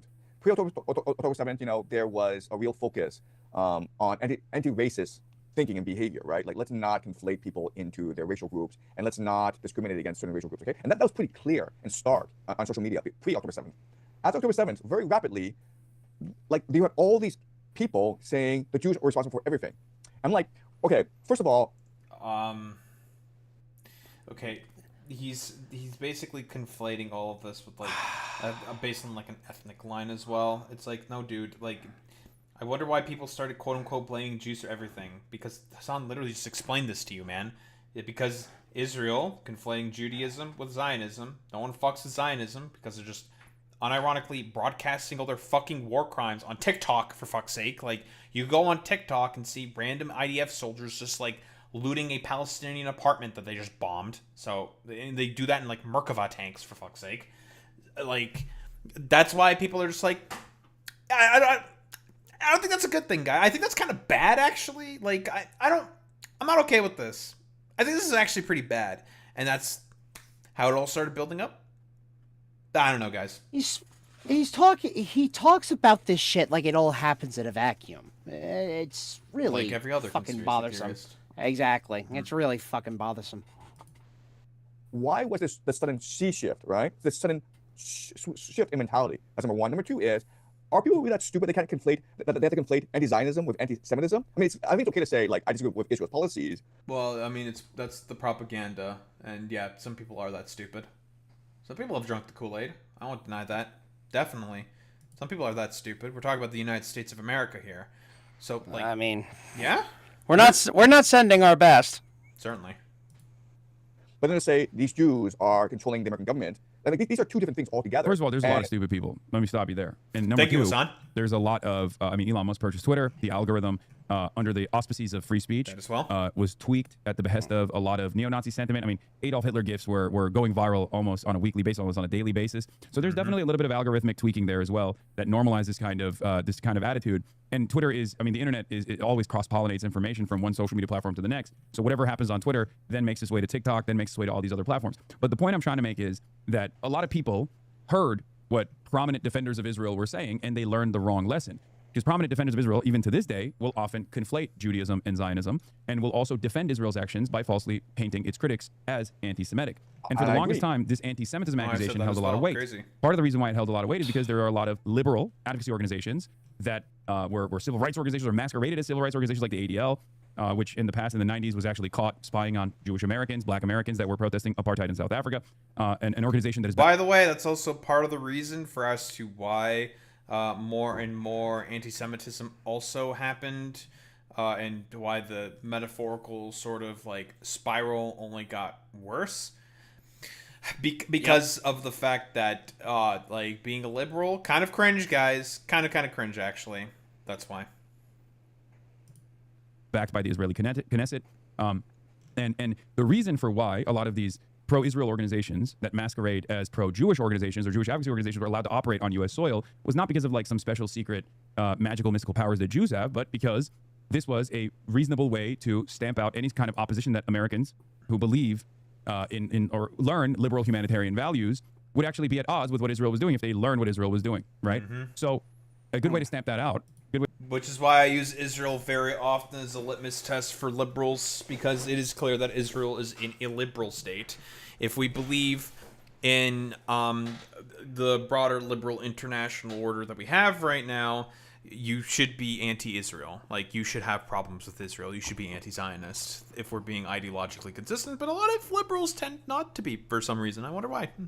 Couldn't think. Brad Lander, as much as I love the Landman, he is he is the guy I think of when I hear liberal Zionist. And I've been asked this before, like, what do I see liberal Zionist is? And it's just like, it's the group of people that still have a romanticized view of the vision of Israel. It's unfortunately outdated, way outdated. I've also said this before. It's also lazy. Just lazy. Yeah, Zionism. it's very lazy. It's incredibly lazy. That's how I described Ethan Klein, for example. It's romanticized. It's lazy. It's the True points, Minnie. It's the belief that you can vote out the bad parts of Zionism, but it's all bad. It's like trying to vote out the fascism, bad tenets of fascism. No, voting fascism out in general has worked for Brazil. Yeah, that's why I think that you can. It's just the cleanup that comes after it. You have to, you have to burn out the root in a metaphorical sense. Otherwise, it just you comes have back. And you have to make arrests. Like he had to arrest Bolsonaro. Yeah, Yeah. absolutely. I'd even throw in the entirety of his family as well. They went along with the fucking coup plot as well. They helped plot that shit. Yeah, jail. All of you go to jail. Hello? You have to. It's follow through, and that's I think when people compare Obama to or Mamdani to Obama, and I'm just like there is one connection, and it's that it was the belief of hope and change. But the difference between the two is very simple. It's follow through. Yep. Mamdani was the one that actually followed through and is doing the thing. And he's pissing off all the right people. That's what it's supposed. That mentality. That's what it's supposed to look like. Not saying, not saying every other outdated slur and thinking you could get away with it. Yeah, it's not like that.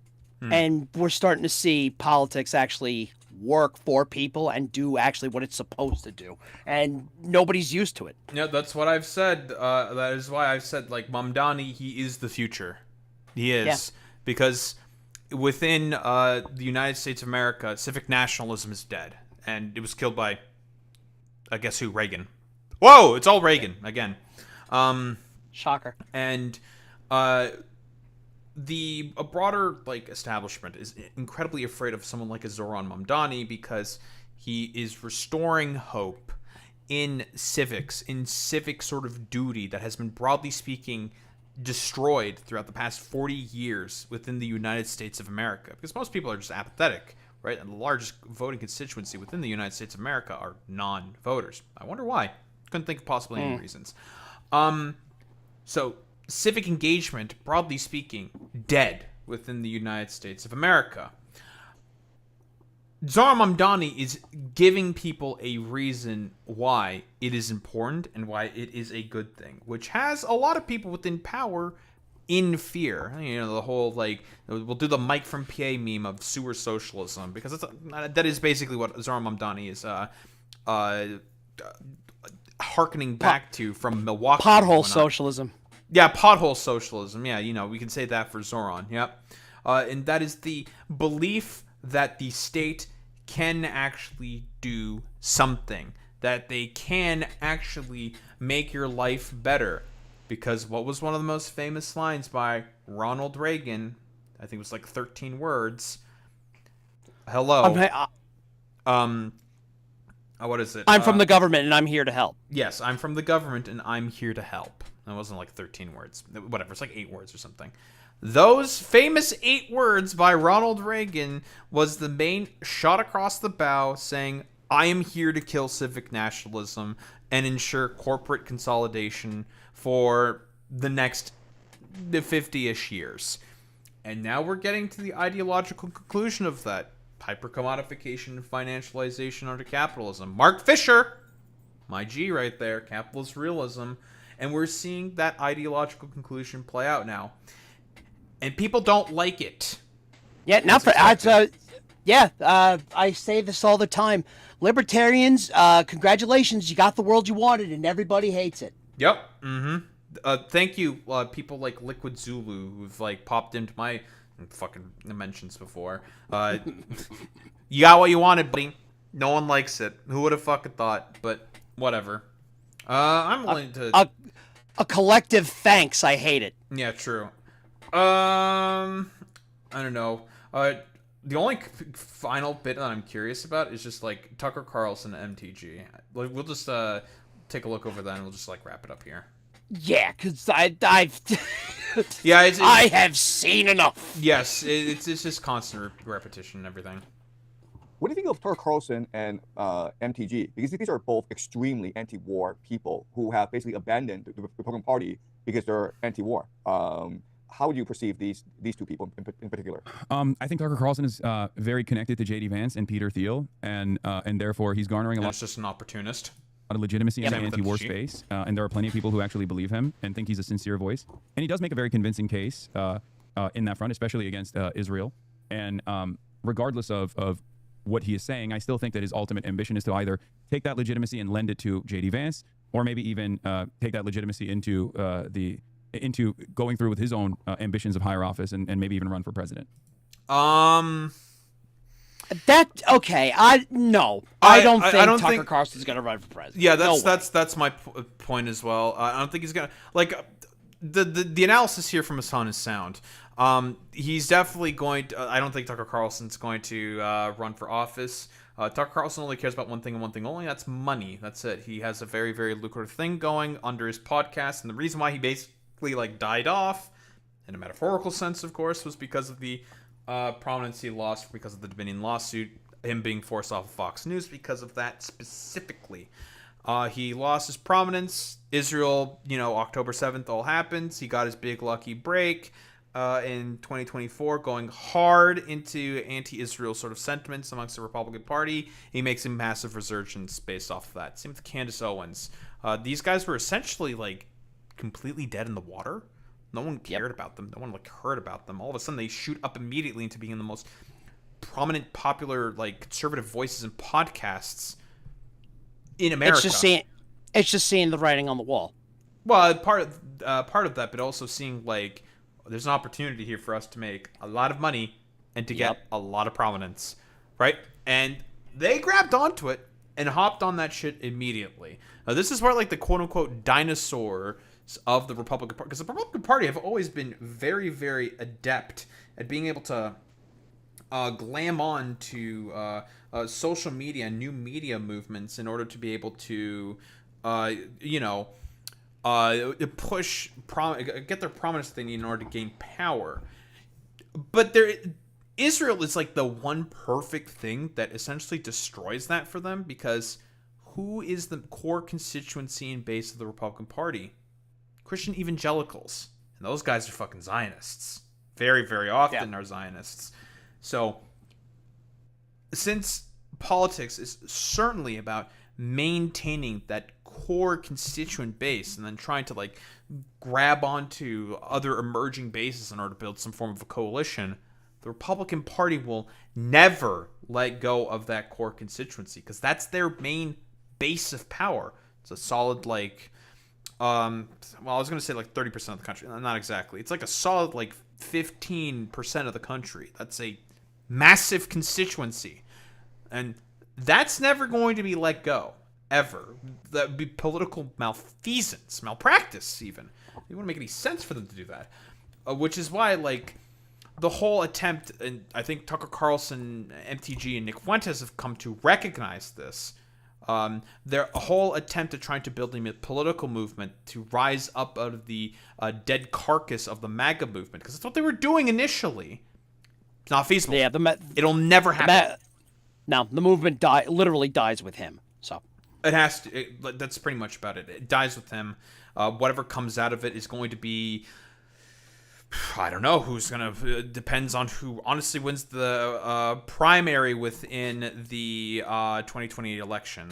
More than likely, is it going to be JD Vance, who pretends to be like an anti-war voice, more like Voiper populism, kind of, sort of, but like like a Palantir big tech backing him, or if it's going to be neoconservatism, neocon, sort of like a banner under Marco Rubio. That's ultimately the main fight that's going to be happening in 2028 in the Republican Party, unless somehow Donald Trump gets the apple of life and is able to continue living on or something. I don't know. Like, who knows? But yeah, like, that shit was never going to work because, again, Christian evangelicals, those are the main dudes that make up the core basis of the Republican Party. And that's all because of, like, as Jennifer Welch herself said from the I've Had It podcast. Yeah, I did just speak into being, so that means it will happen. That's true, Boomie Spinny. Donald Trump was basically a Christian evangelical pastor. Like, he did the whole, like, prosperity gospel sort of nonsense. It spoke to these people in a sort of, like, community level, in, like, a primal sense, because that's where these people have garnered community. It's terrible where they've garnered community by getting abused by these, well, like, the very strange and pedophile fucking rapists for a lot of these, like, evangelical pastor preacher types. But that's where these guys sort of have built their community, and they're, like, various, or like other suburbanite communities, or like rural communities even. That's like the basis of it. It was the fucking church, and it's all fucking cult, and Donald Trump took advantage of it. Who exactly is going to speak to that? That's ultimately a different question, because they're going to need, like, JD Vance or Marco Rubio, they're going to fucking need that constituency. And it's probably going to be JD Vance, who I think, because, he's a Catholic, even though he's a convert, and I don't think people are going to jive with Marco Rubio as much because he's a Cuban, if I were to take a guess. Catholic converts like JD Vance are Protestants, but they like the Catholic aesthetic. Yes. They're it's all LARP. It's just Nazi. It's all a LARP. It's all a LARP. That's what I think. But I don't think it's like a real. I mean, I think it's ultimately going to be him lending that credence to JD Vance. That's what I think. And I don't think JD Vance is actually a critic of Israel in any way, shape, or form. I think he's just performing a role for Peter Thiel. Mm-hmm. And how about MTG? I think Marjorie Taylor Greene is just, she's a little bit of a kook. She's a little bit of a crank. Here's the thing. I think both Tucker Carlson Marjorie Taylor Greene Marjorie Taylor Greene did objectively the correct thing, which is that she wants to make money, so she got out of politics.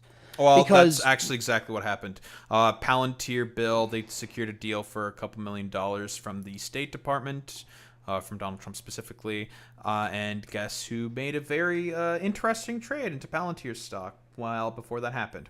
Marjorie Taylor Greene. And she made $25 million off of that one trade. Oh yeah, so she's gonna and they passed that no insider trading rule in Congress, so she's not, it's all a money move. Well, a lot of loopholes in there. Trump and Vance are not. Oh, of course, of course. It's like a kind of maybe like a little like tickle of the wrist. I was gonna say slap on the wrist. Yeah. She really left and started being anti-Trump because Trump fucked up her ambitions for the Senate. So she wanted to be part. She wanted to be part of the inner circle. Trump said no because he doesn't like country blumpkins, and Marjorie Taylor Greene's a country blumpkin because, again, Trump's a coastal elitist. You can never forget about that. He hates his own constituency. Like he'll pretend. He despises them. He despises his base. But he just likes the adulation and praise and the cult like sort of like adherence they have in reality. But like there's no love reciprocated by Trump. He fucking hates them in reality. Like, he'll pretend. No. He'll do a performance. but nah, he fucking hates those guys.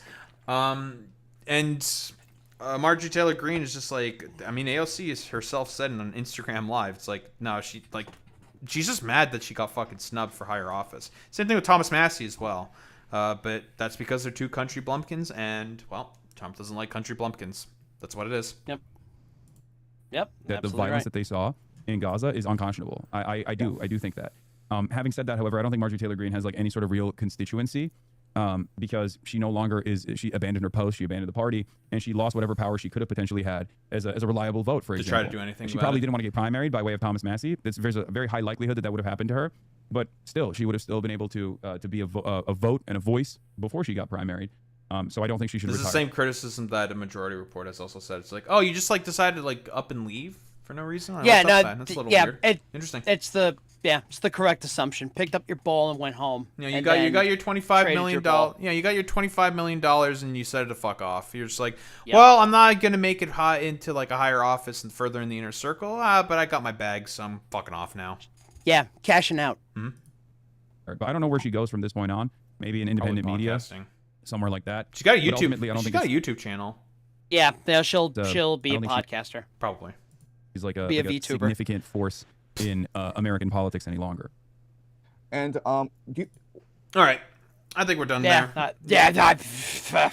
Well, we've got our, I think, our more than enough of our fill, because I don't know, who cares about what happens after the midterms? It's probably just going to be, I don't know, subpoena. That's really about it. Yep, they're gonna. There's when just going to the be Democrats, hearings and subpoenas. yeah, basically the biggest thing the Dems can do when they win the midterms, and hopefully I'm in that crowd, gum up the works. Mm-hmm. That's the biggest thing we could do for the next 4 years. I mean, the next 2 years. year and a half we got left. Yeah, A year and a half. Is just completely gum up the works, subpoena till you can't believe it, and hearings. like no one's ever seen before. There's going to be so many subpoenas, folks. It's going to be great. So many hearings are going to be had by the Democrats. The Democrats are going to do so many subpoenas and hearings. It's going to be great. You folks. basically, you would literally have to do them every day, Oh, and that's probably. I think that's got to be the move. But so to wrap up this segment, True. going back to Dante because That's awesome. Marjorie Taylor Greene would most likely be in the 7th level. Thumb No, circle? no, 8th circle in the Malibos, but in the outer circles. It's like she'll be most likely thrown into a tub of hot tar forever, and that would be very funny. That's because awesome. it's usury, political corruption, and all that. Donald Trump and Bibi Netanyahu will most likely be in the 9th circle, right? The betrayers of country, which is the 3rd inner circle in 3rd inner sphere in the Lake Cocytus, which is a river lake made entirely out of Satan's tears. Uh-huh. And betrayers of country are frozen in ice right next to Satan's crotch. Ice. Fantastic. Yeah. Oh, it's great. Very, very good. Lovely. Listen, I guess my sort of wrap up in terms of all this, just to open a quick link made by our resident VIP in chat, of course, that being Warframe Sensei or Zane. Oops, all Reagan. Yeah, oops, it's all Reagan, guys. That's correct. Oops, already. Oops, all Reagan. Everything is it's the fault of Ronald Reagan. Of course, yeah, I mean, Jung is a schizo, conspiracy theory. Probably hates Jewish people, and probably or Fucking something. lunatic. Yeah, he's just a lunatic. Basically, what happened if Jordan Peterson decided to not hit the benzos when he hit them, and he just went the full. It's the insano. It's Jordan. It's Jordan Peterson, like in the logical extreme. The conclusion. you know, the pure form of Jordan Petersonium or something. Yeah, something like that. But yeah, I just posted your link in chat. Your YouTube channel. I think you also do stream or you used to stream on Twitch, but obviously you've been busy touching a bunch of grass, of course. Yes. Win or lose. After win or lose, I'm back to regular streaming in December. Hell yeah. Just obviously, I've just been a little busy. You've been a little busy running a congressional campaign, which everyone should absolutely. I don't know if you can still donate to it. I'm a Canadian. Yes. I don't know how these works. Canadians can't donate, unfortunately. But Well, obviously, yeah. Campaign finance violations and whatnot. But I never ever asked for money. The point of this campaign is to see how far we can go purely on people power. And it especially helps because Laura Gillen, my representative, it has now been, I think, 460 days since her last town hall. Epic. And I should know because I was thrown out of her town hall for criticizing her Lake and Riley Act vote. Of course, based. And you can read where it all started on my Instagram, where I have all my comics, which those will be back regularly once this is all over. And sounds good. Yeah, I posted the link tree into the chat. Excellent. You can Twitter is the funny, not very serious account, and Facebook is where we actually talk about policy and stuff. Fantastic, excellent. Oh, so just like me on Twitter when I'm a fucking asshole. Yeah, pretty much. Twitter is honestly, it's not a very serious website. Never has been. I like to let loose on. Wait, what do you mean? I literally bought it to try to make it more serious for the Nazis. Exactly, for the Nazis. Thank you, Elon. Very cool. But yeah, I don't know. I'll tell you what, man, this was a long time coming. Yes, that's true. I mean, you've been out and about touching grass. Great. We need to do this more often where, I don't know, we go over schizo nonsense, I suppose, for lack of a better term. I agree. Anywho, it was great having you on. Thank you for coming on, of course. Well, thank you for having me. Yeah, not a problem. Anywho, gamers, don't think there's really much else to say besides, Jung, you're fucking schizo, little bro. Absolute and utter. Bye, everybody. Lovely. Very cool. Ugh. Oh, there goes Steamboat. Appreciate you. Love you, Steamboat. Great. Fun times. Shitting on Jung. As one always should, by the way. One always should shit on Professor Jung. And I need to download the Oops All Reagans. And now we forever have Oops All Reagan. Putis indeed. Thank you, Zane. Very cool. Gamers, obviously we ain't gonna be done there quite yet. Oh, Channel 5 posted their Nick Fuentes interview. Oh boy, with Hunter Biden. I still have no idea how the fuck he made that poll, but whatever. I made that the moment you mentioned him, Lamau. Yeah, well, I figured. Listen, Reagan's a silly guy. Very silly. Very goofy. Why the fuck? I still don't understand how Andrew managed to pull both fucking Hunter Biden and also Nick Fuentes for a fucking nerd. It's just such a strange combination of individuals. Those two specifically, but sure, whatever, man. Gamers. Yeah, oops, all shit posts. Yeah, exactly. I'm gonna be right back, obviously. I'm gonna grab some water. I'm gonna stretch my legs. I'm gonna go to the bathroom. And then we're gonna continue talking about the topics du jour in the title and whatnot. Anyway, I will be right back, gamers.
Oh, Reagan. We love Ronald Reagan, don't we, folks? Oh my god, Ronald fucking goddamn Reagan. I'm going to save that Linktree post, Boy Meets Mini, for crediting purposes. As one should, by the way. Boy Meets Mini, if you're still in chat, well, you're definitely still in chat.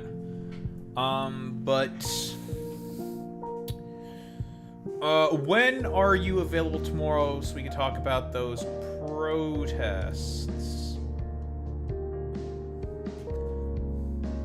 Yeah, you know, we're doing some fucking critical racist theory, of course. As expected in the critical racist theorists chat. Very important. Come on at your usual time, no problem. Okay, sounds good, sounds lovely, sounds fantastic. We'll do the standard video ninja, or whatever we got, because that situation is just honestly, it's just funny to me, like how like a competent like BJP dudes basically like entirely like fucked up everything. It's good, it's fantastic. Why are both chants not appearing? Might be because of both chants should be appearing in the fucking like my stupid ass chat box, but on this particular sort of area, it's not working. That's kind of annoying. Whatever. Oh wait, it's because of this. Now it should be fine. I'm just a little bit of an idiot. There we go. Yeah, I had it below. Beneath the chat overlay. Like an idiot. Whatever. It's all good now. It's all good, it's all fixed. It's all good, it's all fixed.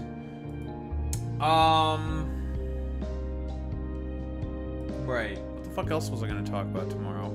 Oh, we're gonna do a bit about Asmongold's girlfriend, because it's just funny. It's a further developing story. I do find it very, very funny that I think her name is Kaisei. Kaisei was like thanking Tectone for farming the fuck out of the quote-unquote relationship. I think Tectone made like 8 videos about the fucking quote-unquote relationship or something. It's really weird. Parasocial. And even Asmongold came out to say, like, guys, why the fuck is Tectone making so many videos about this? It's very weird. It's fucking awesome. But, like, the funniest thing about that whole situation is, here, okay, you can definitely tell that Kaisei knows what she's doing, because she's, like, playing the whole role, like, perfectly. Like, she was, like, congratulating Tectone on his, like, engagement and all this shit, trying to make sure that she looks as palatable and appealing to the fucking audience that I will say I think she's basically trying to grift off of. To pretty much a T. She's doing very, very good. Do I think Asmon is paying her? I don't think so. I think Asmongold is, I think, like, maybe, like, they met each other somehow online, and then, I don't know, like, Asmongold, because he got owned by a Greek unk, like, so badly, basically decided to, I don't know, like, let her in, because the fact that,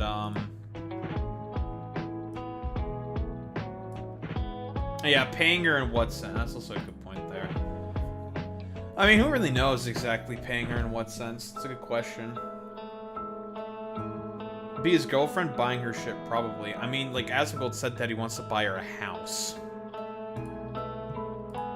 I find it very funny how, like, all the demands, quote-unquote, that, Kaisei has of, Asmongold is like, can you just be, like, a normal human being, please? Please? That's very funny.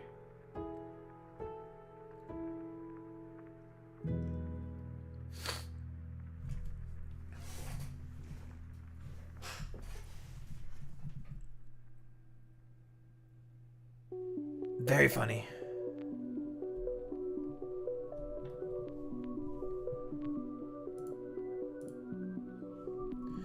Yeah, I mean, listen, Tactile Templar is a very weird, parasocial little freak, to be honest, so... Yeah, like, I do definitely think that she's probably trying to fleece him for money, and because he's... Listen, like, if Asmongold wanted to get a fucking girlfriend, all he has to do is just, like, clean himself up pretty easily. He can clean himself up. He's got money and clout. If he just cleans himself up, it's pretty much, it's a wrap, right? It's over. He can get whoever the fuck he wants, but he can't do it. Probably because of, and what I think is the reasoning for as to why he won't do it is, basically, undiagnosed trauma. Undealt with trauma. Is why I think he does what he does. If I want to do like some armchair psychoanalysis. Yeah, house, car, racking up the OnlyFans, because she's an OnlyFans model. Asmongold has talked shit about like OnlyFans models in the past. Like it doesn't make any sense. It's inconsistent. But then again, we're talking about Asmongold here and expecting consistency from Asmongold. So like that's like. I don't know. It's an impossibility. Asmon has been very open about having depression. Yeah, because, like... Well, he was poor. Dropped out of school once he finally got, like, some form of success, saying, like, I have enough to be able to live. Whatever, I don't really give a shit anymore. And I'll just keep doing my shit on YouTube. Then he ended up, getting very popular through the Amber Heard trial. Became a multimillionaire, and, became the, I don't know, miserable little wretch that he is now, and as a byproduct, his depression probably spiraled more and more because everyone's just, like, talking about how much they hate him. In his, like, immediate fucking circles, especially. And maybe not with, like, not immediate circles, but, like, in the media environment that he currently is in right now. And, the only... people that he's really sort of like around are just like a bunch of like miserable weirdos who got him down the metaphorical fucking pipeline. They're just the whole metaphorical pipeline of the alt-right because of all the anti-woke content that he was also engaging in after the Amber Heard trials. So I think he's very open about it as well and appeal to his audience. Same way he sits in his filth as his meta. Yeah, exactly, Zane. You know, it's the whole... if you want to summarize Asmongold and his audience in one meme, it's the unironic, like, Denji, oh my god, he's like me for real, for real. That's what it is. He's the dude in the TV that Denji is idolizing.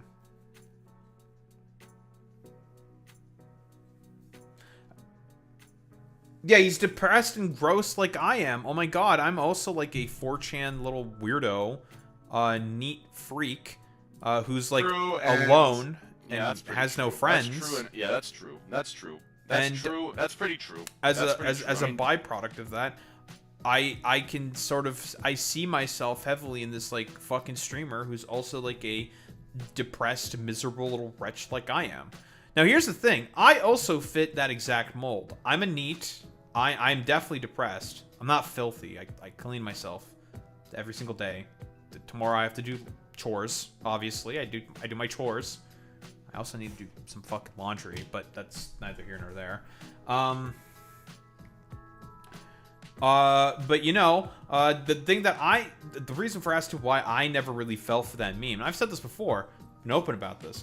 I am absolutely someone who could have fallen down that pipeline throughout like 2014 and Gamergate and all that stuff, but I never did because I have some form of moral and ethical compass, even back then, right? It was not developed as it is now, but like, I've always had like some kind of like moral and ethical compass that guided me. You know, it could be misguided and not exactly like perfect, but you know,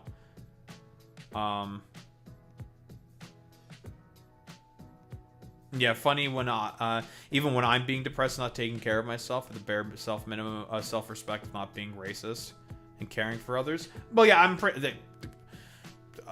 You hit it out of the park, Zane. I'm pretty much one and the same. One and the fucking same. Because man, especially with all the recently right now, I've been feeling extra fucking depresso, and it's not been great. The therapy's been nice, at least like talk about it, and I think it's like partially helped with my mother, so you know, that's good.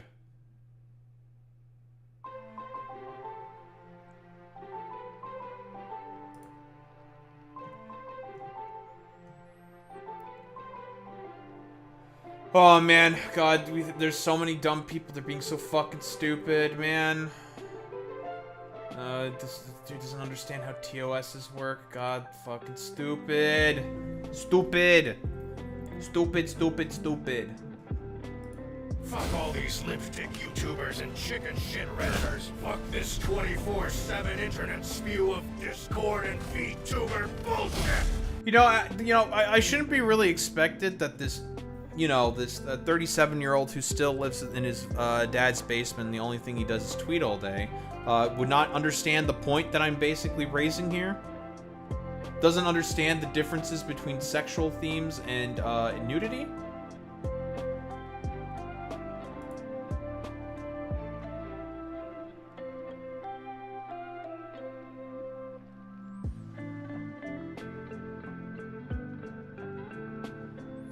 Whatever.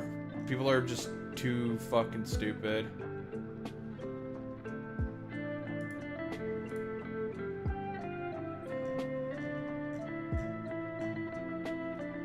People are extremely fucking stupid, and they don't understand how conventions work. Because by the way, I've also said this as well. If you're at a fucking convention, and because what the Offkai did with the Fansly booth, they decided to put it in the general admissions area, in the general area, instead of in the 18+ section, which is like kind of normal for a lot of anime conventions and conventions in general, but they have a hyper-specific fixation with Fansly and Offkai for some reason. Whatever, we don't need to get into the details of that exactly. There's no explicit material on it at all whatsoever. They say it's 18+ as well on the booth. And they don't have anything on the fucking goddamn booth itself for sexually explicit material for people to be able to engage with. The only thing they have there is the link for their tag for VTubers specifically, which, again, under that tag with that link, you can potentially find some very, very on the edge, racy fucking stuff. It's very edgy and whatever. But again, the reason why I compared it all to the fucking to Victoria's Secret and whatnot, the biggest reason for as to why that is the case is because of the fact that, okay, if we're being consistent with our beliefs, these guys should also be absolutely for banning lingerie stores from strip malls. Same with adults, toy stores, which also show up in fucking strip malls, or malls in general. They should also be for banning scantily clad women in fighting games and whatnot, because that's mostly the stuff you're going to be seeing in those images, specifically with Fansly. That's what it is. There's stuff that gets to the edges, it gets fucking censored, blah blah blah blah blah. That can be certainly not particularly great for like a minor to essentially witness. But then again, you'd also have to come up with the argument, it's like a 13 to 17-year-old, that's high school. They more than likely have already watched porn at the point in time. So like, it all becomes like, should you do it? Should you not do it? Should you be the ones like advertising it more and more? No, but then again, you were operating under the assumption that every single 13 to 17-year-old, because this is how these guys think. They think every single 13 to 17-year-old that's going to go to that booth, look at that link, type in the link in their phone, that eventually is going to ask for login requirements after seeing like being on that link for about like 30 seconds. I've tested. They think that it's going to essentially be like a gateway drug to like more like engagement with like pornographic fucking material, even though like these people, a lot of these like 13 to 17-year-olds have probably engaged with it already at some point in time anyways. I mean, it's fucking stupid. In terms of like a drama, it's the biggest fucking nothing burger that these people are essentially trying to conjure up. Like, if you're at a busy convention and you're typing in a fucking link to a Fansly tag, like, what the fuck are you doing here? It's just stupid. It's nonsense. The amount of hoops that you need to jump through in order to justify this fucking talking point is fucking dumb. Like, it's just that it doesn't work. Like, it's not passing the fucking smell check. Way too many hoops are being hopped through. Which is why if there's a Tactical Templar video talking about it, I'm also going to talk about it so I can use it to make fun of Tactical Templar. No mercy. I must. I'm consistent.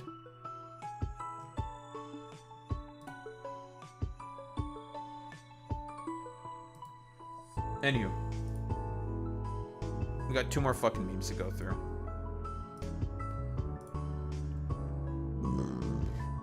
Ugh, excuse me.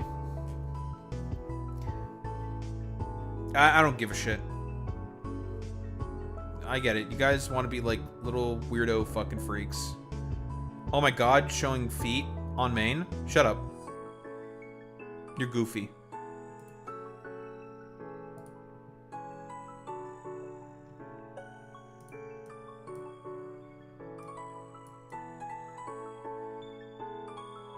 Shut your goofy ass up. But yeah, but basically, me and an oomphy of mine. Yes, I have oomphies now. There you go. We're moving up in the world.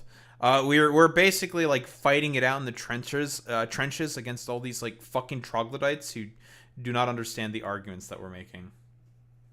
You said it for the meme. I'm aware. I'm simply engaging.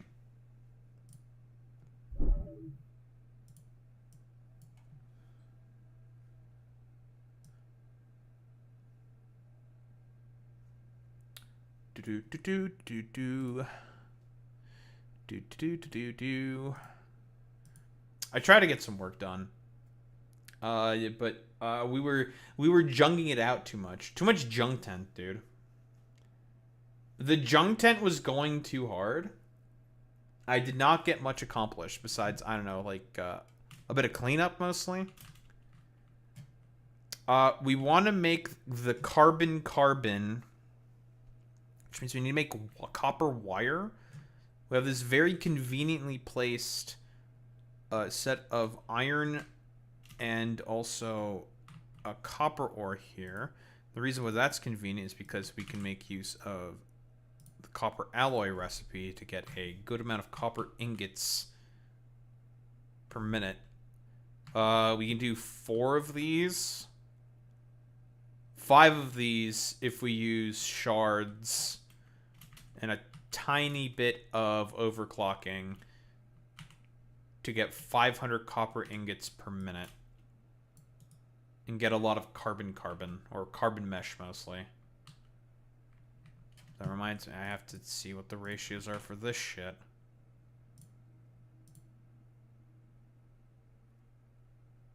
That's definitely pretty decent.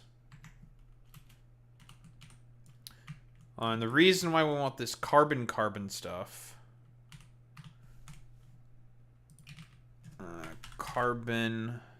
reinforced carbon, we want this. Reason we want this is so we can have this. Now, Boy Meets Mini, I know you can see the fucking ratios here.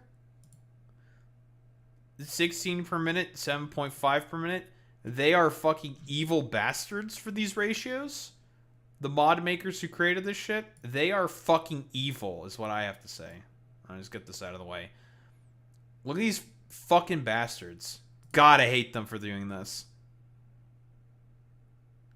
Because they wanted to be little assholes and just be like, you have to use a copper shard to make it like a nice even 8. It's like, well, you know what? You can go fuck yourself there, bud. Little fucking evil chumbly wumblies. Little fucking bastards there, bud.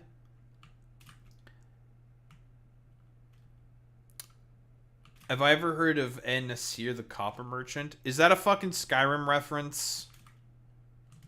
Boy Meets Mini? You know what to do against the Skyrim referencer. Boy Meets Mini, you know what to do. Hit him with the Todd beam. There'll be no Todd Howard posting tolerated in this fucking chat. Absolutely the fuck not. Oh, it's an IRL history reference? I have no idea who this fucking person is. Clueless. Yeah, Todd hates this. Todd hates these references.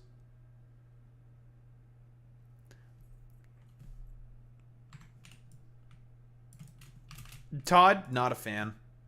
Kind of a bastard. Guy, I hate that little asshole so much. I'll always just like sneak kill him when I can. 'Cause it's like, God, I fucking hate you. It's like, shut the fuck up. God, you're so hateable. Which means he's written well. Because of how hateable he is.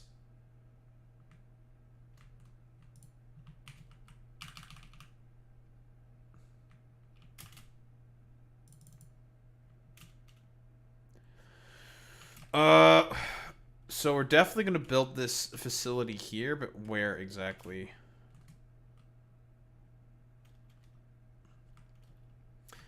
Yeah, he's a fucking Karen. It's funny.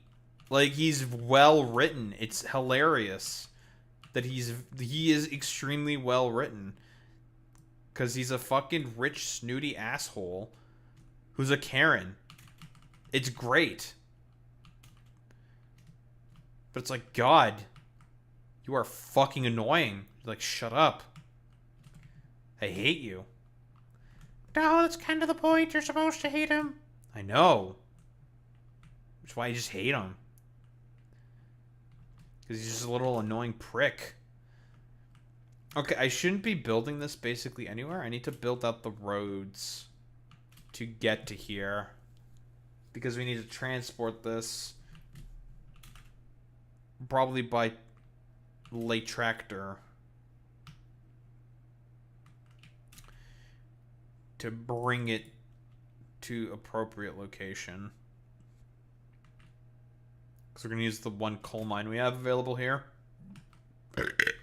Excuse me.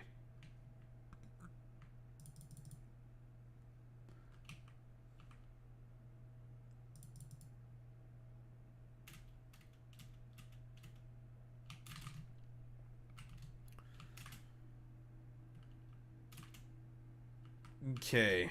The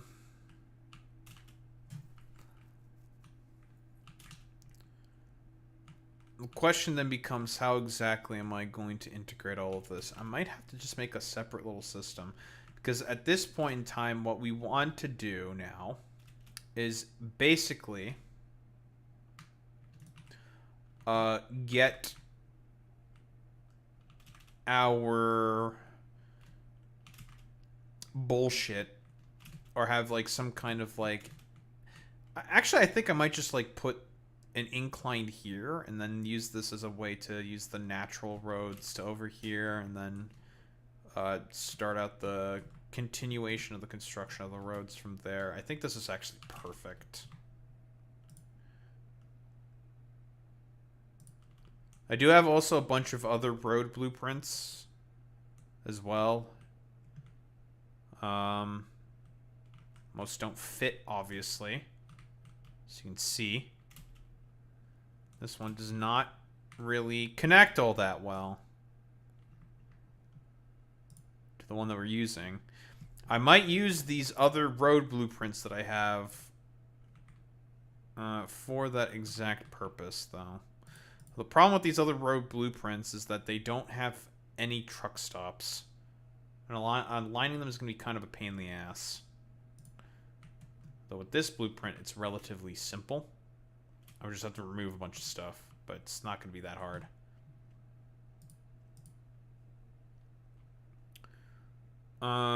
Where's our 24 incline?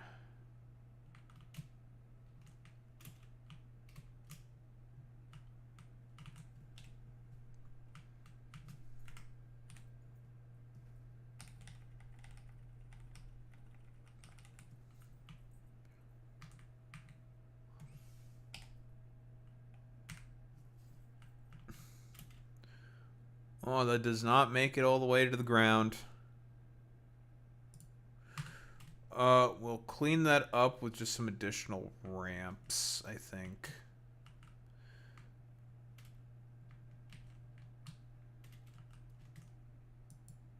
We'll get rid of that. Oh my god, we just broke everything. No. If anything, we're cleaning this shit up. There we go. Nothing happened. Everything's back to normal.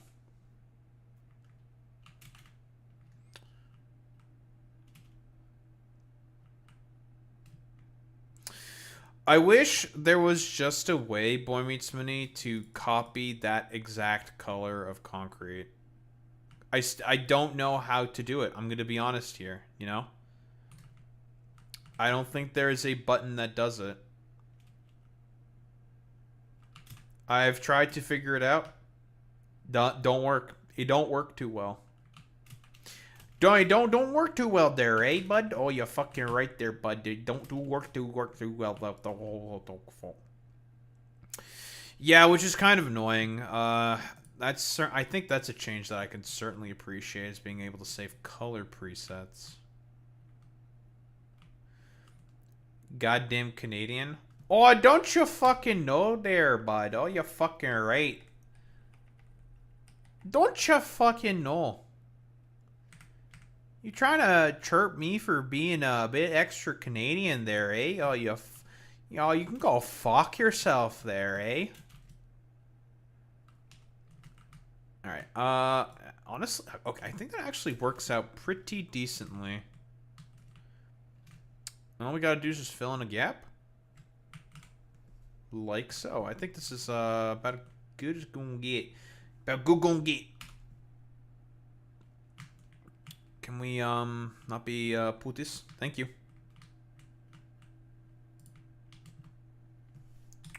Boop boop. And patterns.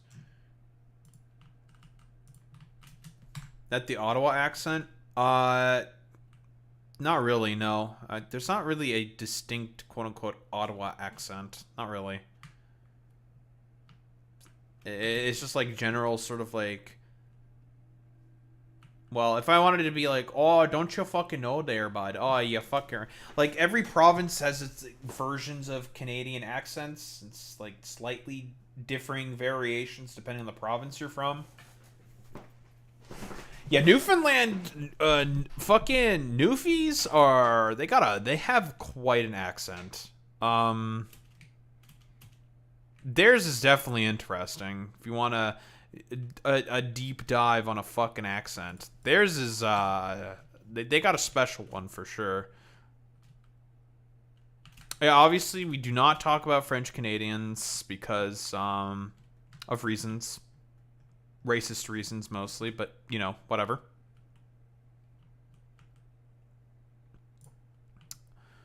We don't really do Hoosier, to be honest. Hoosier, that's more of a fucking Indiana thing.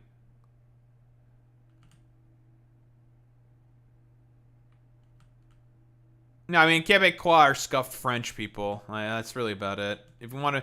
You know, if we want to, like, so easily summarize, specifically, les Québécois, scuffed French, pretty simple. Pretty simple, pretty clean. Blah blah blah blah blah. Yeah, that's what I said. Yeah, we don't really do Hoosier. Hoosier's not really a Canadian thing. That's a that's a Indiana thing. Hoosier is different. I think so. I'm not particularly in tune with this stuff, to be fair. I think it's different. I'm not sure though. Her hoser? Oh, hoser. I do not know of the term hoser. I mean, okay, I am aware of the term hoser, and it kind of just like it sort of implies like someone being I think it's like a bit of a dumbass, like a little bit of an idiot. It's like, oh, you fucking hoser. Canadians use it at Americans. Okay, I think I remember the term hoser now. A hoser is like, I think, someone who's like a little bit of like a little shit. Like, oh, you're a bit of a fucking hoser there. You know, something like that. Yeah, you fucking hoser.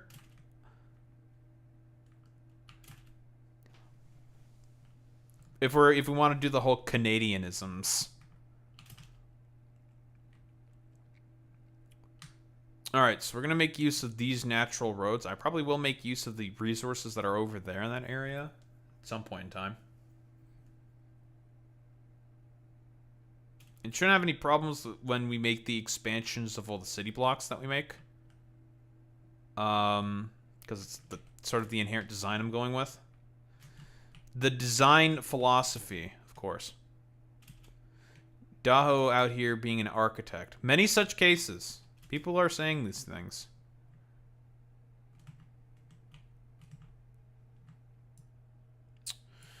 The question then becomes, which road blueprint do I want to use?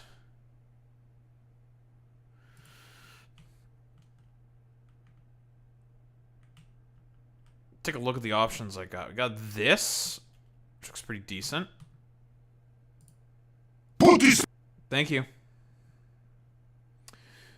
Which also gives us crosswalks and curves.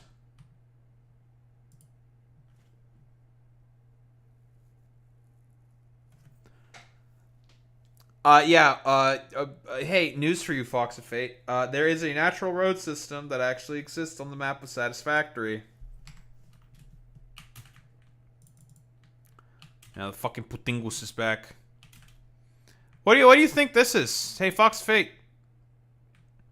I'm getting my little fucking key jinglies out. Getting the key jinglies out. What do you think this looks like? Looks oddly looks a little suspicious, doesn't it, huh? Look at this. Oh, what's up with this? What's going on here? This is a little sus. A little susiamugus. Yeah, who's more cringe? Like XD spammers or fucking putis? That's a good question.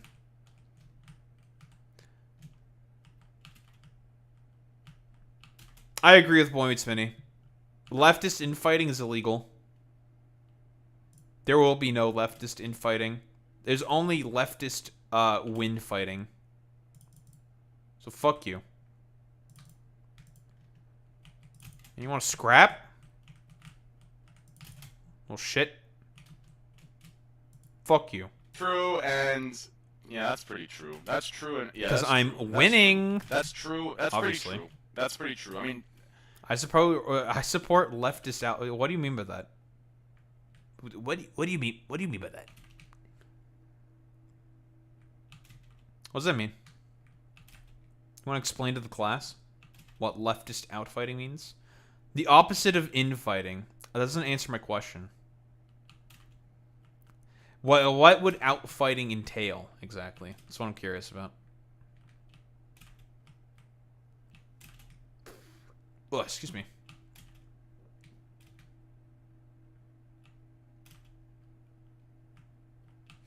Oh, also, this will give me an opportunity to get all of our quartz products from our quartz mine that's all the way over there. Of course, there's also the quartz mines that are around over there as well, but we'll probably use them for something later, and I think I'd rather connect those ones by train. Probably. And that is also where nitrogen gas is, which is obviously useful eventually. Instead of building inside buildings, they fight in fighting in inside buildings. They fight out in outdoor boxing rings. Huh? Boy Meets Mini. What do we do about putty spammers?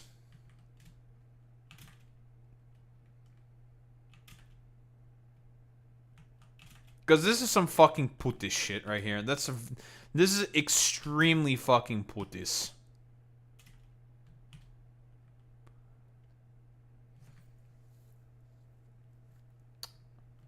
Still fighting in a ring, so it's still... Oh, shit. Holy... What? Okay, this is why you don't go full putties. You just get owned by Boy Meets Mini. Quick reminder to everyone. Never go full putties. Don't ever do it. This is an important lesson for everybody to understand. Never go full putties. Because you'll just get owned. You'll suffer consequences for your actions. Yeah, well, you know.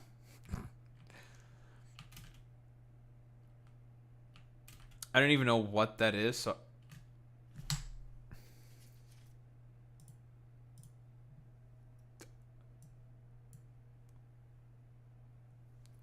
Do we have to? Do we have to? Do we have to? Do we have to? We have to!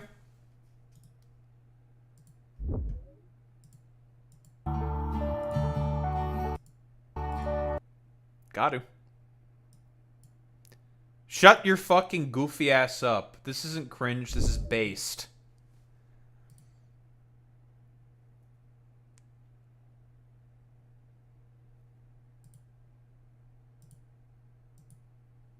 This ain't cringe, this is based.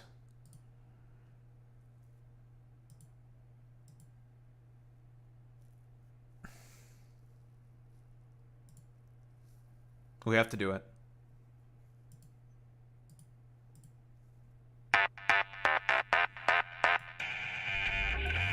Gotta do it. You're gonna learn Fox's fate, and there's nothing you can do about it.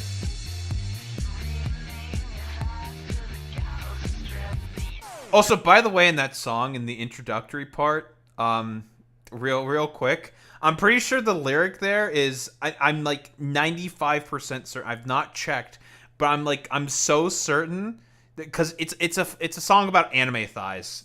Don't worry about it. The guy who makes this animation is very horny and Ukrainian. How do I know this? I've seen his Twitter feed. Don't ask any further questions.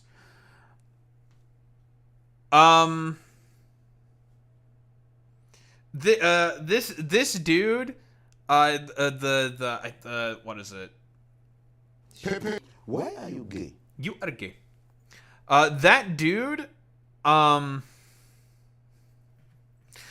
think in the lyric it says, I think it's I'll rename your thighs to the Gaza Strip.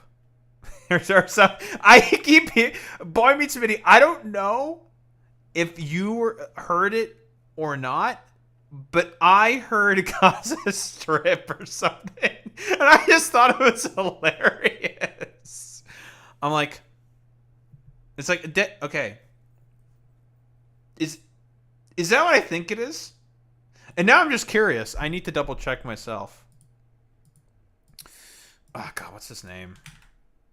I think it's like Ken Ashcrop. Ashcorp, Absolute Territory. Yes! Lyrics. That's what it is.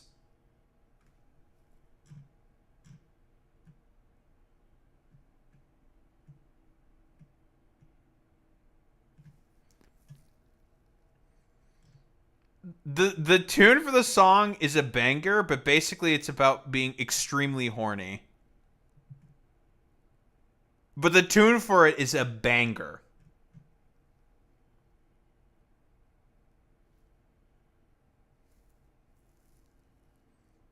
Pop. Wait, this is in the genre of folks music.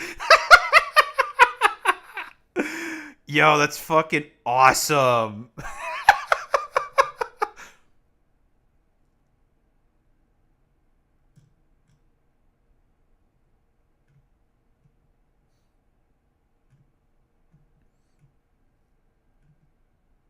I'm not finding it, Boy Meets Minnie.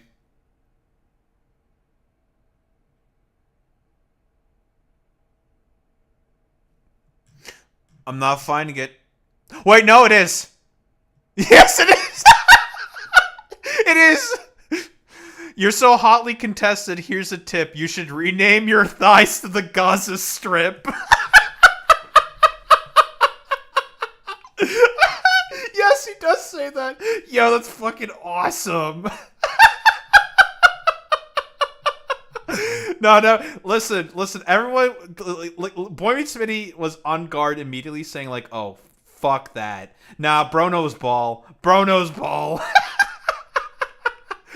Like, okay, here, unironically, you're so hotly contested, you should rename your thighs to the Gaza Strip. That's so fucking funny, dude. Holy shit. All right, memes aside.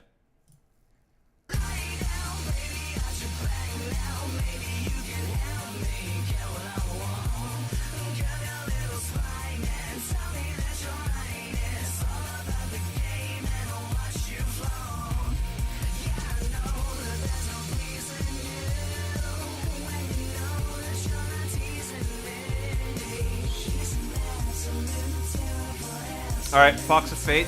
This will be on the test, so you have to pay attention. Somebody help me collect extra sick ass. I'm coming for you.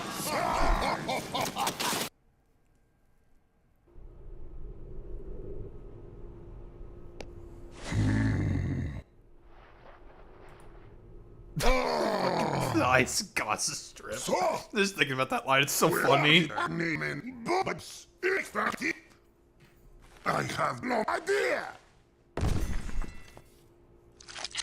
Well, I think they are here. But can you eat and read? Yes, I can. Not sure. You are not helping. Ah, fuck you. I am trying.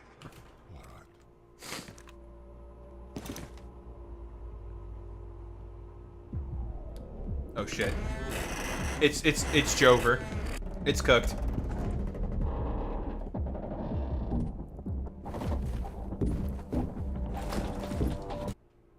Oh my god! Oh no! Please!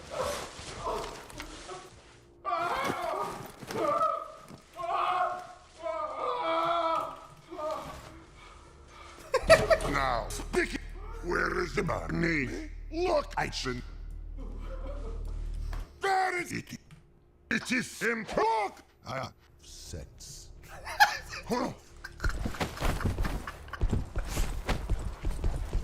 Do you think this is where they keep the money?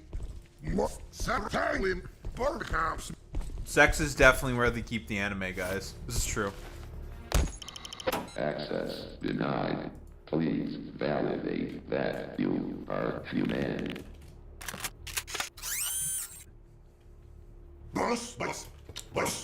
Boss is good.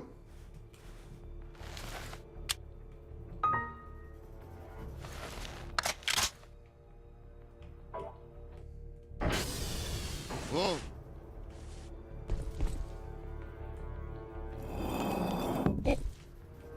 Whoa.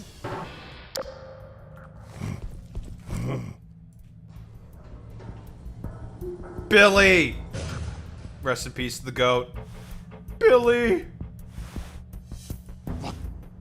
Hey, buddy, you picked the wrong door. The Weeb Club's 2 blocks down. 2 blocks. Very good. Yes, thanks. King. We go. Now I'll show you who's boss of this facility. Sorry, Billy comes to collect. Where did he go? U-235, you've already seen this. You already know what happens.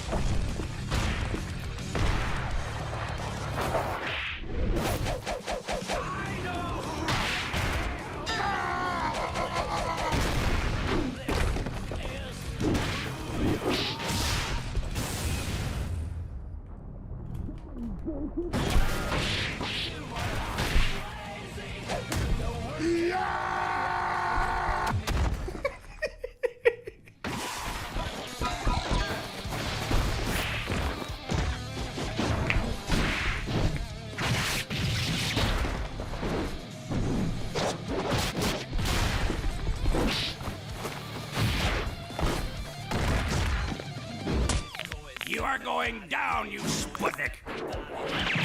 What?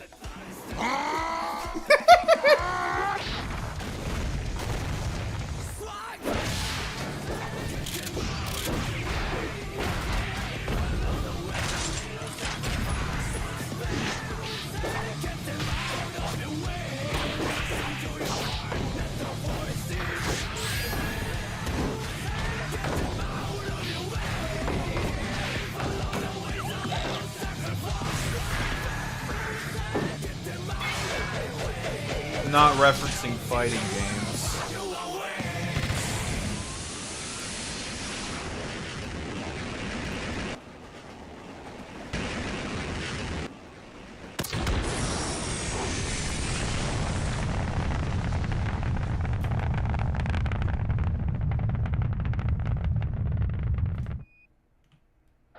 Boy Meets Minnie's the engineer. That's Boy Meets Minnie right there.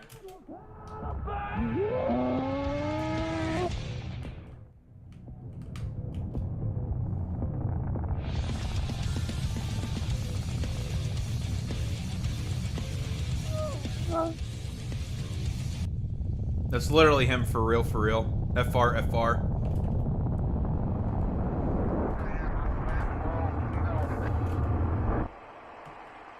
FR. Ground man, it's very fine. I'm gonna step off the limb. True. That's one small step for man.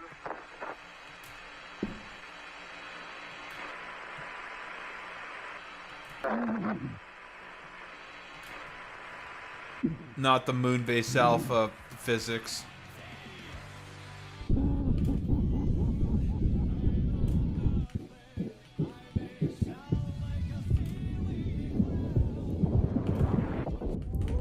This all happened. And it is real, by the way.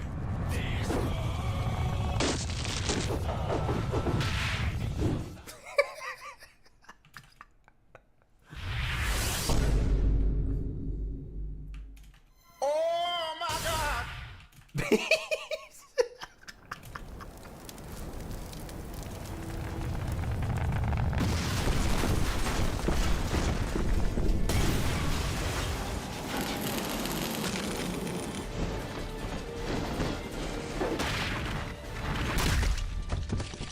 Oh no!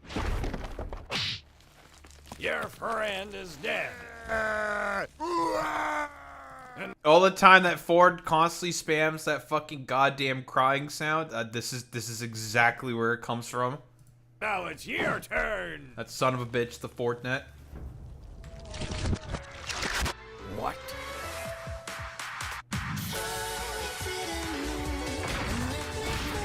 No, not the lag spike.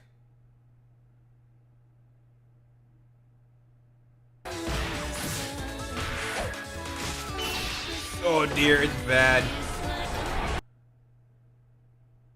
Can't even pause the fucking game. Jesus Christ.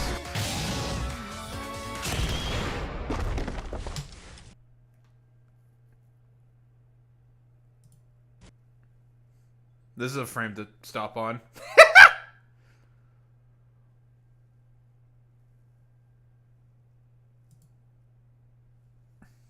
All right.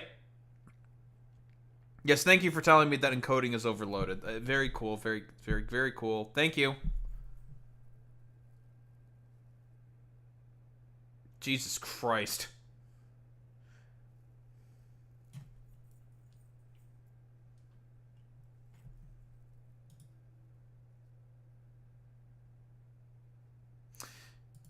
No, I do really wish I knew what exactly causes Satisfactory to behave in this way.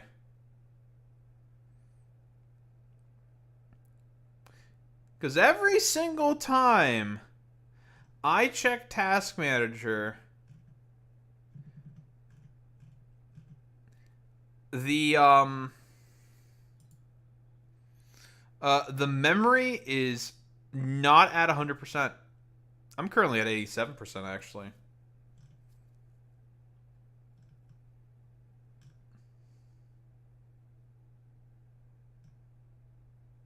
Ugh. But it is always Satisfactory that's doing this. I can only assume it's because of some non-optimization issue with Unreal Engine 5. I can only guess it's some Unreal Engine 5 bullshit. Even though I literally went with... Wait, is NVIDIA... Did they put on DLSS back on, even though I turned that shit off? They shouldn't have. If they did, they're bastards, and I hate them.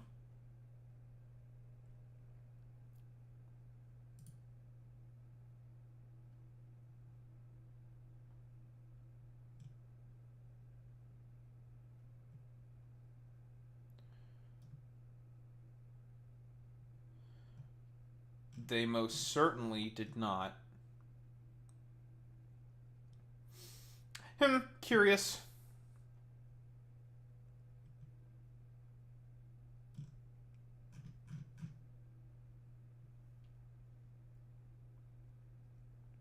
Has no idea what's causing this. Is just completely and utterly clueless. Doesn't know.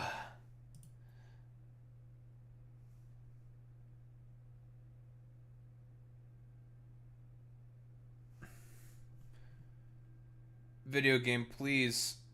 Dude, seeing the like frames of the item scan, the object scanner. Yo, that's fucking awesome. Look at that.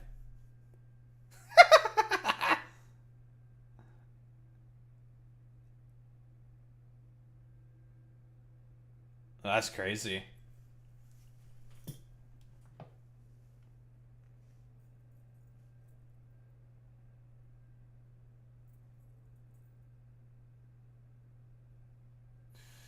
Video game, please.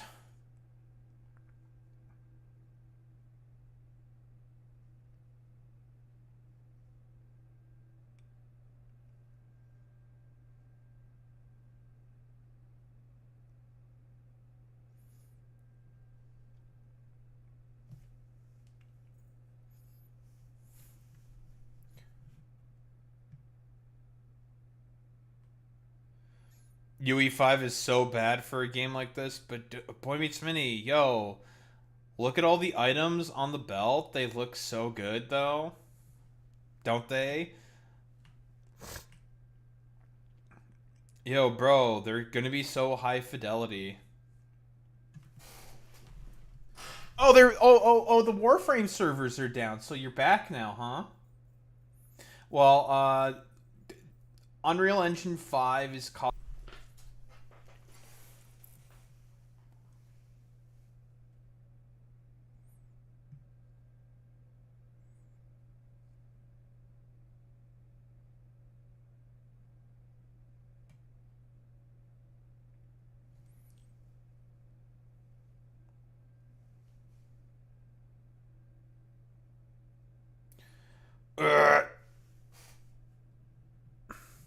Factorial would never, unless you were to have like 50 planets like an asshole, like I am, like I do, you know.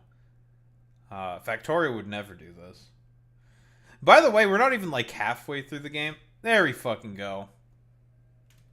The game did it. Yay. Anywho, back to Putis. Ah, you got blood on this sandwich. Not the sandwich.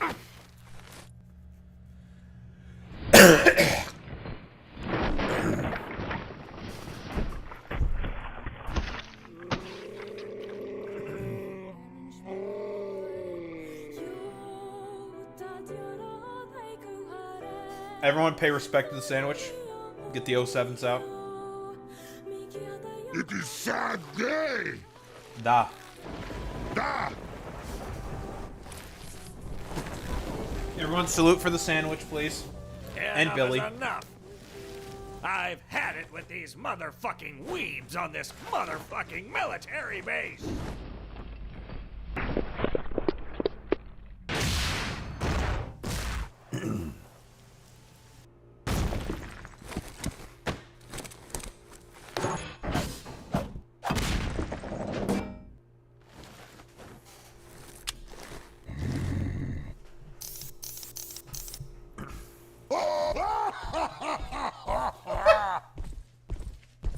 What? No. G-Man, no. You're stopping the anime girls. T42 heavy weapons guy. You may not go any further. My employers have grown rather fond of their anime girls. You bastard. And, well, wait.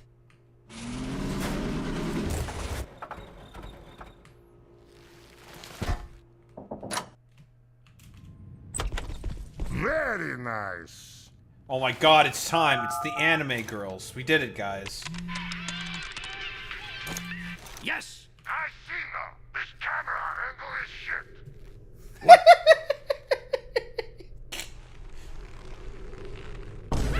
I need you to take better camera angles. Okay. No. Boring. Yeah, that will do.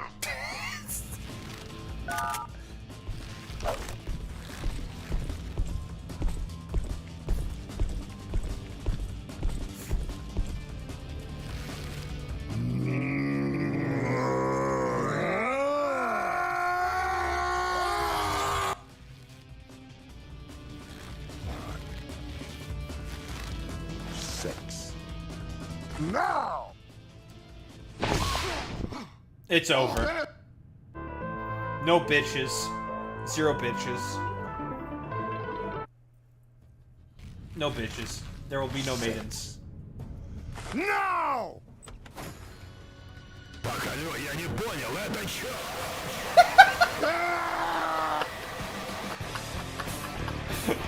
Let's go, coach! I don't remember if there was anything at the end. There is stuff at the end. I forgot about the ending. Alright, we're skipping the credits. How the animation is made, very cool. Sandwich.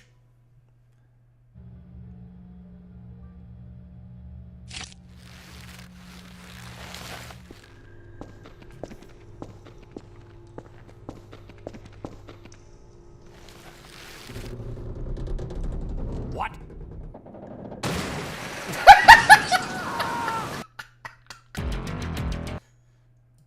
Come.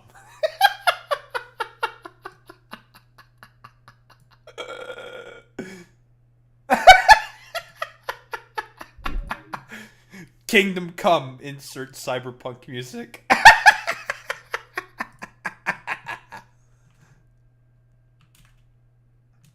Come. Come, Commander. Come, Slasher. It's like the I forget the name of the song where it's just like come.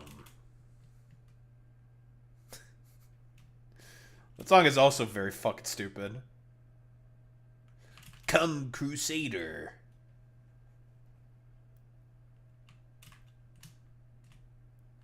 Wait. Boy Meets Mini, I figured it out. That's what Tactical Templar is attempting to be. Yo! Revelation. Come. And the robot voice literally fucking sounds like that. It's very funny.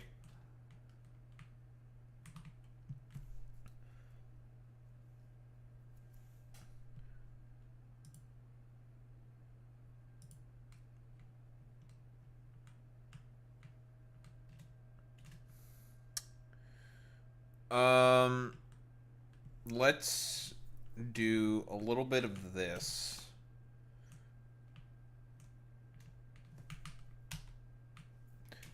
I think this works in terms of a starting point for our road here, I think.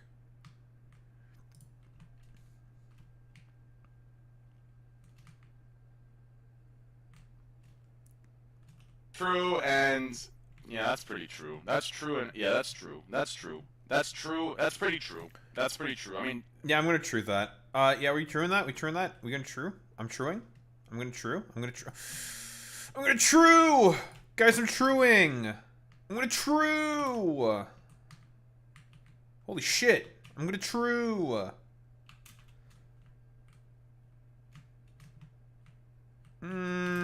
This might not be the best angle, but we have the curves. Precisely for this reasoning. What the get the... Stop being stupid. Snap out here, asshole. Alright. Fuck it.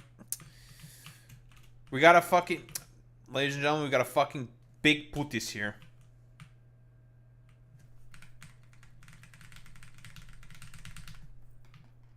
Fucking putis.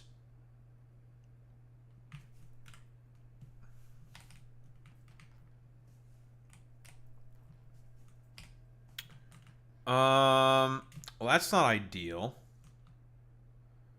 These don't snap very well, do they?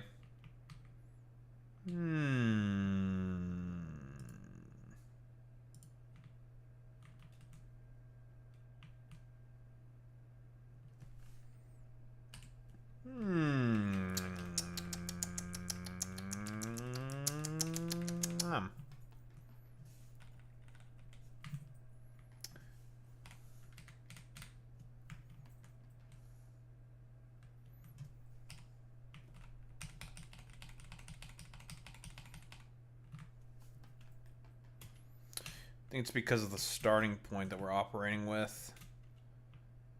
A bit of it doesn't really work out that well. Son of a bitch. Which means we're gonna have to do something about it now. Son of a bitch, folks. Not great. Not great. Not great. Not great. Not good.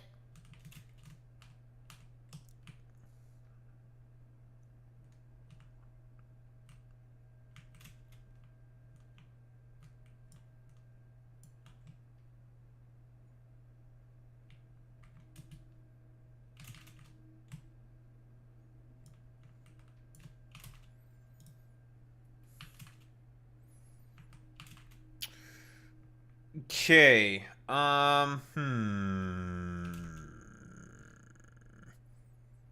am I gonna do this now?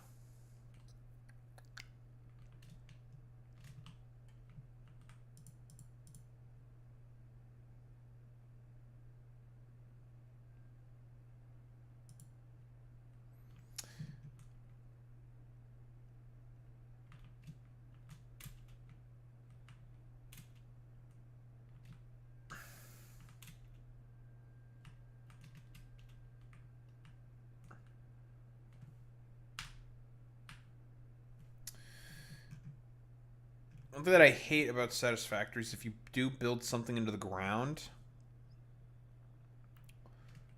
well, you can't remove it. See? Little fucking chumbly bastard down there. We can't get rid of it. Can't get rid of it, folks. It's a bit stuck there. It's not great. It's not ideal, I have to say. It's not perfect. It's pretty bad, actually. that this little wanker over here is just stuck in this damn void. Can't get there.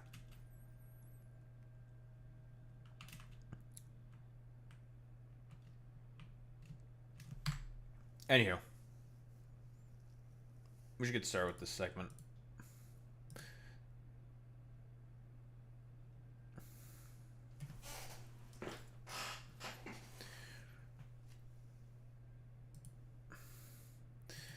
God, these people still don't understand the point that I'm raising.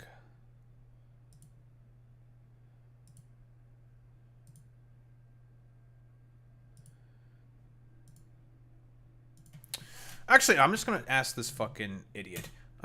Do you know what the term suggestive themes is?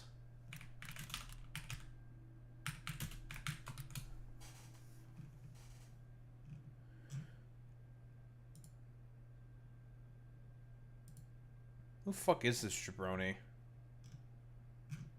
I regret my decisions.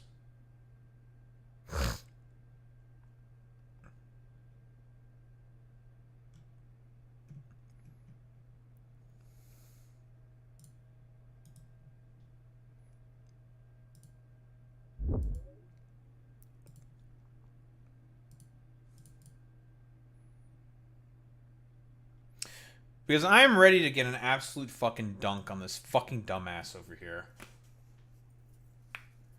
We'll see if they take the bait or not.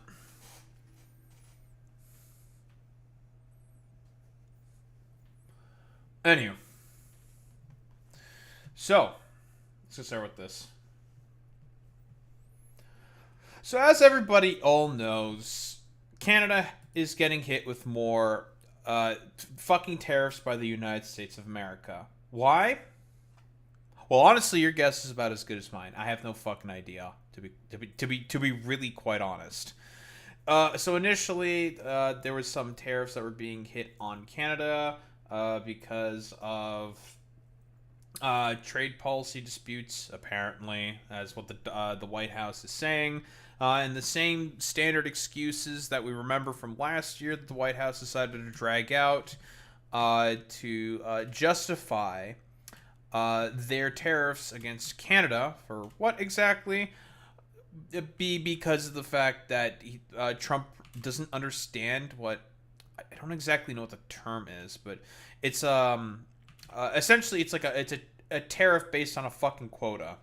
Trump thinks that American dairy farmers are being treated unfairly for the fact that Canada has a 390% tariff on all dairy products that comes from the United States of America based off of a particular quota that's reached. So let's say, hypothetically speaking, I don't know what the actual quota is, but let's say, hypothetically, that there is a quota for about 1 million gallons of milk or whatever the fuck. I don't know if that's actually what it is. Let's just go with that. Sure. And a certain tonnage of cheese. If that tonnage or that gallon amount is basically hit by the amount of American dairy that we've imported, then the tariff will go in place for any gallon or ton that goes above that fucking threshold. Now, you may be wondering, well, Daho, why the fuck does that exist? It's so, which is, and this is kind of the point of what tariffs are supposed to do. The point of it is basically to say, hey, we as Canada have a vested interest in terms of having our own domestic dairy production. That is why we do this specific tariff. And that's what the specific tariff there is essentially supposed to help, well, take care of. Trump and the Republican Party, for whatever reason, just don't want to get that. Well, okay, Trump doesn't get that because he's an idiot. The rest of the Republican Party just goes along with it because they don't want to upset Trump and they only care about their own power. Should go without saying. So, David Dole is coming up with an interesting theory, it would appear. And this theory may potentially pertain to the reasoning for as to why Trump is deciding to slap on some fucking more tariffs onto Canada. And it's, I don't know, like, for the pettiest reason probably I have ever heard of on the planet. Why don't we take a look? Did Donald Trump slap new tariffs on Canada because Prime Minister Mark Carney received a hug from a strong young man while Donald Trump was in the corner cucking it up watching? Yes. In this video, I'm going to make the argument. Yeah. So basically, bisexual Trump is at it again. Bisexual dementia Trump at it again. Being pissed about the fact that he didn't get a hug from a strapping young fellow.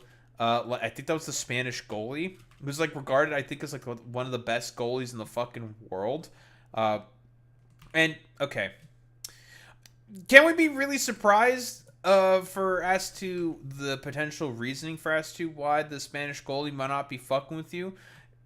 Trump, you unironically went to NATO and had a whole like fucking crash out session talking about Spain specifically, how you wanted to slap more tariffs onto Spain because they didn't want to go alongside with your dumbass war. And we're saying, like, this war is stupid. Trump is stupid for this dumb fucking war. And we don't want to fucking spend more money on the military because we're already having economic problems. Why the fuck would we want to spend more money on the military when we're already having economic issues of our own? It doesn't make any sense. But Trump's an idiot, and he doesn't get that. Shouldn't be really surprising. That it is very likely that Donald Trump put new tariffs on Canada because he did not receive a hug that Mark Carney did. I know it sounds crazy, but I'm going to break down the White House reasoning for these new tariffs, which doesn't make any sense in terms of the timing of it all. I'm going to get to reports around the reason for these tariffs, and they also don't have any good reasoning, and they also seem confused. I'm also going to get to comments from various Canadian premiers, from Mark Carney himself, also a MAGA supporter in a recent debate who got completely destroyed, and how his argument for tariffs also doesn't make any sense, and but yet isn't right in line with the hug idea, because like these people are insane. Donald Trump is the most sensitive political leader on earth. What do you mean, David? I just want to be gay with the boys, and no one wants to be gay with me. Why does nobody want to be gay for me? What is this? I don't like the I need to slap tariffs on countries until they all decide to be gay with me. Let me tell you, folks, everyone needs to be gay with me. It's very important. He is so incredibly insecure that it really should not be surprising that something as simple as him being, in his mind, disrespected by an athlete, while Mark Carney gets all the attention, would offend him and hurt his ego so much that it would lead him to put tariffs on Canada. So first, this is what the White House put out on Monday, which, by the way, this is a day after the hug. We'll get to the hug in just a bit. But they put out this fact sheet saying Donald J. Trump imposed additional tariffs on Canada, citing Canada's discriminatory treatment of U.S. commerce. Really? Again, like I explained earlier, before getting into the, Trump being bisexual claims, the reason why we have the quote-unquote, like, 390% tariff on some of the stuff that we have with the U.S. is because, again, we're looking to incentivize our own domestic production of those exact fucking products. That is why. We don't want to be reliant on a particular country for the import of certain products. We are currently seeing exactly the consequences of that fucking sort of policy. This is really, like, simple 101 tier stuff. It's incredibly simple, but again, because we're dealing with Donald Trump here, and the dude's fucking brain barely functions, it's understandable, I suppose, for lack of a better term, why he does not understand these extremely, extremely simple concepts. I shouldn't have to explain how absurd this is. Saying that they are leveling the playing field because Canada has been discriminatory on cars, alcohol, and dairy. So I'm going to get to this specifically in just a bit.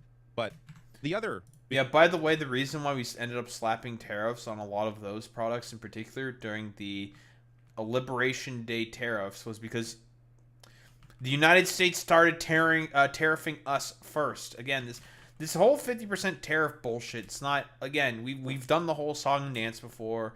This has already happened once. Because he's an idiot who thinks that tariffs can replace income tax, which just mathematically speaking, it just does not. It doesn't even get close, but whatever. And he also doesn't understand that tariffs, the people who pay for them are the American taxpayers. So essentially what Trump wants to do is to slap more taxes on the American people so he can get rid of income tax for his super, super, super rich buddies that he actually cares about. But whatever. Trump doesn't give a shit about any of that. He basically wants to use these as a catalyst. Sure, we'll go with like catalyst to essentially try to get way more sort of like trade and benefit for his rich buddies, and essentially make it such that everyone hates him around the fucking world, and also tries to replace income tax for all of the rich oligarchs that currently populate his fucking cabinet. That's the purpose of this stuff is. Before we even get into the hug, just briefly here, the other thing that came up late last week is that Trump threatens increased tariffs for wildfires. Yes, that was the initial increase of the tariffs is for the Canadian wildfires, which we talked about before. I don't know. Dougie's an idiot. Yeah, that's about it. Smoke that has unnecessarily invaded the U.S. So they invaded us, though they don't cite anywhere in here the fires, anything about that for the tariffs. I also have a hard time believing Trump cares at all about smoke. Trump doesn't care about anything unless it impacts him personally. That much we know. So while he may have put forward this idea that, oh, damn you, Canada, for wildfire smoke, which, again, just go back and watch my videos on that. I shouldn't have to break down how stupid it is to blame Canada for wildfire smoke. Not to mention as well, there is smoke that came up from fires in the U.S. into Canada. Literally, fucking, there's wildfires constantly happening in the U.S., which also comes up into Canada. But again, fucking, this pedophile does not care. We're not slapping tariffs because of smoke. It's just the whole thing's so ridiculous. But that's a whole other video. Go watch the video on that. So I don't think that's the reason. Timing also doesn't really work out. This is July 17th. Tariffs didn't happen until the 20th, so you can say maybe they were working on that for a few days. But again, they would have cited that. If that was the reason, Trump already put out this was a potential. So why wouldn't they cite that in the reason for the tariffs? Regardless, even if this was the reason, it's also incredibly petty and ridiculous. But putting that aside, I think it has more to do with this. So this is going around. Visually better share this one, but a lot of accounts sharing this clip of this is the Spanish goaltender Oni Simon. Apologies if I said the name incorrectly. I'm not too familiar with... Probably Simon, if I were to take a guess. Various soccer players, though he is apparently the best goaltender in the world. But here he is coming up after Spain won the World Cup. Shaking the hands of all of these individuals here. So this is Infantino, the FIFA World Cup president, of course Trump, Claudia Sheinbaum, Mexican president, and then Mark Carney. So watch this interaction. I'm going to just mute the audio here.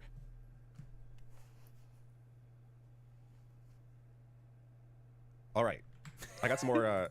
Dude, that fucking look on his face, man. Bro. Dude, that fucking... look at him. Dude, that says everything. God, he's so mad. Oh, my lord. Bro, it's definitely because... Why didn't the very hot, attractive man hug me? Why didn't he hug me, folks? Nah. Why did he hug me? He was supposed to also hug me, folks. Why? Dude, that's so... it's so fucking funny, man. Yeah, I get it's confirmed, guys. Via the transitive property, as you're saying there, Alex. That means Mark Carney is more handsome than Trump. That's how that works, right? All right. I got some more His zoom-ins. face is so funny. Look at how, first of all, clearly the goaltender, not a fan of Trump. I mean, look how quickly he just shook his hand and walked. They even make eye contact. Trump's trying to talk to him. In fact, let's get to I want to talk with him. version of that. Let me talk with you. Right here. Trump's trying to talk to the guy, and he's just not even making eye contact. Goes right by. Dude, what a fucking giga Chad, by the way. Like, Trump trying to fucking yap him up and trying to chat. He just, like, moves on. And like, yeah, sure, cool, whatever. Oh, my God. That's so fucking funny, man. I am. And then gives Mark Carney a big hug. While Trump is clearly a little pained. A little pained by that. That's so good, so, dude. Look, is it stupid?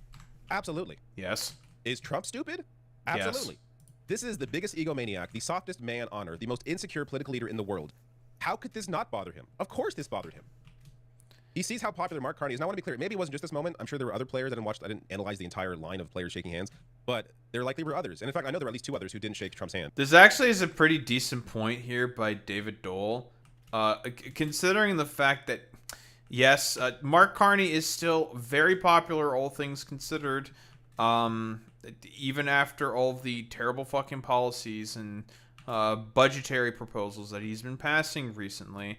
Mark Carney, still pretty fucking popular. Believe it or not. Why is he still popular? Mostly honeymoon, sort of like people still have their rose-tinted glasses on over Mark Carney. I don't know, doing like a bunch of shit that was like beneficial for the Canadian economy. It's mostly just like rose-colored glasses bullshit. In reality, I don't think Mark Carney is long for the world of popularity that he's been broadly speaking enjoying as of recently. So it is one of those things where it's just like, yeah, I don't think he's gonna maintain this for much longer. Does Trump keep threatening Canada? Have anything to do with his popularity? Initially, that was the case, Alex. Not anymore. The honeymoon session for Mark Carney is kind of coming to a bit of an end. Simply due to the fact that people are seeing him for like the neoliberal like pile of dog shit that he is, and you've been basically hearing this swirl around for a while. But a lot of people are starting to think that Mark Carney is basically Stephen Harper 2.0, and everyone in Canada fucking hates Stephen Harper. And while embracing other political leaders. So in terms of the Argentina team even. So yes, this for sure bothered him. Now, just another shot of this. It's just, there he is, just cucking it up in the corner. All right. So first, let's just put forward the reality that Trump has used government powers to target more than 100 perceived enemies. Mm-hmm. Trump is this petty, where people that have gone after him for legitimate reasons, he has then gone and used governmental powers to hurt them. Bro, unironically, he sued James Comey for a fucking Instagram post. Like, even Ethan Klein is not that fucking petty, okay? I don't think Ethan Klein would sue someone for an Instagram post. Like, he is insane, but I don't think he's as insane as the president of the United States. Listen, I'm willing to fucking bite the bullet on that one. I don't think Ethan Klein is as insane as the president of the United States when it comes to lawsuits. Because we all know the president loves to sue people. So NPR has this massive breakdown. I mean, you can go to any of these sections here. Let's click on law enforcement officials and members of Congress who investigated Trump. So that opens up this page. And you go, name by name, Letitia James, Liz Cheney, and how Trump, or what Trump did to each of them. And we, like, hey, I hate those guys. Different sections. So again, I'll link this below. You can go through all yourself. Point being, yes, of course, he has used his political power before to try and hurt people that have hurt him in some way. So that part is clear. Perceived hurt, of course. Why Trump is threatening new 50% tariffs on Canadian exports right now. So I went into this thinking, okay, good, we're going to get a good breakdown, a proper explanation as to why Trump is doing this. And they don't really. Yeah, nobody fucking knows, man. It has to be the fucking hug, man. Dude, it has to be that hug. It has to be. There's no other fucking explanation for this. And if that's the case, that's fucking hilarious, man. Explain it at all. I'll show you their reasoning. Trump administration wants to wipe out as much of Canada's leverage in those CUSMA talks, or the USMCA for Americans, as possible. So the trade deal talks. Sure, but those talks have been going on for more than a year. Some of that leverage comes from 8 Canadian provinces banning the import distribution of U.S. alcohol products. Yeah, okay, that happened a year ago. We can take a look. U.S. spirits trade with Canada. So yeah, it's gone down. Canadians are no longer. And again, this is the byproduct of all the fucking 51st state talk. Throughout Canada, there was a huge, I want to say like nationalistic surge. I don't think it's exactly accurate to say, but there was a huge surge of like anti-U.S. sentiment because of all the 51st state talk. We're just like, oh yeah, why the fuck are these here Americans trying to chirp us and give us so much crap right now with these here tariffs? Like, I don't fucking agree with that whatsoever. Like, doesn't make any sense to me. And that's purely what it is. Like, everyone, it turns out just randomly fucking slapping tariffs on your most reliable ally, peaceful reliable ally, up in the Great White North. It turns out that in reality, Canadians not actually a big fan of that. Shocker, I know. And as a byproduct of that, they were just like, bro, like, what the fuck is this, man? Like, why are you doing this? And listen, we already don't like Trump very much, for various reasons, obviously. But this was like really the fucking straw that broke the camel's back, because everyone was just like, okay, well, you know what? Fuck you, bud. Fuck you. And it's just like, and it's all because the president decided to just be like petty to the degree over, I don't know, for like no reason, because he wanted to like repeat some like dumbass take over Canada talking points that he probably got from some like far right weirdo somewhere in the middle of buttfuck nowhere. Again, we still have no idea why he wanted to even do the initial tariffs to begin with. Importing U.S. alcohol the way they used to. U.S. exports of wine, beer, and spirits to Canada plummeted in early 2025 as a result of the provincial retaliation. So Yeah, this is 'cause just we hate this is 'em. last year. It's still going on, but the timing would be weird to do this now because of the alcohol stuff. So that clearly isn't the reason. But they go on to say, this is quoting Greer, who is Jameson Greer, the U.S. Trade Representative. Canada has taken U.S. And alcohol. quick reminder, we also had like this whole made in Canada sort of surge happen up here, of course, because we were just like, well, you know what? Fuck the United States. We fucking hate you guys. And we tried to like make sure that we always would buy like made in Canada sort of products. I still continue to do that anyways, mostly because I just fucking hate the United States of America for other reasons besides, you know, the fact that they just slapped a bunch of tariffs on us for no reason. All products off Canadian shelves. Okay, we already debunked that can't be the reason because the timing just doesn't make any sense. Given better market access to dairy products. Okay, let's look at dairy products for the European Union. All right, when was that? Was that recently? 2017. 2017. Canada carves out more European cheese. Fucking 9 years ago, man. 2017. That can't be the reason. Timing is ridiculous. How about this one? Has put a cap on U.S. vehicle exports to Canada from companies reshoring to the U.S. Okay, was that recently? Well, let's take a look.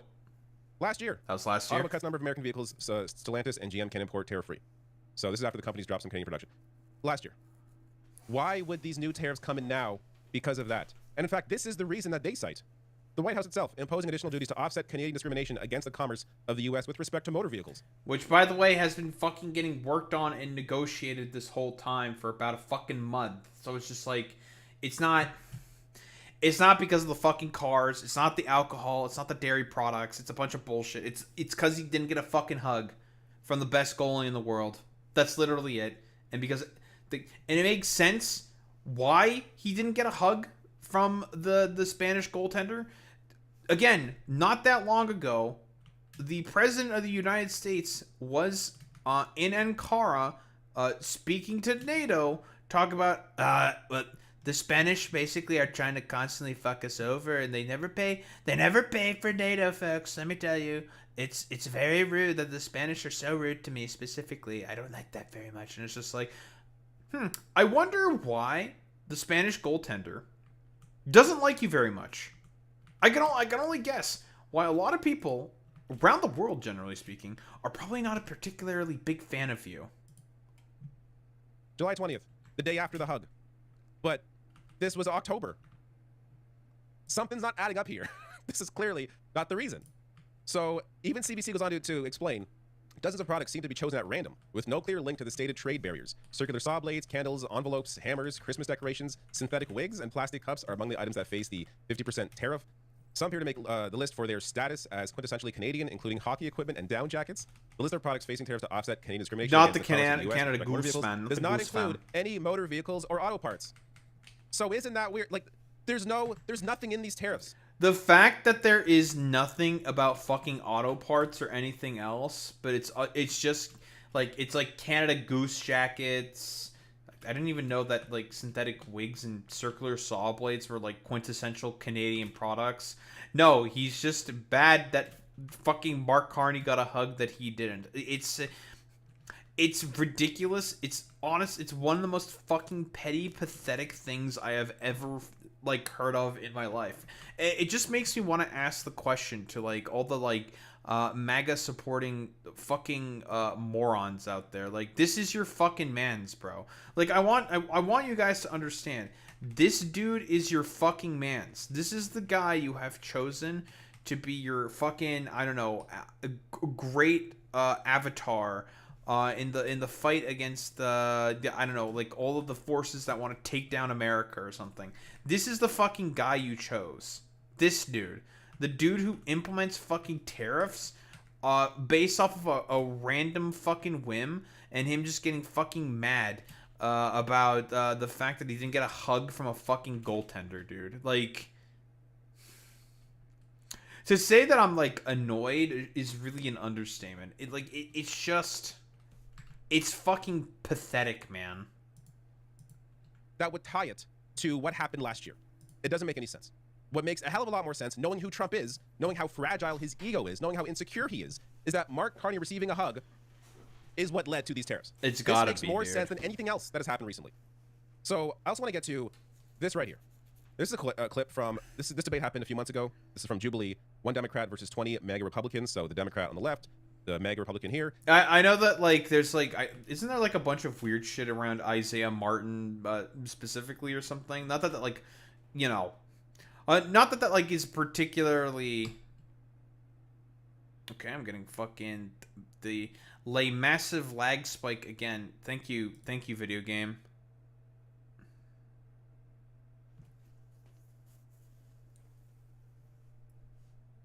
This is very annoying, and I don't like this. Don't like it. I don't like it at all, folks. I hate this behavior, in fact.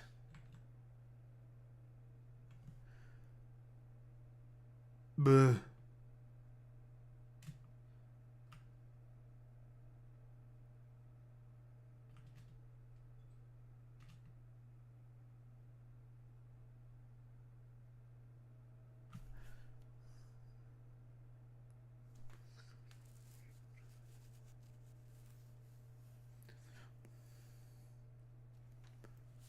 Oh, there we go. Lovely.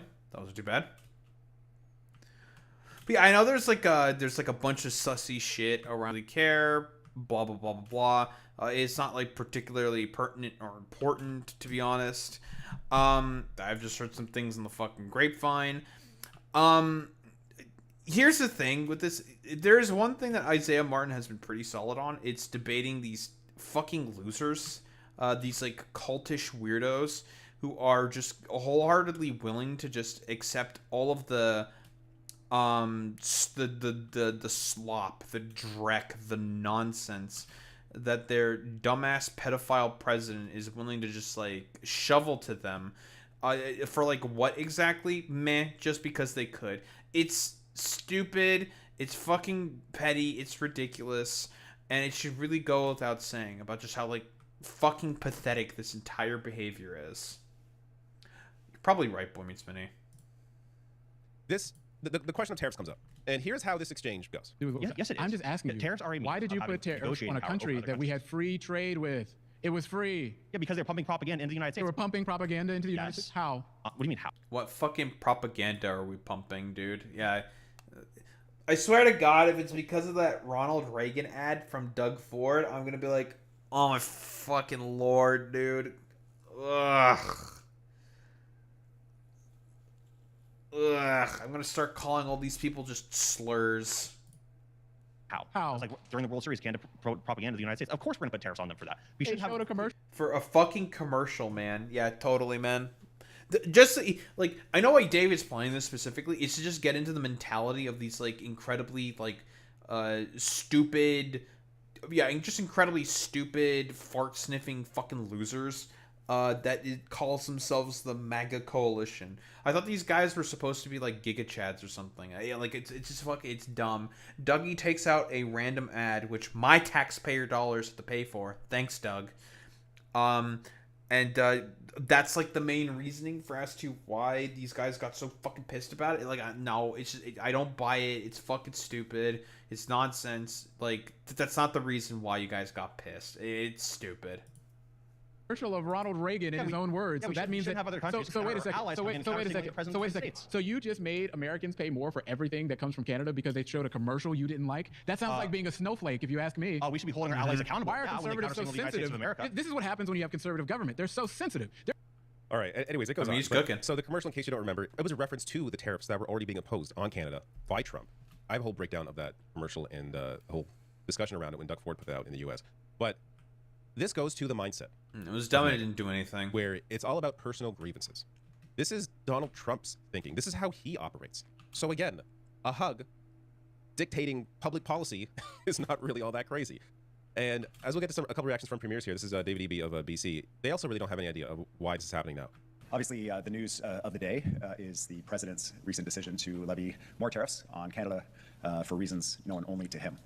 I'll say that this feels like an increasingly desperate and flailing approach to relationships with our country. True. Yeah, he has no idea. No one has any idea. Here's Hi, Doug. Doug Ford of Ontario. Has Canada been bringing a knife to a gunfight so far?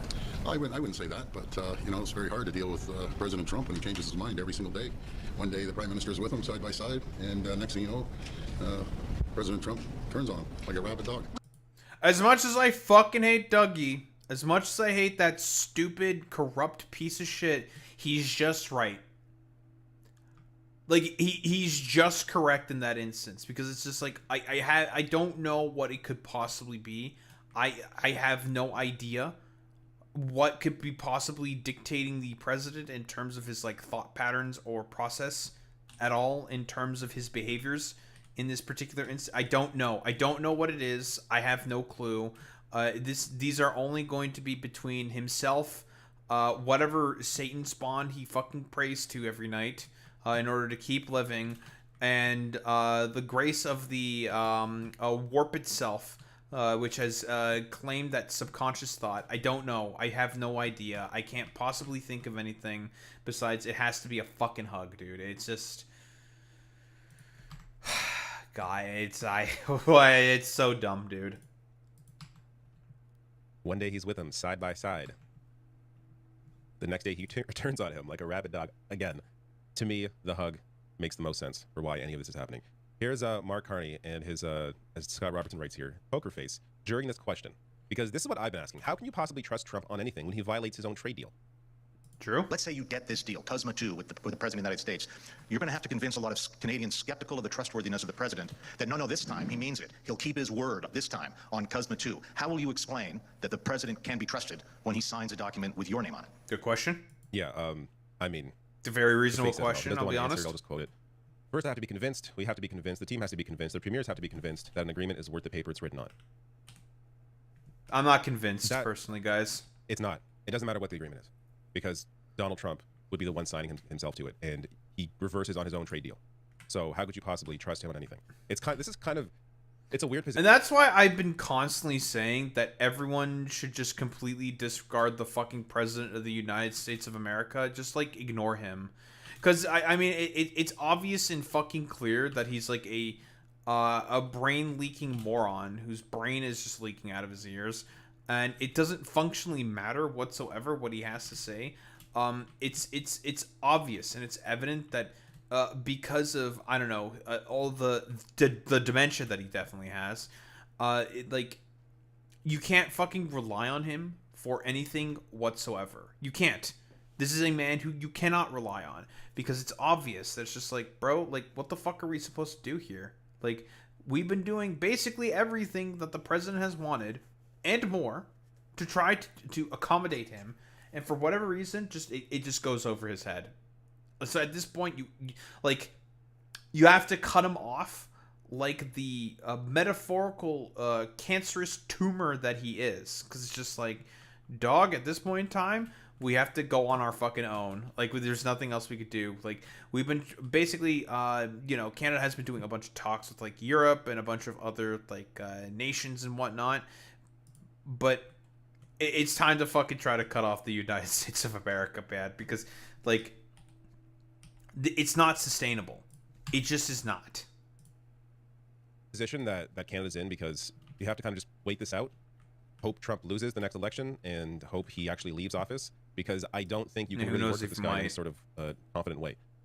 Last thing here is CNN and their report on how Canadians feel about the U.S. And let me just... Yeah, we hate you guys. Donald Trump has managed to pull a wonderful magic trick that has taken an ally, a longtime ally like Canada, and all of a sudden Canadians, they hate the United States of America. I mean, just take a look at the net favorable rating trend line here from Harry Trump Emden. before it took He's off very the second time reliable, around with folks. I +13. love Harry Look at that Emden. drop now. That's a nearly 50-point drop. Now Canadians have a -33 net favorable view of the United States, inside out, round and round, upside down. Diana Ross.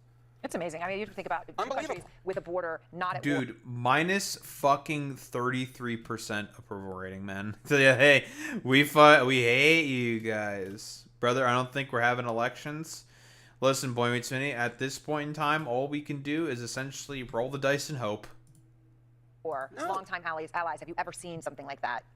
No. I can't imagine there's any place in history where unprecedented. So what about Trump specifically? Yeah, talk about confidence in the United States president. You know, back when Joe Biden was president in 2024, majority of Canadians had, in fact, confidence in Joe Biden, in the U.S. president. We should not have, but whatever. Now look at it. It's Now a different 20% problem. have confidence in the president of the United States. Look at that not confident number, that percentage. From 46 to 79. We're talking 4 in 5 Canadians are not confident in the president of the United States. Yeah, we hate you guys, dude. We fucking hate it. It's all just Trump, by the way. As soon as someone else gets within power in the United States of America, I guarantee you that's gonna fucking flip immediately.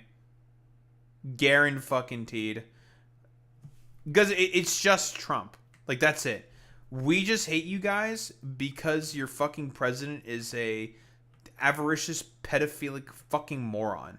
That's the real crux of the fucking issue here, man. Like, not like, because we're probably not going to do like any like sort of like deeper analysis and saying like some of the European nations are mostly doing, saying like, okay, can we really rely on the fucking US to be able to be a reliable fucking steward in terms of like picking a head of state that's going to operate within the interests of not only its own hegemonic fucking position, but also in the interests of other nations? Or is it just going to be like a bumbling buffoon shit show at all times?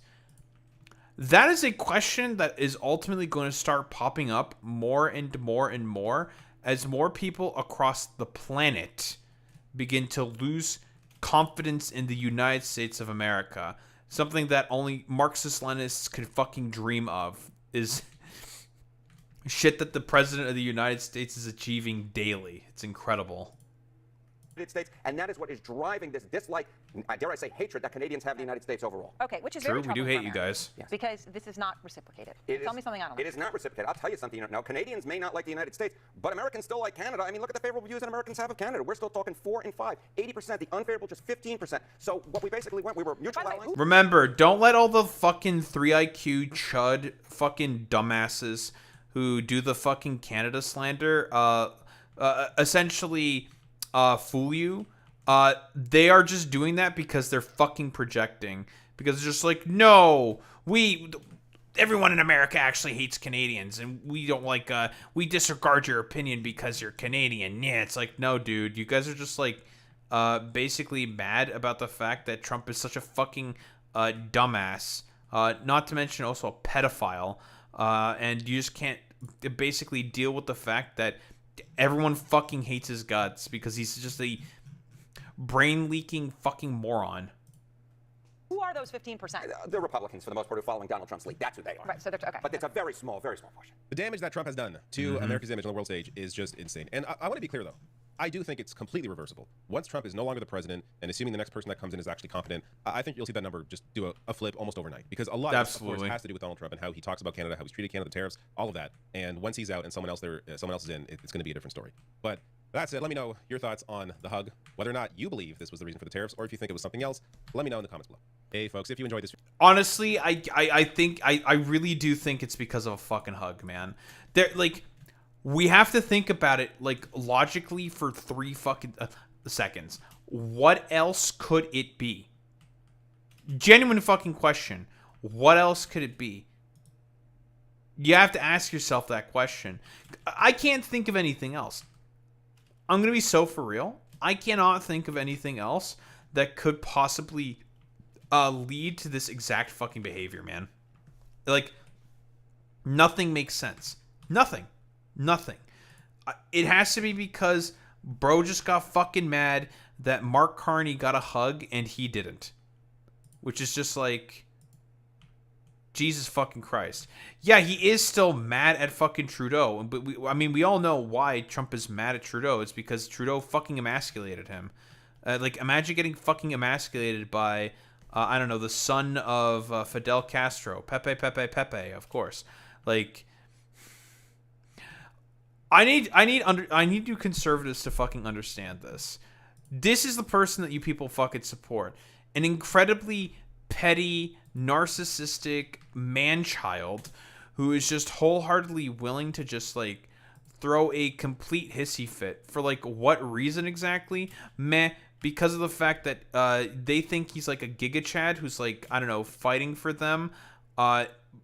When in reality, everyone just kind of looks at him and says, wow, you are like unironically probably the most petty, narcissistic fucking loser I have ever seen on the planet. Why the fuck do you behave in the ways that you behave?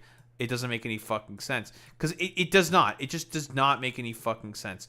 Why does he do this? Why does he behave in the ways that he behaves? I don't know. You don't know. We will never know. Nobody will ever fucking know why Trump is the individual that he basically is. It will puzzle us probably for the rest of eternity. Not that I will ever want to sort of like look at that or think about it anymore, because his dumbass is about to die off because his body barely functions anymore. But yeah, like, fuck you, Trump. I can't really, like, say anything else besides fuck you. Canadians all hate you for very good reasons, because you're just a complete fucking buffoon, little bro.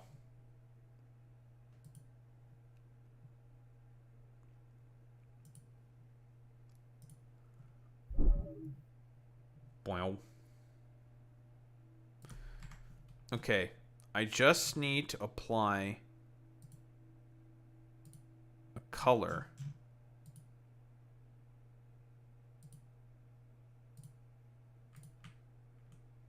Okay, well, it works on the railings.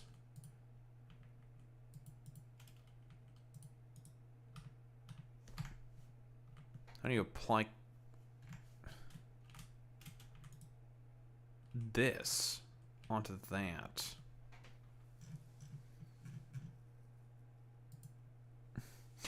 Dag nabbit.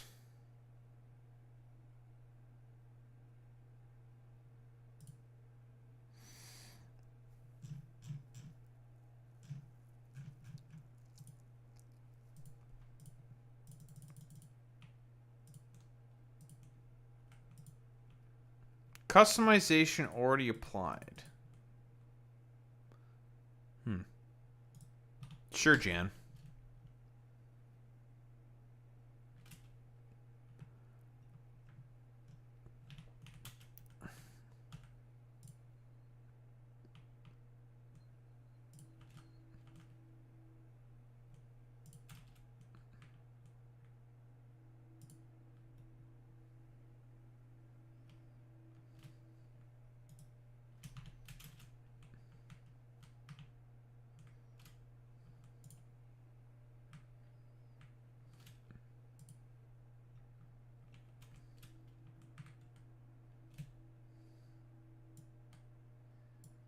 Alright, we get rid of that shit.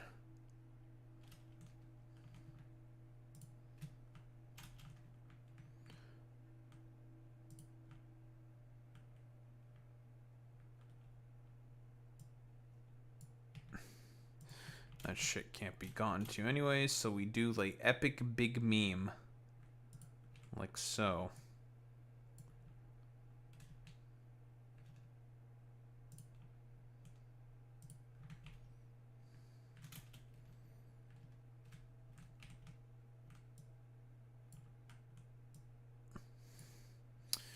And this foundation start right here has served its function exactly.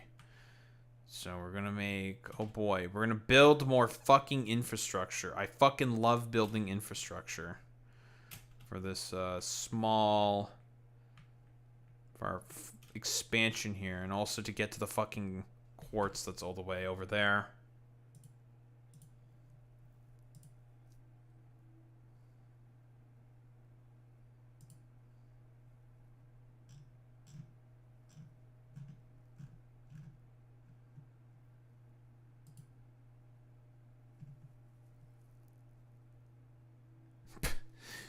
Oh my god, I fucking love Dave's fucking name change on Twitter. Plex Dave is growing on me. Dude, that's fucking awesome. Oh, he's they're growing on me, guys. That fucking psyop that all the fucking dumbass liberals are doing with that shit is so fucking stupid. Oh, guys, I feel Haley Stevens is growing on me like this cancerous tumor or something. It's just like, shut your dumbass up. No, the fuck she ain't. You're just trying to, like, catalyze some fucking goddamn, I don't know, like political fucking psyop. I do know that the Big Gretch also endorsed Haley Stevens. I mean, Big Gretch has been taking constant L's, and all like the blue MAGA fucking losers are like soy pogging out about it, and it's just like, dog, like, may I remind you who decided to immediately cower in the face of Donald Trump when she was in office or in the fucking goddamn White House? Can you move out of the way, little buddy? I'm trying to build roads here. Shoo shoo. I don't want to murder you, because that's kind of a dick thing to do. Like, I don't want to be an asshole, but like, you're in my way, little bro. Now, if it was Factorio, I would murder them instantaneously, but this is not Factorio. There are no good aliens in Factorio. Everyone get your fucking goddamn Pepes out. Because that's a Pepe post right there. That's big Pepe. Big Pepe. Big fucking Pepe. Do you see now all this murder and you still aren't based? What do you mean I am based? The fuck are you talking about? Hello? Shut your dumb ass up. Shut your dumb ass up, Sam, you stupid bitch. And I'm just curious, how exactly are the road curves supposed to function? Like so, eh?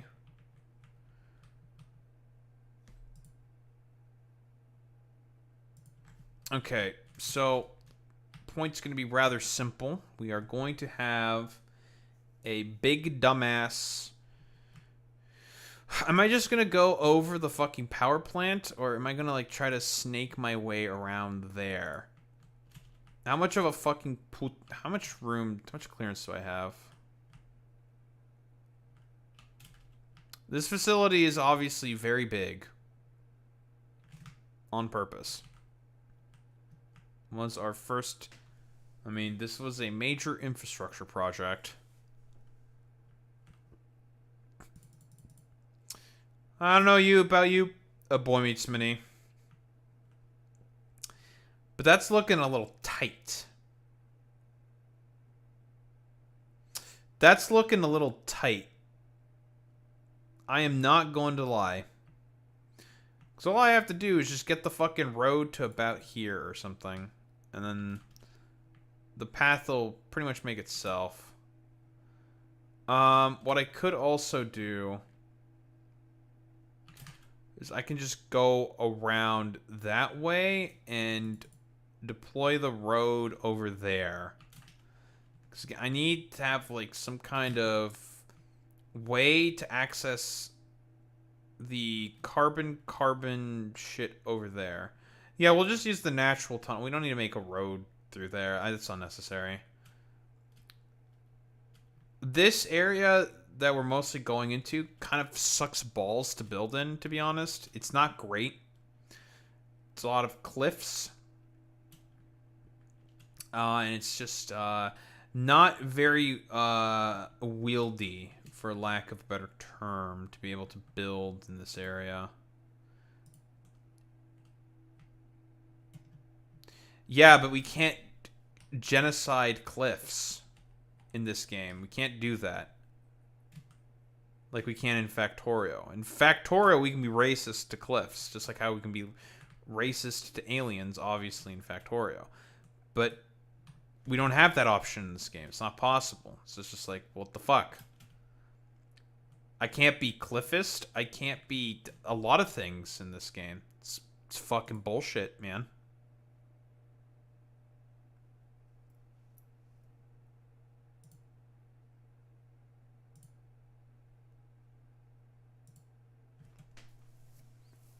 I think I probably want to build another straight and then do the ramps. But yeah, we can't be cliffist. It's very annoying.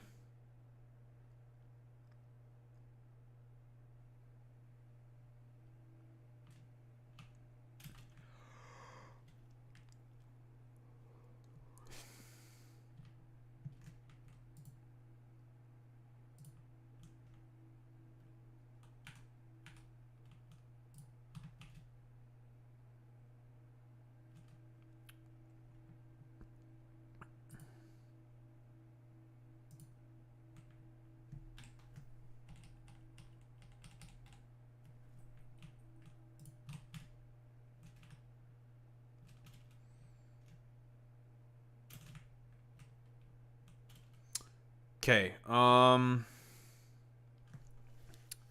we're gonna build in this area. Yeah, this game is woke. That's true, points, Minnie. The problem that we may have is that this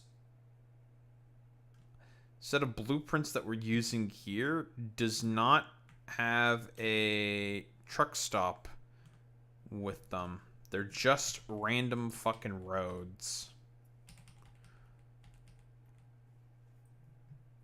So the truck stop blueprints, not exactly the best, because it's not going to line up all that well.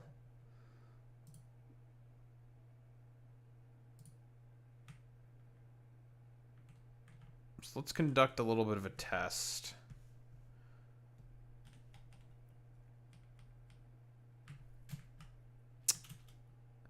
Yeah. Not ideal, but like...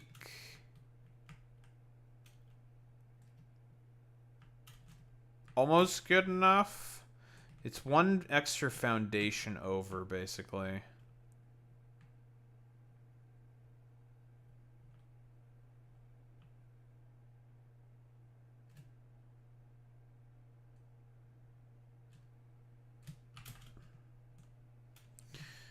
Now you may be wondering, well, Daho, why are you using these other blueprints in comparison to the ones that you were using previously? Because these fucking blueprints are a lot less fucking expensive, and they're different. I wanted to use a different roadway, but these blueprints did not come with the fucking truck stations. It's very annoying. Also, I like these little sides. Look at that. I like these things. These are nice.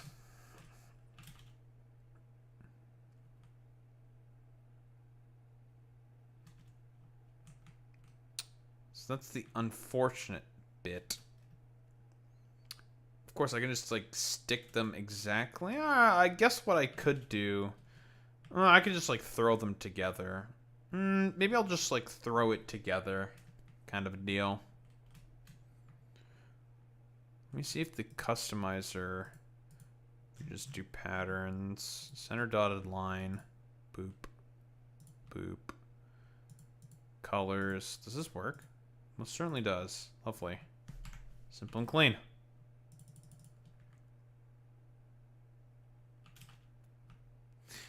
You know what? We'll just have to... I'll just cook up something, I think. I'll just cook something up.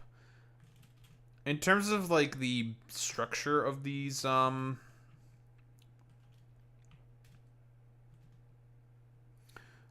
these particular roads, it's not actually particularly crazy. It's just ramps and inverted ramps.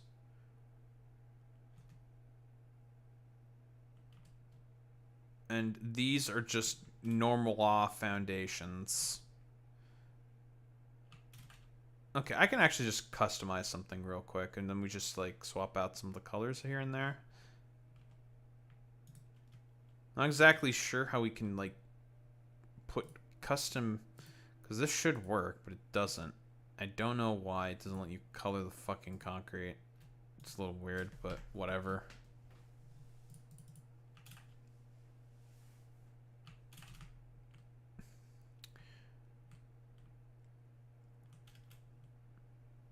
But I'll try to see if I can squeeze the road through that little hole there. If not, we have to go basically the long way around. I kind of want to avoid doing that because I don't want to put any roads nearby the sulfur, because I'm just going to use the natural roads that lead to the sulfur and then just bring the sulfur to a central... actually,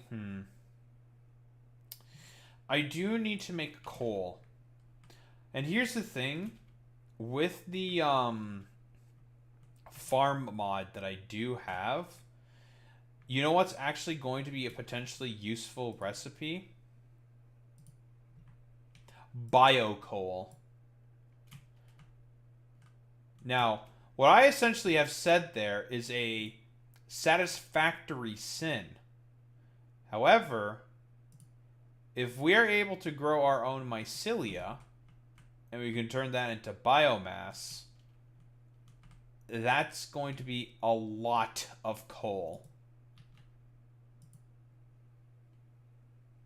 Yeah, we're committing some satisfactory sins. But let me double check on the wiki. It should just be under the coal section.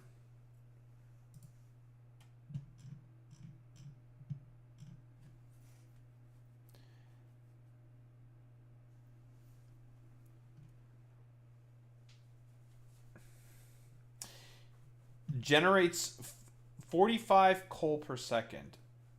Charcoal, which is just wood that you can turn into coal, is 150 coal per second. Of course, with a miner on a, I think like just a normal node, that's 60 per minute. Which, obviously, it's not like, you know, incredible, but it's coal for free. Like, it's just free coal.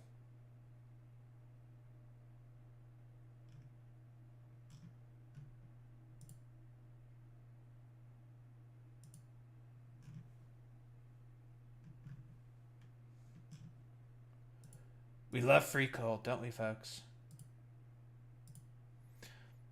Also, I guess the White House Correspondents' Dinner happened. I'm pleased to announce my intention to run for a 4th term. I won 3 times, now I'm gonna do it again. Totally, bro.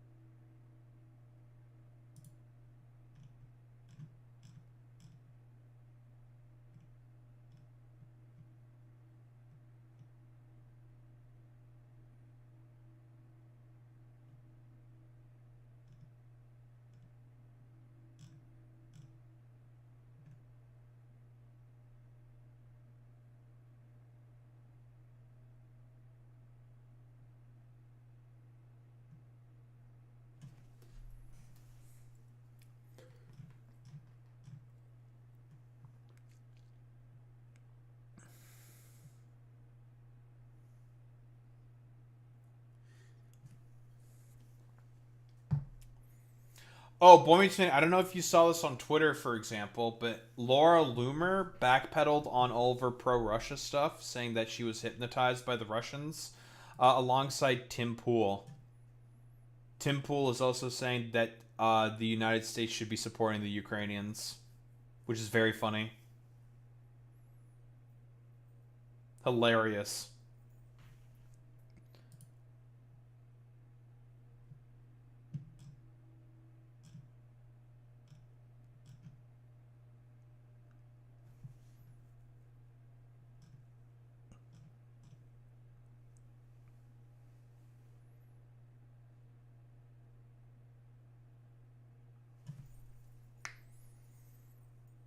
No, it's not Audience Pill.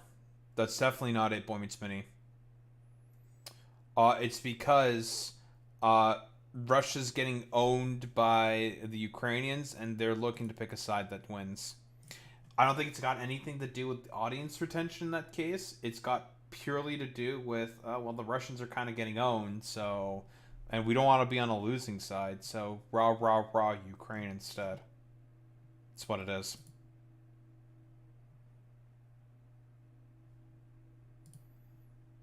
No, that's going to be the stated plan for this shit.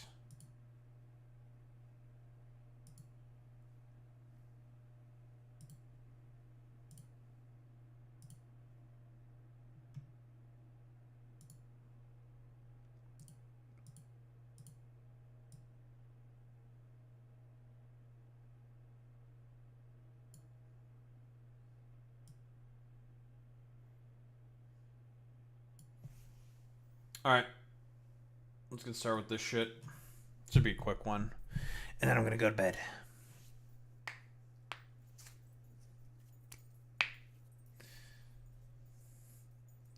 So I guess we have a tiny bit of good news for the time being. Yeah, just a tiny bit of good news. But a federal judge has extended the order blocking the Paramount Warner Bros. Merger by 14 days. Of course, that we know that Trump has approved this merger because he needed to basically have his quote-unquote blessing to approve this, because with Paramount, Paramount Skydance specifically, the amount of media consolidation under such a merger is just untenable. It's way too fucking much. And let's be honest here, we know the main reasonings for as to why this is the case. Not that this is probably going to stop the attempted merger, although it should stop the attempted merger, but the biggest reason for as to why this is happening with this attempted merger is because of this right here. Yeah, guess who owns CNN? Warner Brothers Discovery. And if you've noticed anything about any of CNN's fucking coverage lately, you have been seeing that a lot of people like Jake Tapper and Dana Bash, when it comes to trying to, I don't know, attack the supposed Spectre boogeyman of DSA and them being extra fucking aggressive in terms of their Zionism, it's because of this attempted merger right here by Paramount Skydance, owned by Larry Ellison and the associated Ellison freaks, and Donald Trump, who wants to have a more outsized controlling state within American media production.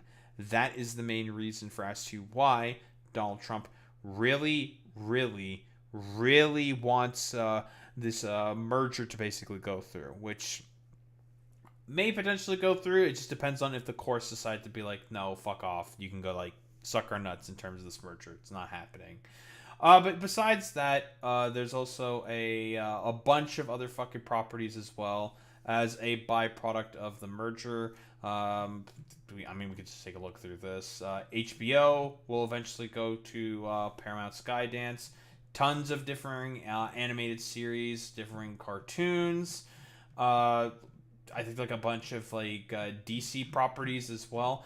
The list in terms of what Warner Brothers has is extensive. Like various YouTube channels, there's CNN, all the different channels, like fucking dude, HGTV, yo, TLC, all the lifestyle channels, those are gonna go over to Paramount as well. Various fucking cartoons and a tons of sports pills. Yeah, the DC universe. That's like the biggest thing. Oh, I forgot that Rooster Teeth is also owned by fucking Warner Brothers. That's funny. It's really funny fucking seeing Achievement Hunter, Rooster Teeth, and the fucking podcast there. That's hilarious to me. That's a fucking flash from the past. But yeah, like the DC universe is going to be owned by Paramount. A ton of other fucking TV shows. I think also like, yeah, all of these TV shows as well. I mean, this is like when Netflix is officially owning the rights of all these TV shows, but now Paramount's going to officially own all of these TV shows. Yeah, it's a long list of, well, a lot of Hanna-Barbera stuff, as well as a ton of other movies as well. That's going to be under the control of one fucking set of Zionist psychopath billionaires in the Ellisons. Because again, like I said before, the only reason why the TikTok deal even happened was because it gave the Ellisons the ability to crack down more on organizing for Palestinian fucking emancipation, because that's why the fucking ban even began with or even happened to begin with. Thank you, Democrats, for doing that for like literally no reason. Delaying the deal from closing until at least the 18th of August, Paramount requested the extension to allow more time to challenge the proposed injunction. So this fight's not going to be over yet. Obviously, there have been tons of lawsuits from various writing guilds in America and a bunch of other writers guilds, actors guilds as well, because this amount of like outsized control all under one corporation is not good. I don't know exactly what the percentage of like media properties is going to be owned by Paramount by the fucking Ellisons with this merger, but I'm pretty sure it's going to be at least like above 50%. I don't know, like there's tons of shows and tons of media all coming out of the United States of America. I mean, it's like its primary sort of export at this point in time is just, well, media properties.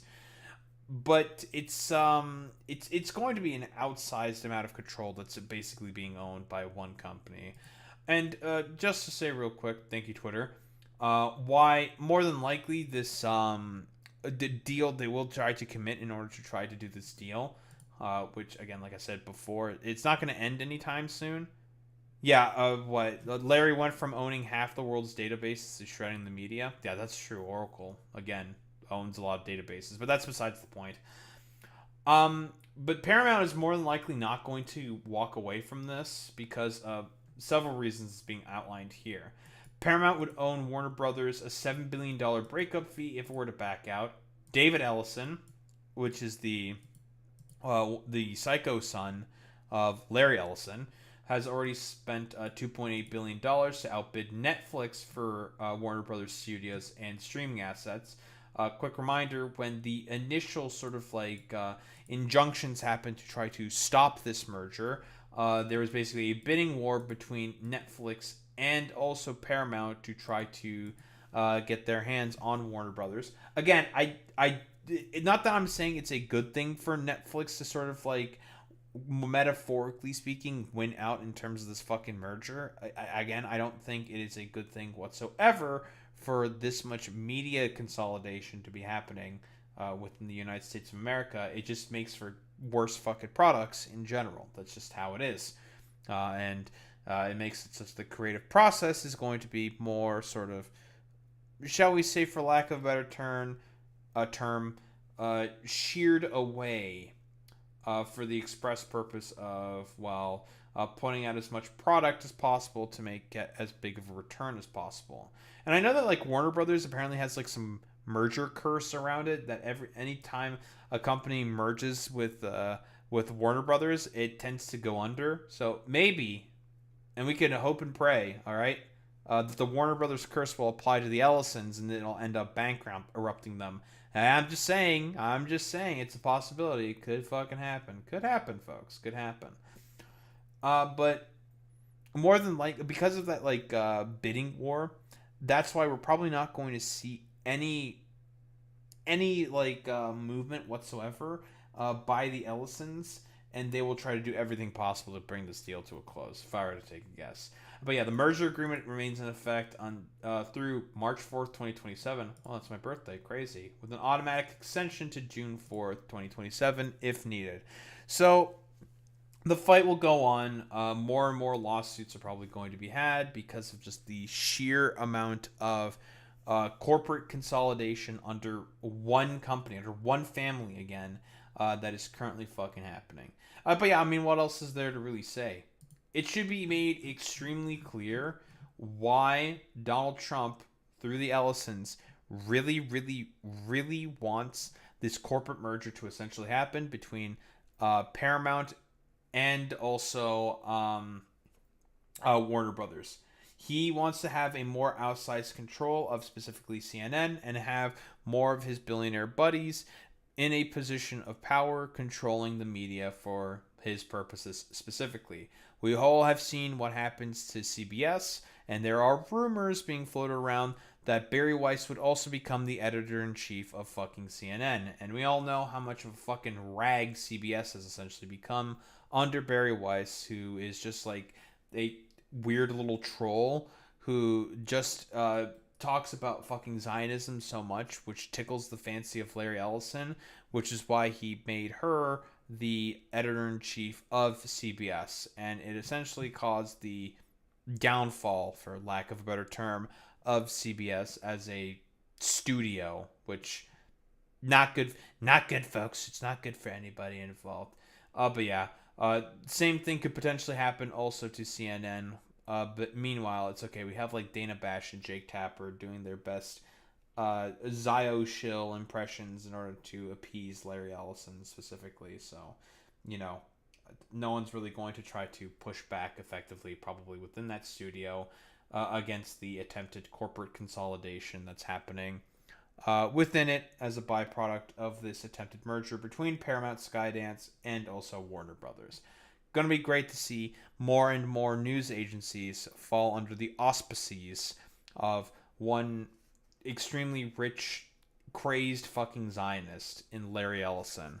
Don't think there's really much else to say besides that.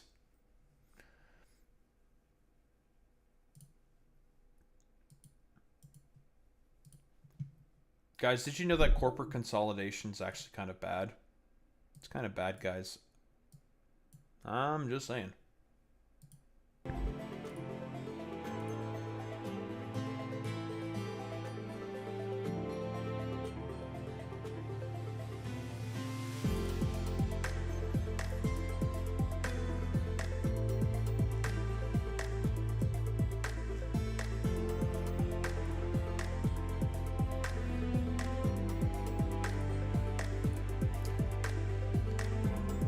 Conservatives are stupid and I hate them. I hate all of them. They're so dumb.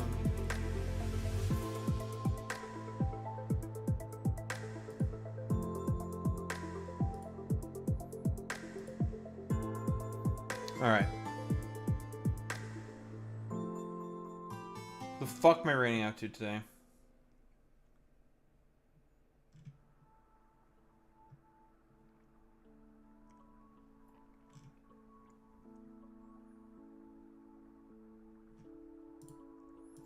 Very cool, very good, folks. Let me tell you, it's gonna be great. It's great, folks.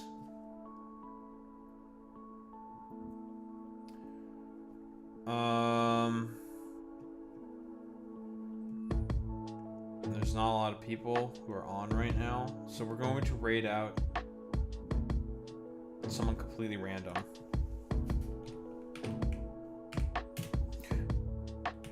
We're going to raid out to Burrito. Burrito roll-ups. We've not raided into them for a while, so that's who. We're gonna be normal. We're gonna be very normal. Alright, gamers. Raid messages, you know what to do, you know what to say. If you are a sub, you say that you've been blessed by remaining Jesus with the Transstart with the Daho Reba. If you're a sub, if you're a non-sub, you can go with the Daho Reba. That's how we show appreciation. Those are into Case Gamers. I will be back tomorrow.